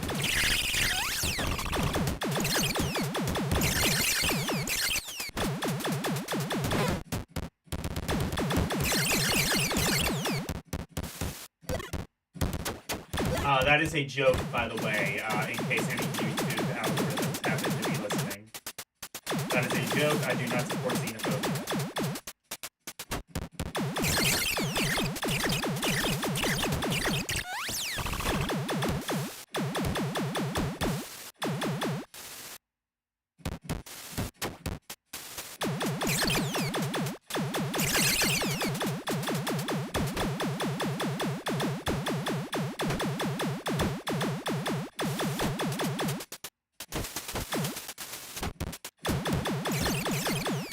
Now I see why I have 4 copies of this game. They really wanted me to play it, and you know what? I think they were right to want that.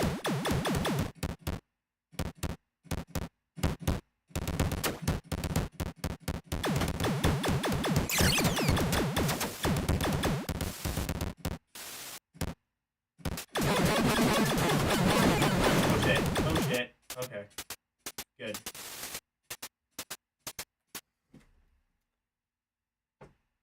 You can take the elevator to different floors. Oh, okay.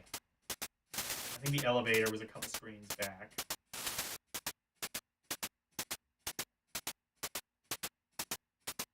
Can I?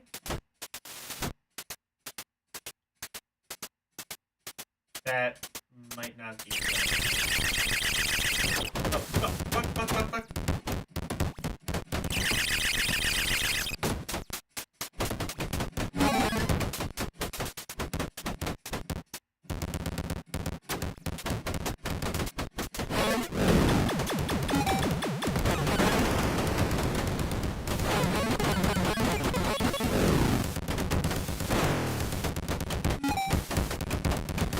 I guess the elevator must have been something different.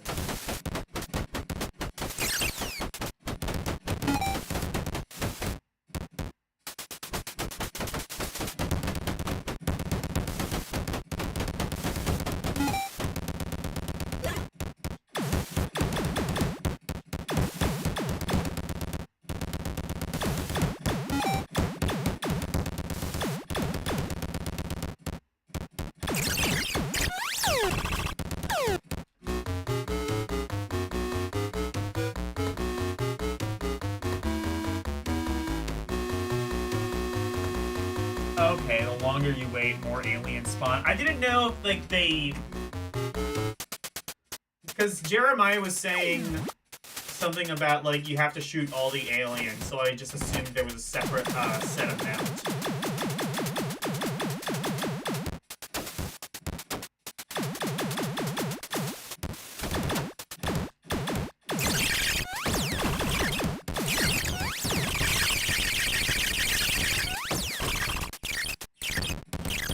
Anyway, I think I'm done with that. I might have to play that, but like a better version. Oh, there's an infestation meter. That's... I see. Okay. That is a really cool game. I just wish the NES didn't get such a terrible port, because I think it makes people think the actual game is worse than it is. I think that is very fun.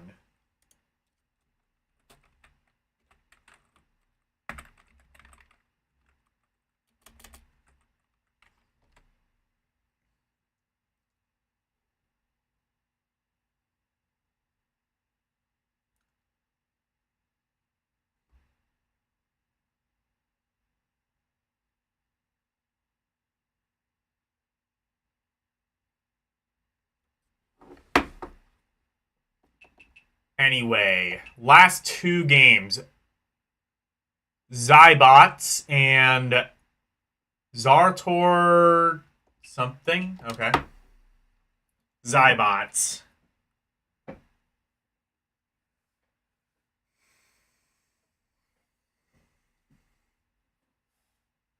I don't know what this is gonna be.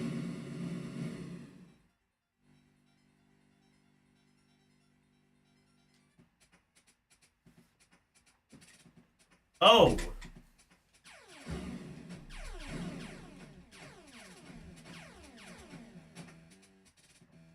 Oh, what is this? This is like that G.I. Joe game that Konami made.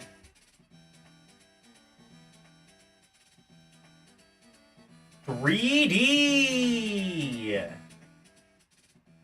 Actually, you know what? This kind of reminds me of, like, Electro Cop, but not quite as ambitious. Still very ambitious, but... Hey, Right. Shit, sorry.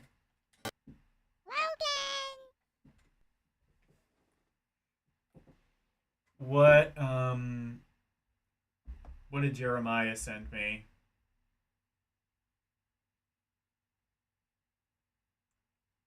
Hypnodrone? Oh, okay. Is this... Can I download the ROM here?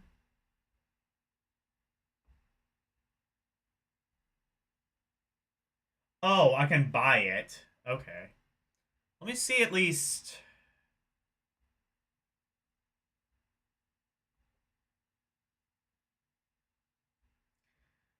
I think I'm gonna look up a video. Why are there no ROMs of this?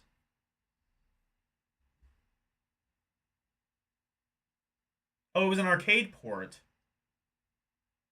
You were just showing me it exists. I think when after I finish the last game, I'll look up a video of it. Because I don't know why, like, it's so well hidden on the internet. I guess whoever made Hypnodrone is really protective of that specific game.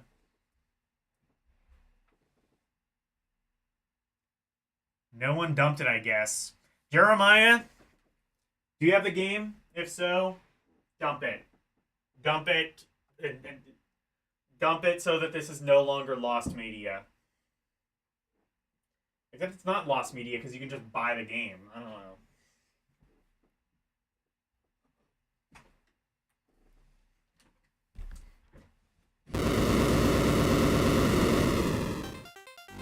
I guess Jeremiah gotta do it.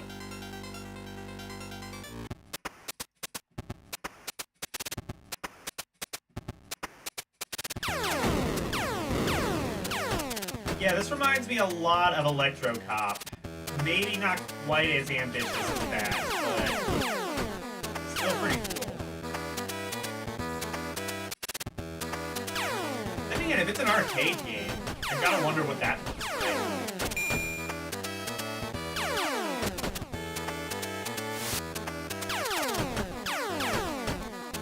That again reminds me of that one. I keep forgetting of the SNK game that this reminds me of, but...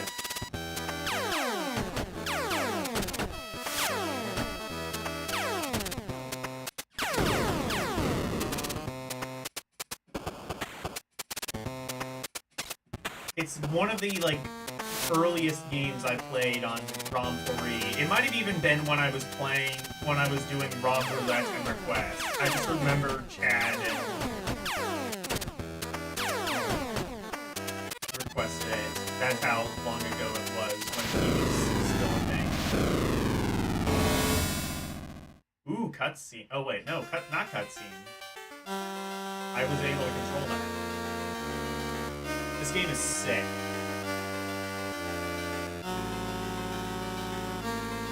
The other button turns your... Oh, you can do that!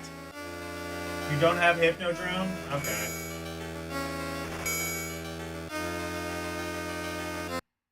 I mean, then for all we know, like, that game, you buy it and it's just like... It could just send you, like, a note being like, haha, sucker. Signed, Sean Kelly.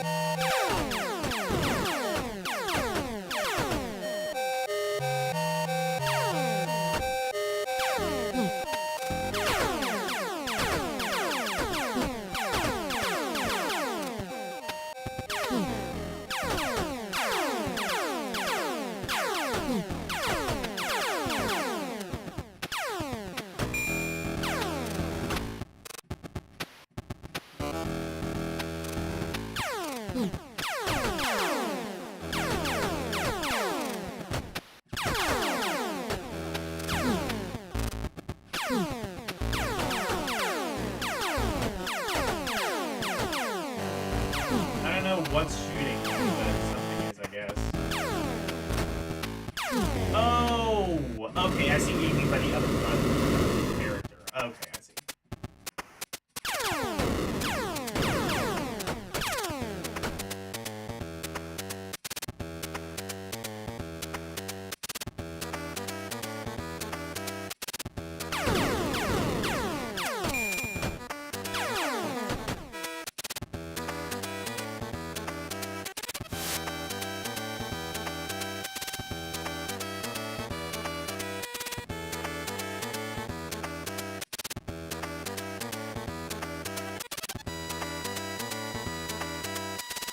Oh, I see. So, I see how that works then. Okay. So you hold the button down, and then you turn left and right. I see.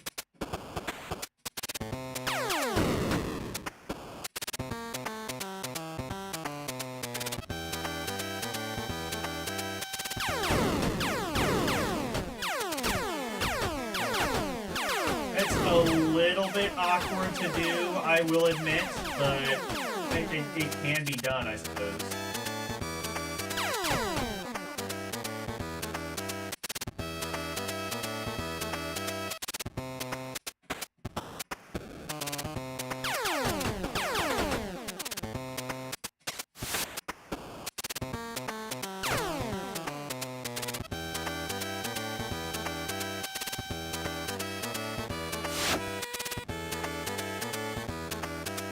Oh, there is a map.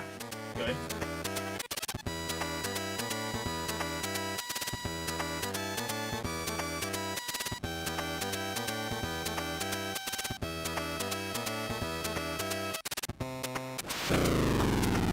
Oh.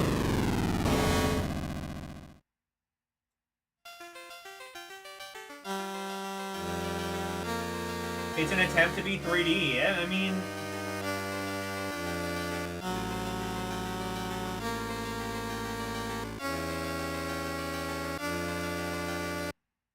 like, we've definitely seen worse attempts at being 3D on the Atari Lynx.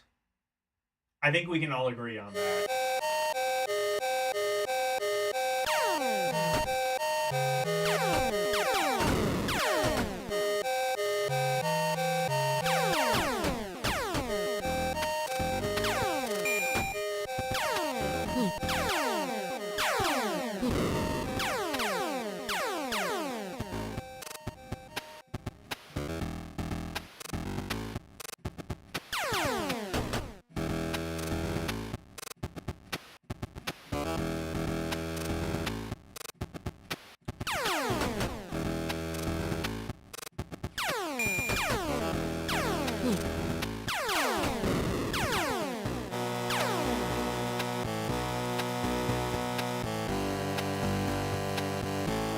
This has really good music, too.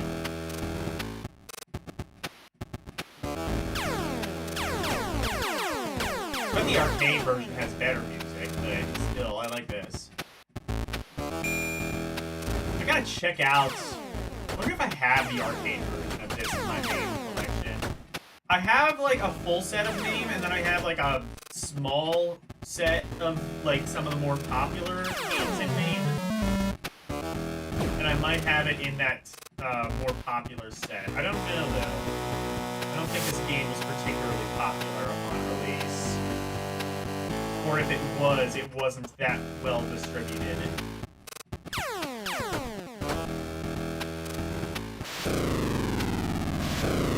Let's go.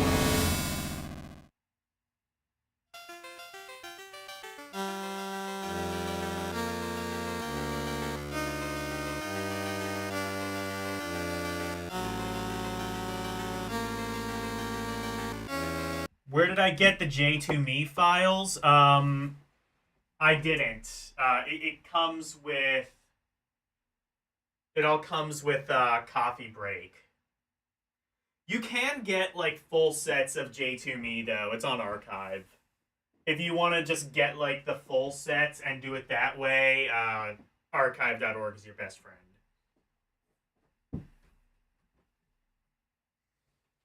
Yeah, exactly. It works. It works at being 3D. Can't be said of every game, even that we've seen tonight.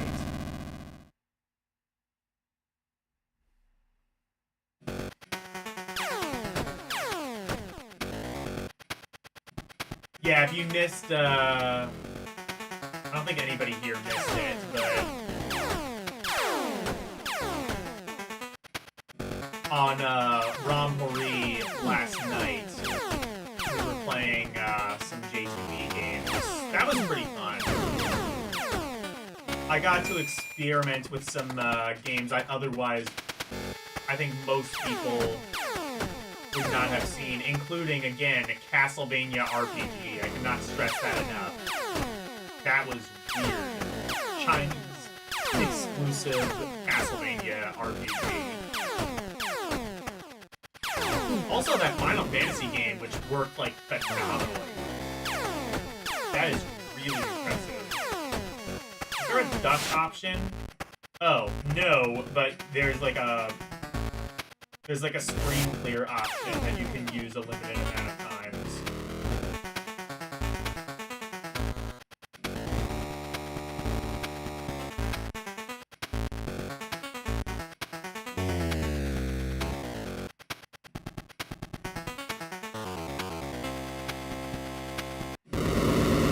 Okay.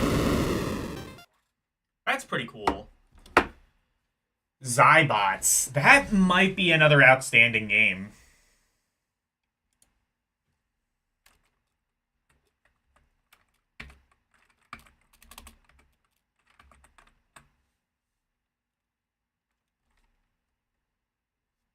And then last game, and then I'm gonna look up the video of Hyperdrone or Hypnodrone or whatever the hell it was called. Zarlor Harris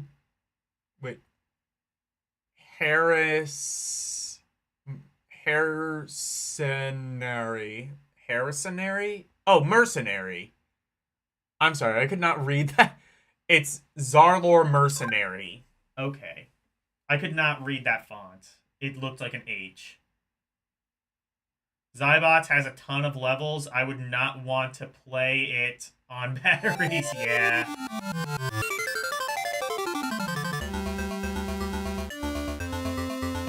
FF1 is an enhanced port, except for frame rate. It's meant to be better than the OG. Yeah, I mean, like, honestly, if you want to play like the best version, you know, I think FF1 was ported on GBA, and that's probably better. But for a Java phone, that's kind of insane how it's good.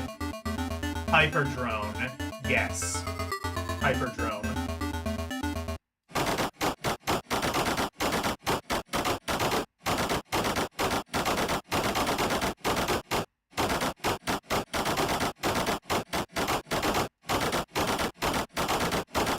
I'm guessing this is gonna be a run and gun. Am I right?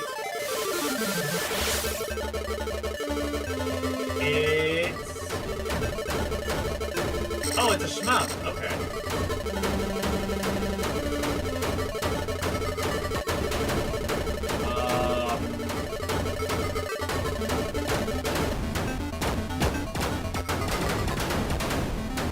I forget if anyone... Was it L who was asking if there were any good shmups? This one doesn't seem bad.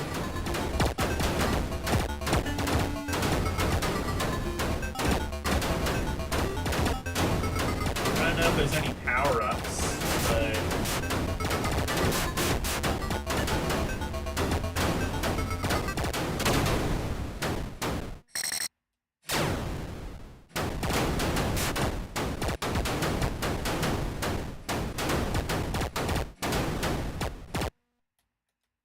Oh, I see. I just turned the music.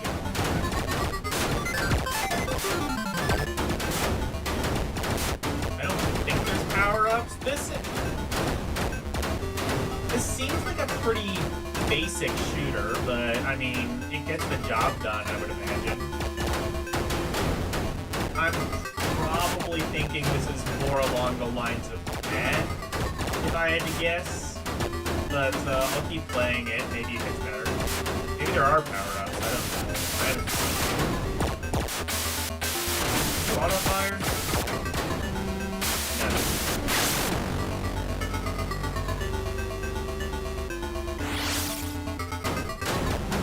kind of cool effect when you die. Oh, actually, there's a couple of 3D effects. It zooms the screen in. And this is a fucking... I understand how this has such a big homebrew scene. This system was, like, basically made for demo scenes. Honestly, you could have made this red and black and told me it was a Virtual Boy game, and I believe you. Actually, you could say that about a lot of Atari Lynx games. Like, honestly, like, you could have, like Zybots, you could have ported that to the Virtual Boy, and it would have been the Virtual Boy's killer app.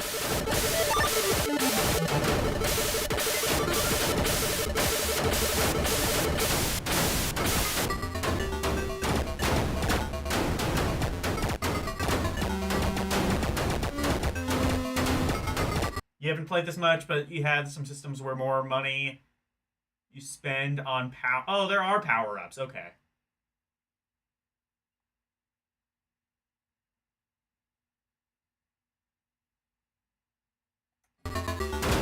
Bill is saying PSP. I don't know what that's in reference to, but... Oh, was FF1 not on GBA? Was it on PSP? I mean, yeah, that's of course going to be the superior version, but even GBA, I imagine, would be better than the Java one.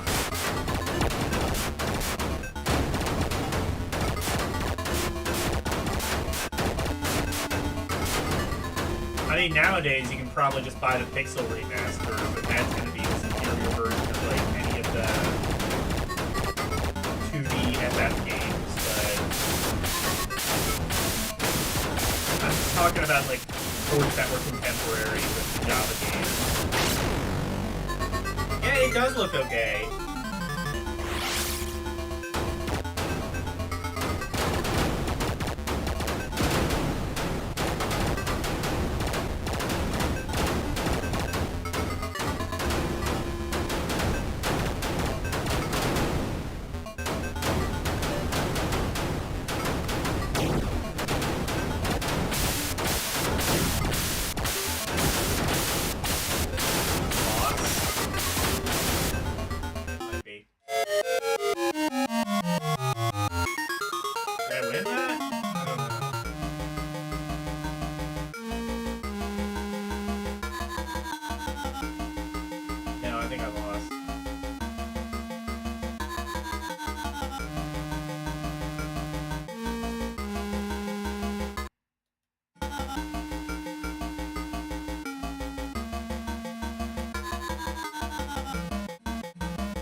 I was playing the S40 version of the game. GBA wasn't that much stronger than an S60 compatible phone. Oh, you're saying the PSP is better? Yeah.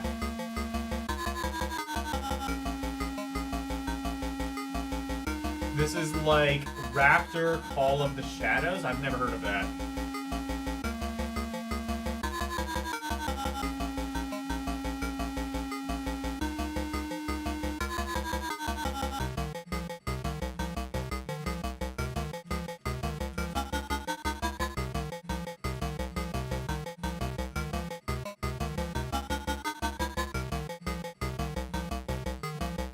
Someone wrote that like a novel ending?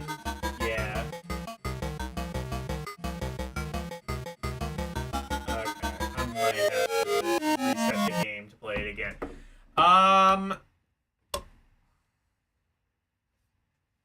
I might... If it has like an upgrade system with like currency, that could make the game closer to being fun, but based on what I'm able to see,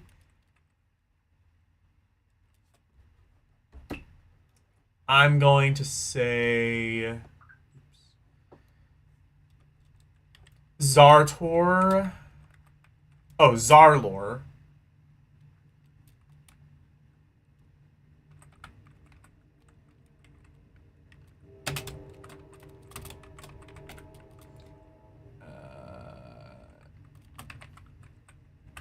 There we go.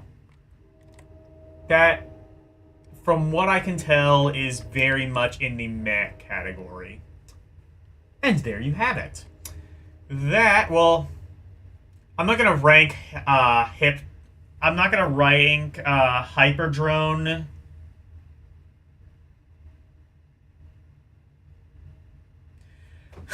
The Hyperdrone ROM not being available is a known thing. Okay.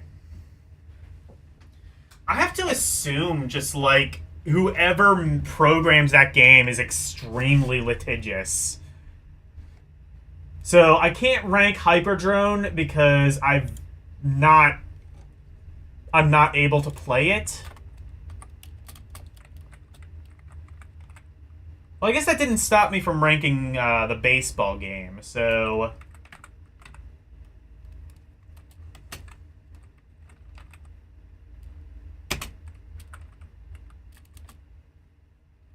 There's an Atari 2600 version of this? And a Jag? Oh, wait, no. No, never mind.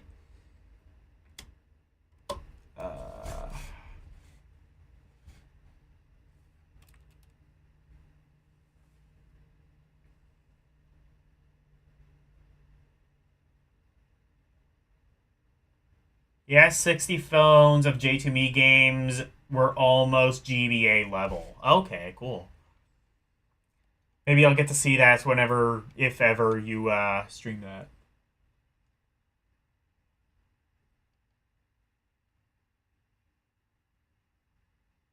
Are there even any videos of this game? Oh, here's one.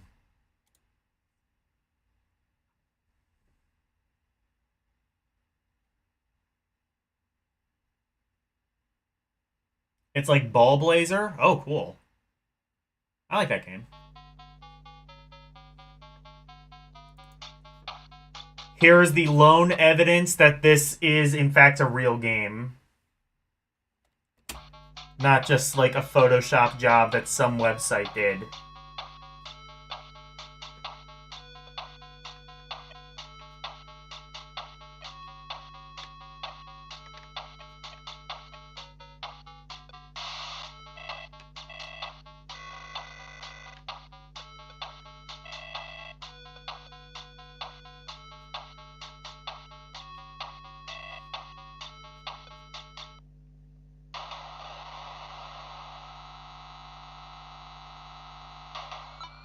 If you want to play this game, you gotta have a real Atari Lynx, or... How the hell is he doing this? Because this is not an Atari Lynx. Is this like... Is he using a TV out? Because he's definitely pointing a camera at something. Oh, this is very much like Ball Blazer.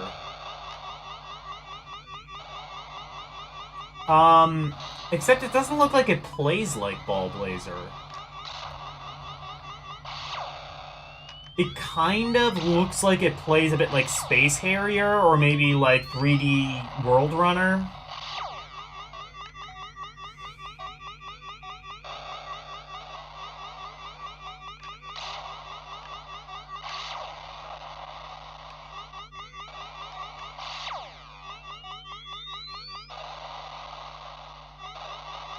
It looks pretty cool. Up to 4 players, comlinks. I think first you have to convince 4 people that this is a real game.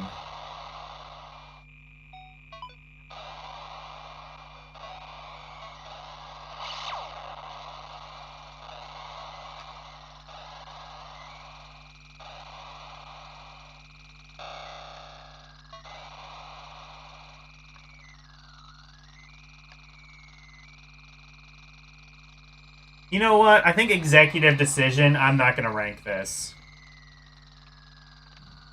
And I might even remove that baseball game. Not that I ranked it particularly positively anyway. I think I just put it as meh, but...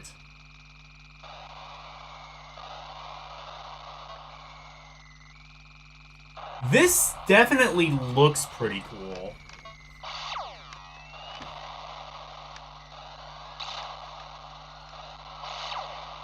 I would say this is not like the most impressive case of 3D on Atari Lynx. I would say games like Zybots or Electro Cop maybe did it a little bit better. Blue Lightning, I would say, did it way better. Stun Runner did it really well. We saw that earlier.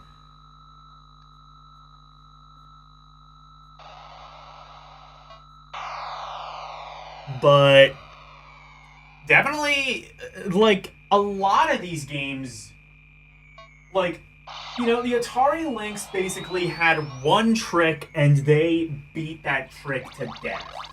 There were so many, like, pseudo super scalar arcade games that were, like, downported to the Lynx. I would even say, like, Stun Runner kind of falls into that category. By the way, was Stun Runner the arcade long, actually thick, released? It's hefty. It looks like something you'd find rattling around in Batman's. Anyway. That's somebody. Yeah. Yeah, executive decision. I'm not going to rank this, but it looks cool. Okay. That was the Atari Lynx. We did it. Definitely much like the Atari 2600, most of the games fell squarely in the, I would say, 6 or 7 out of 10 range.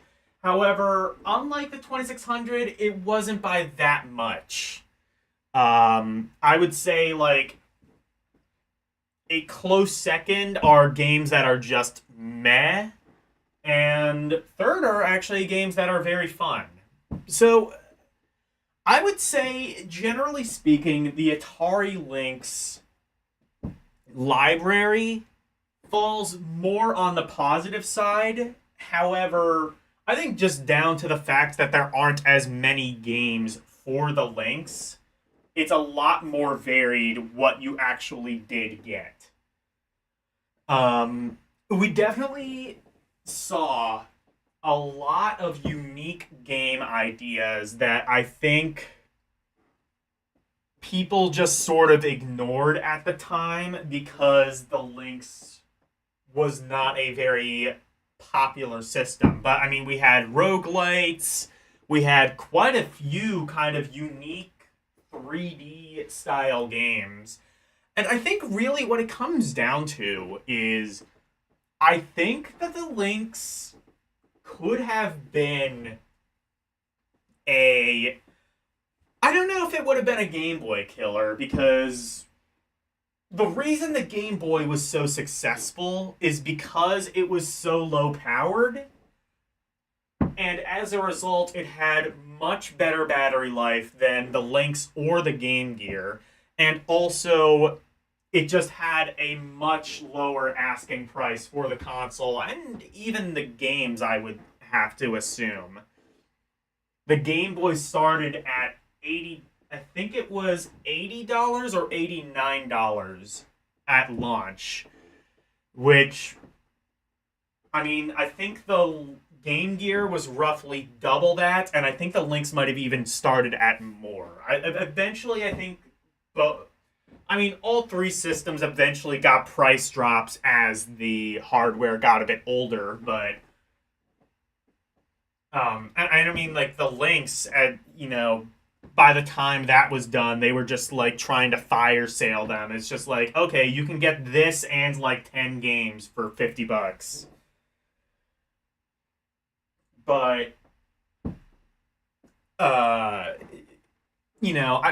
think if the Lynx had been in more capable hands, it might not have been a Game Boy killer, but it could have maybe been a Game Gear killer. I think maybe if you had, like, maybe given it to somebody who might have,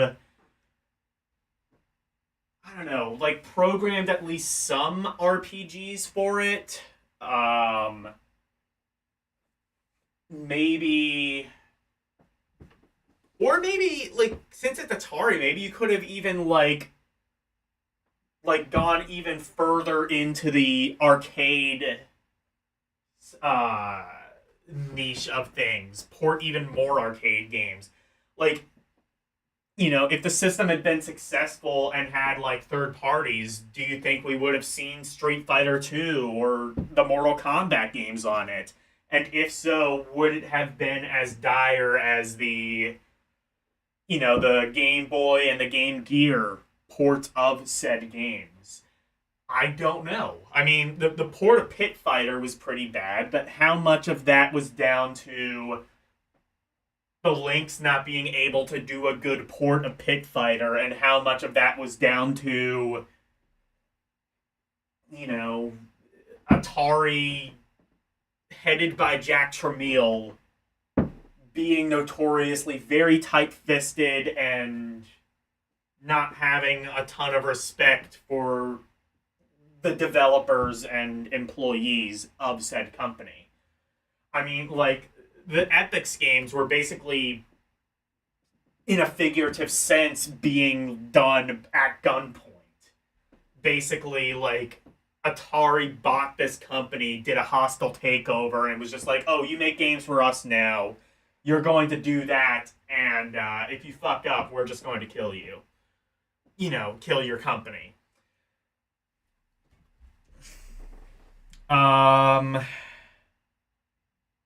It looks like it could pass for a 3D DOS game. Yeah, I see.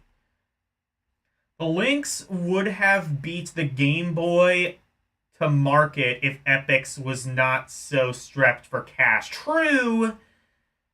But I think once the Game Boy did come to market, I think that it still would have beat the Lynx. Again, because Nintendo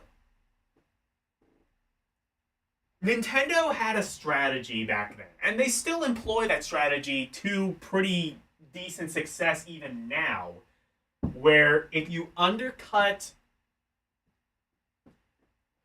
the competition on price, it doesn't necessarily matter that you have weaker hardware. That worked very well in the Game Boys. That worked pretty well in the Game Boy, very well in the Game Boy's case, and Nintendo has utilized that strategy a lot going forward. With the Wii, that was very successful, and the Switch, I mean, that was very successful, and the DS line of consoles as well. I mean, the DS is considerably weaker hardware-wise than the PSP, but it was cheaper. And I think the DS might have had a better understanding of what people actually wanted out of a handheld. They didn't want, like, watered-down PS2 games. They wanted dedicated handheld games, which was a niche that would eventually kind of come to be taken up by smartphones. But, smartphone gaming didn't really exist when the DS came out, so that's how Nintendo was able to capture that market. As to the Atari Lynx, like I said, I don't think there is any chance of it being, unless they were somehow able to make that hardware cheap enough to compete with the Game Boy price-wise, which I don't think was in the cards for 1989 technology. It could have beat the Game Boy to market and had an early advantage, maybe. But even then, like, did Epix really have the cultural cachet to, like, even if Epix did release it, they would have to market it somehow. And did they really have the cultural cachet to do that? Then again, did Nintendo really have the cultural cachet? I mean, I guess so. Donkey Kong and Mario Brothers were pretty big arcade games. And some of the bigger Atari 2600 games. So, maybe, but I don't know if, like, their success off the games would have really been able to match what Nintendo had at that time. I think that maybe the Lynx could have had an advantage coming out like a couple of years before the Game Boy, if it had. But once the Game Boy came out, I feel like Nintendo still would have pretty easily squashed it. And also, I think it would have to have some third party. It would have to have more third party support to even compete with the Game Boy or Game Gear. Game Boy had a lot of third party support. Game Gear had some. Definitely more than the Lynx, where I think the extent of the third party support was Signosis and List Ends, maybe?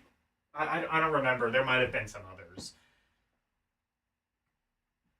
But I guess System 3, were they the ones behind? I think System 3 might have been, or Team 17, or whoever they were, the people behind Switchblade. But yeah, there were definitely some Amiga ports. And,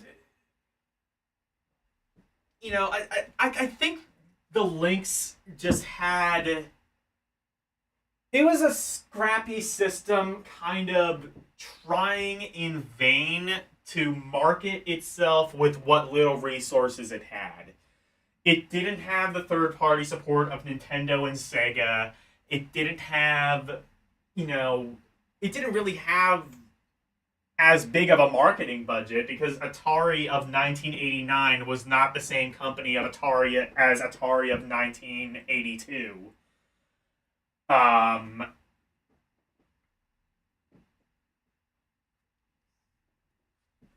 You know,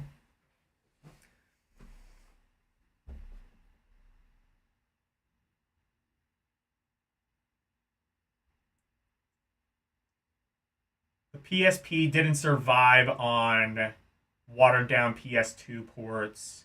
The PSP had better games than the DS. Depends on just that there was a stigma in your area about it. I don't know if it necessarily had... I mean, that's subjective. It had more... I think the DS maybe had a wider appeal because it was like... It wasn't like just... It wasn't even just a game system. It was like, you know... It kind of had that same mass appeal that the Wii had, where like even people who weren't interested in video games were buying DSs. And it's the same thing with the Wii. Like, even people, like my grandmother, who I don't think had ever played a video game in her life up to that point, she bought a Wii. She bought a Wii, and my grandmother and grandfather both enjoyed it at the time. They played some Wii Sports, they played some Wii Fit. My grandfather really enjoyed Donkey Kong Country Returns, probably because he kind of remembered Donkey Kong in the arcade and just thought it was a worthy successor. And, you know, they bought it because they knew the grandkids, me, would like it, and I did. You know, I had a Wii at home, and I would have liked to play Wii at their house. Team 17 are the Worms developers? Oh, yeah, they might be. I think they also were behind Turrican. I get 90% of the Game Boy's success was due to Tetris. If the Game Boy did not have Tetris, it would have sold less than half of what it did. I can agree to that. Because the Game Boy actually kind of did a similar thing. You know, like, I've told this story. I had a coworker a while back who just remembered, like, this handheld that played Tetris and didn't even fully remember what the handheld was called. And I was just like, oh, it's a Game Boy. It actually played more games than Tetris. But he didn't even know that. He just knew it as the Tetris machine. He didn't even know it could play other games besides Tetris. That's how, you know, but then again, like, you know, that's... With a Game Boy, Tetris was kind of such an endlessly addicting game that's kind of all you really needed. I mean, it got people, again, who, like like salarymen were buying Game Boys. You know, like 9 to 5 desk workers, adults. I mean, George Bush, President George Bush, apparently had a Game Boy and was obsessed with Tetris when that was a major trendy thing. It appealed to the same group of people who were playing solitaire on their Windows 95 machines. Just like these salarymen who just wanted a quick distraction between meetings and, you know, during downtime.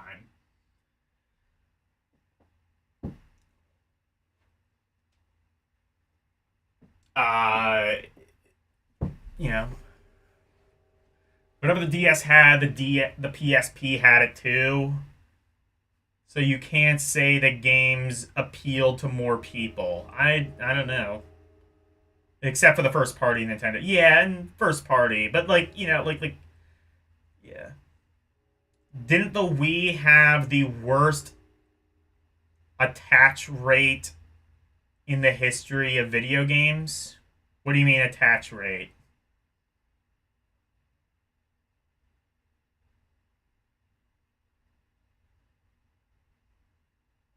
You never liked Tetris? I know, you prefer Clax for some reason.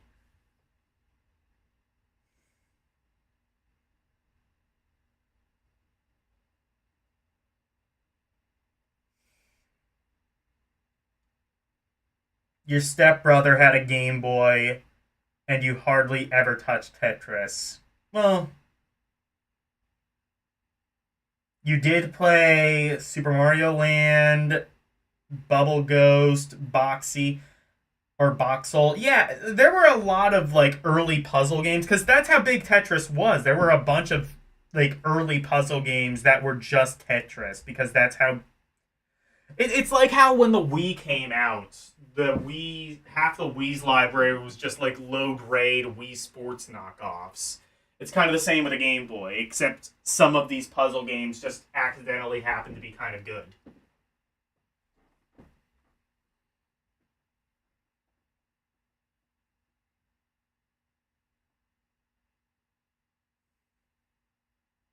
Attach rate is the number of games a console owner has. A lot of Wii owners never bought another game. Yeah, I can believe that. Like, you know, nursing homes were buying Wii's, and they just bought Wii Sports. Again, it's the same thing with like the Game Boy. Like, you know how like I was saying, like there are people who had a Game Boy, play Tetris, and didn't even know they could play other games. Same with a Wii. Like, maybe they knew you could play other games on the Wii, but they didn't care. Wii Sports was fun. It was a fun, you know, quick thing. You could just get a Wii, a couple of controllers, have a fun, you know, guys' night or girls' night or whatever, play some Wii bowling, kick your friend's ass, and, you know, have a little friendly rivalry. I always enjoyed I enjoyed Wii Sports as a kid. I enjoy Wii Sports now. It's a fun game. And it's one of those, like, really simple, small things that's kind of all you really need.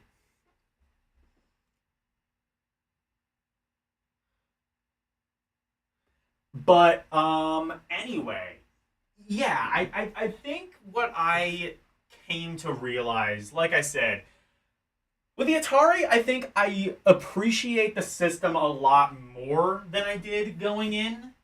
I think with the Lynx, I appreciate it slightly less. Not to say that I didn't find some good games that I didn't otherwise know about. I did. But I came to realize, like, there were a lot of real janky games. And janky in a way that I think a lot of people might have overlooked because the Lynx did not sell very well. I made the comparison earlier of, like, the Lynx. I was saying, like, there's hidden gems and then there's, like, a hidden dog turd. Like, there's a dog turd, like your dog takes a shit and it smells, but like 30 years later, you forgot that it smells, so you dig it up, and there's that smell, and it's like, oh yeah, I forgot this was shit. I remember that shit. It was shit. You know, like it's kind of the same thing. You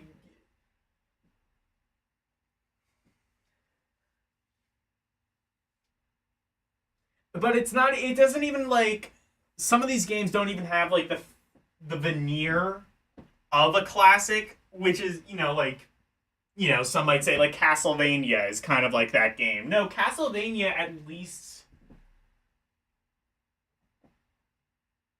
like it had the veneer of a really good game. It had really good music, it had good graphics, it had a really nice atmosphere for the time.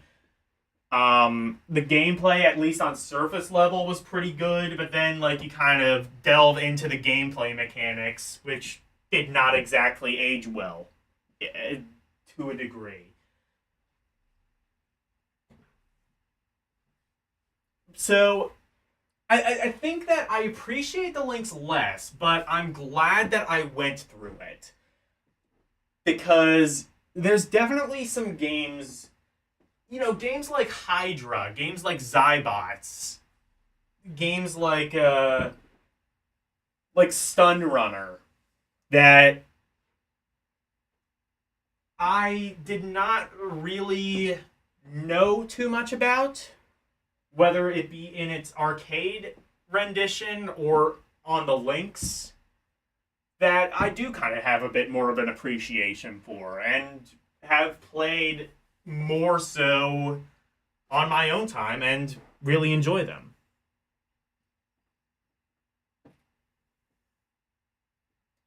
So, yeah. So let me see. I'm gonna find a raid target.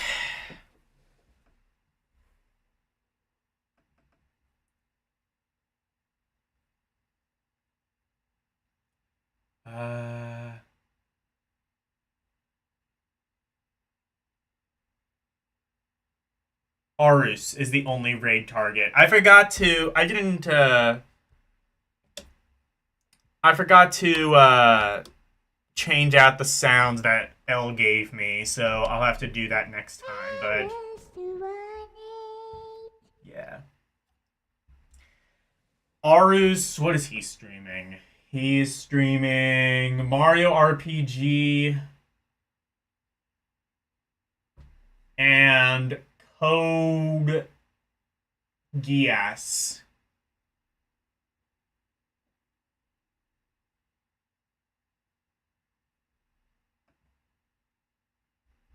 So go raid him, tell him I said hi. Tomorrow I will be starting Phoenix Wright Ace Attorney. Thursday I will be starting R Tonelico for PS2. Saturday morning I will be doing a random ROM thing with LCX. Saturday night I will be doing, again, this is a public stream, Eldiner Cinema Streets of Fire, hopefully with Wolfpack 1. He's agreed to do it. Hopefully he's still able to. Sunday night, I think I'm going to do an all DOS and PC games stream of Rompori. Good luck with Phoenix, right? I mean, I've played through, like, most of the game, so I should at least be able to get to, like, the final thing. The final, against, the German guy, I forget his name, but the final, like, scenario, that was, like, where I got stuck the last time.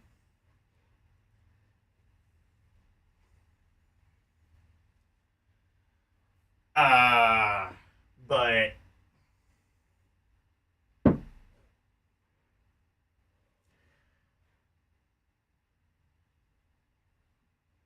what was it? Von Karma, that's it, yeah. But yeah, so Sunday I'm gonna do a Rompori DOS and PC game special. Primarily done on archive.org, I think.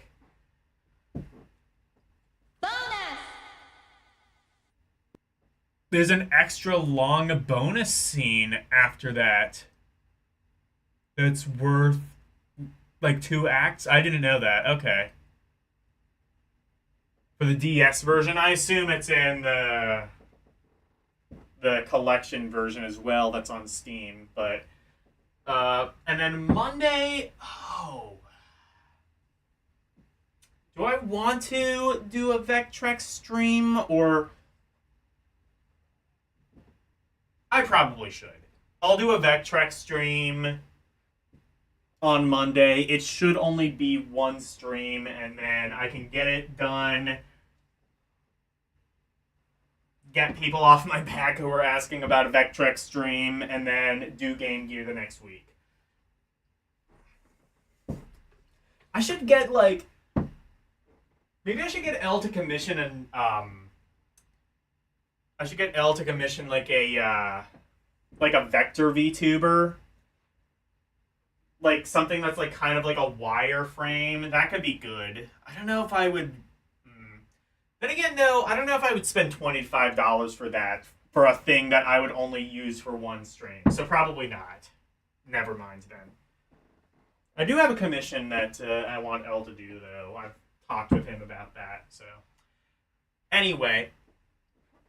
Thank you guys so very much for watching. Always super appreciated. Special thank you to Arus218 and Orc Warchief Reviews for being members, and thank you to everybody else. Thank you Alkin Slice, LCX, Jeremiah Thomas, Karumim Good Gamer, Mike Wolf, Prime One, Renee W, Retro Ryan, Zombie One, Ketsu Sanya, Dane Q Gore, Shaggy, Budsy,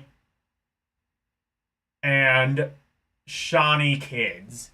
Thank you guys so very much for watching. Good night. And thank you for coming to my TED Talk. Bye, everyone. It's the outro, and here's the outro free. Freddy Freak of presentation, sweeping the nation, doing his thing by way. If you wanna see more of me, become a member, watching movies on LD Cinema, play some games on Rum Roulette and Request. To be part of the community, join the Discord, talking about games, music, rock requests, and more. Join now. That's all of the plugs that I've made. Thank you all for watching. Now let's raid!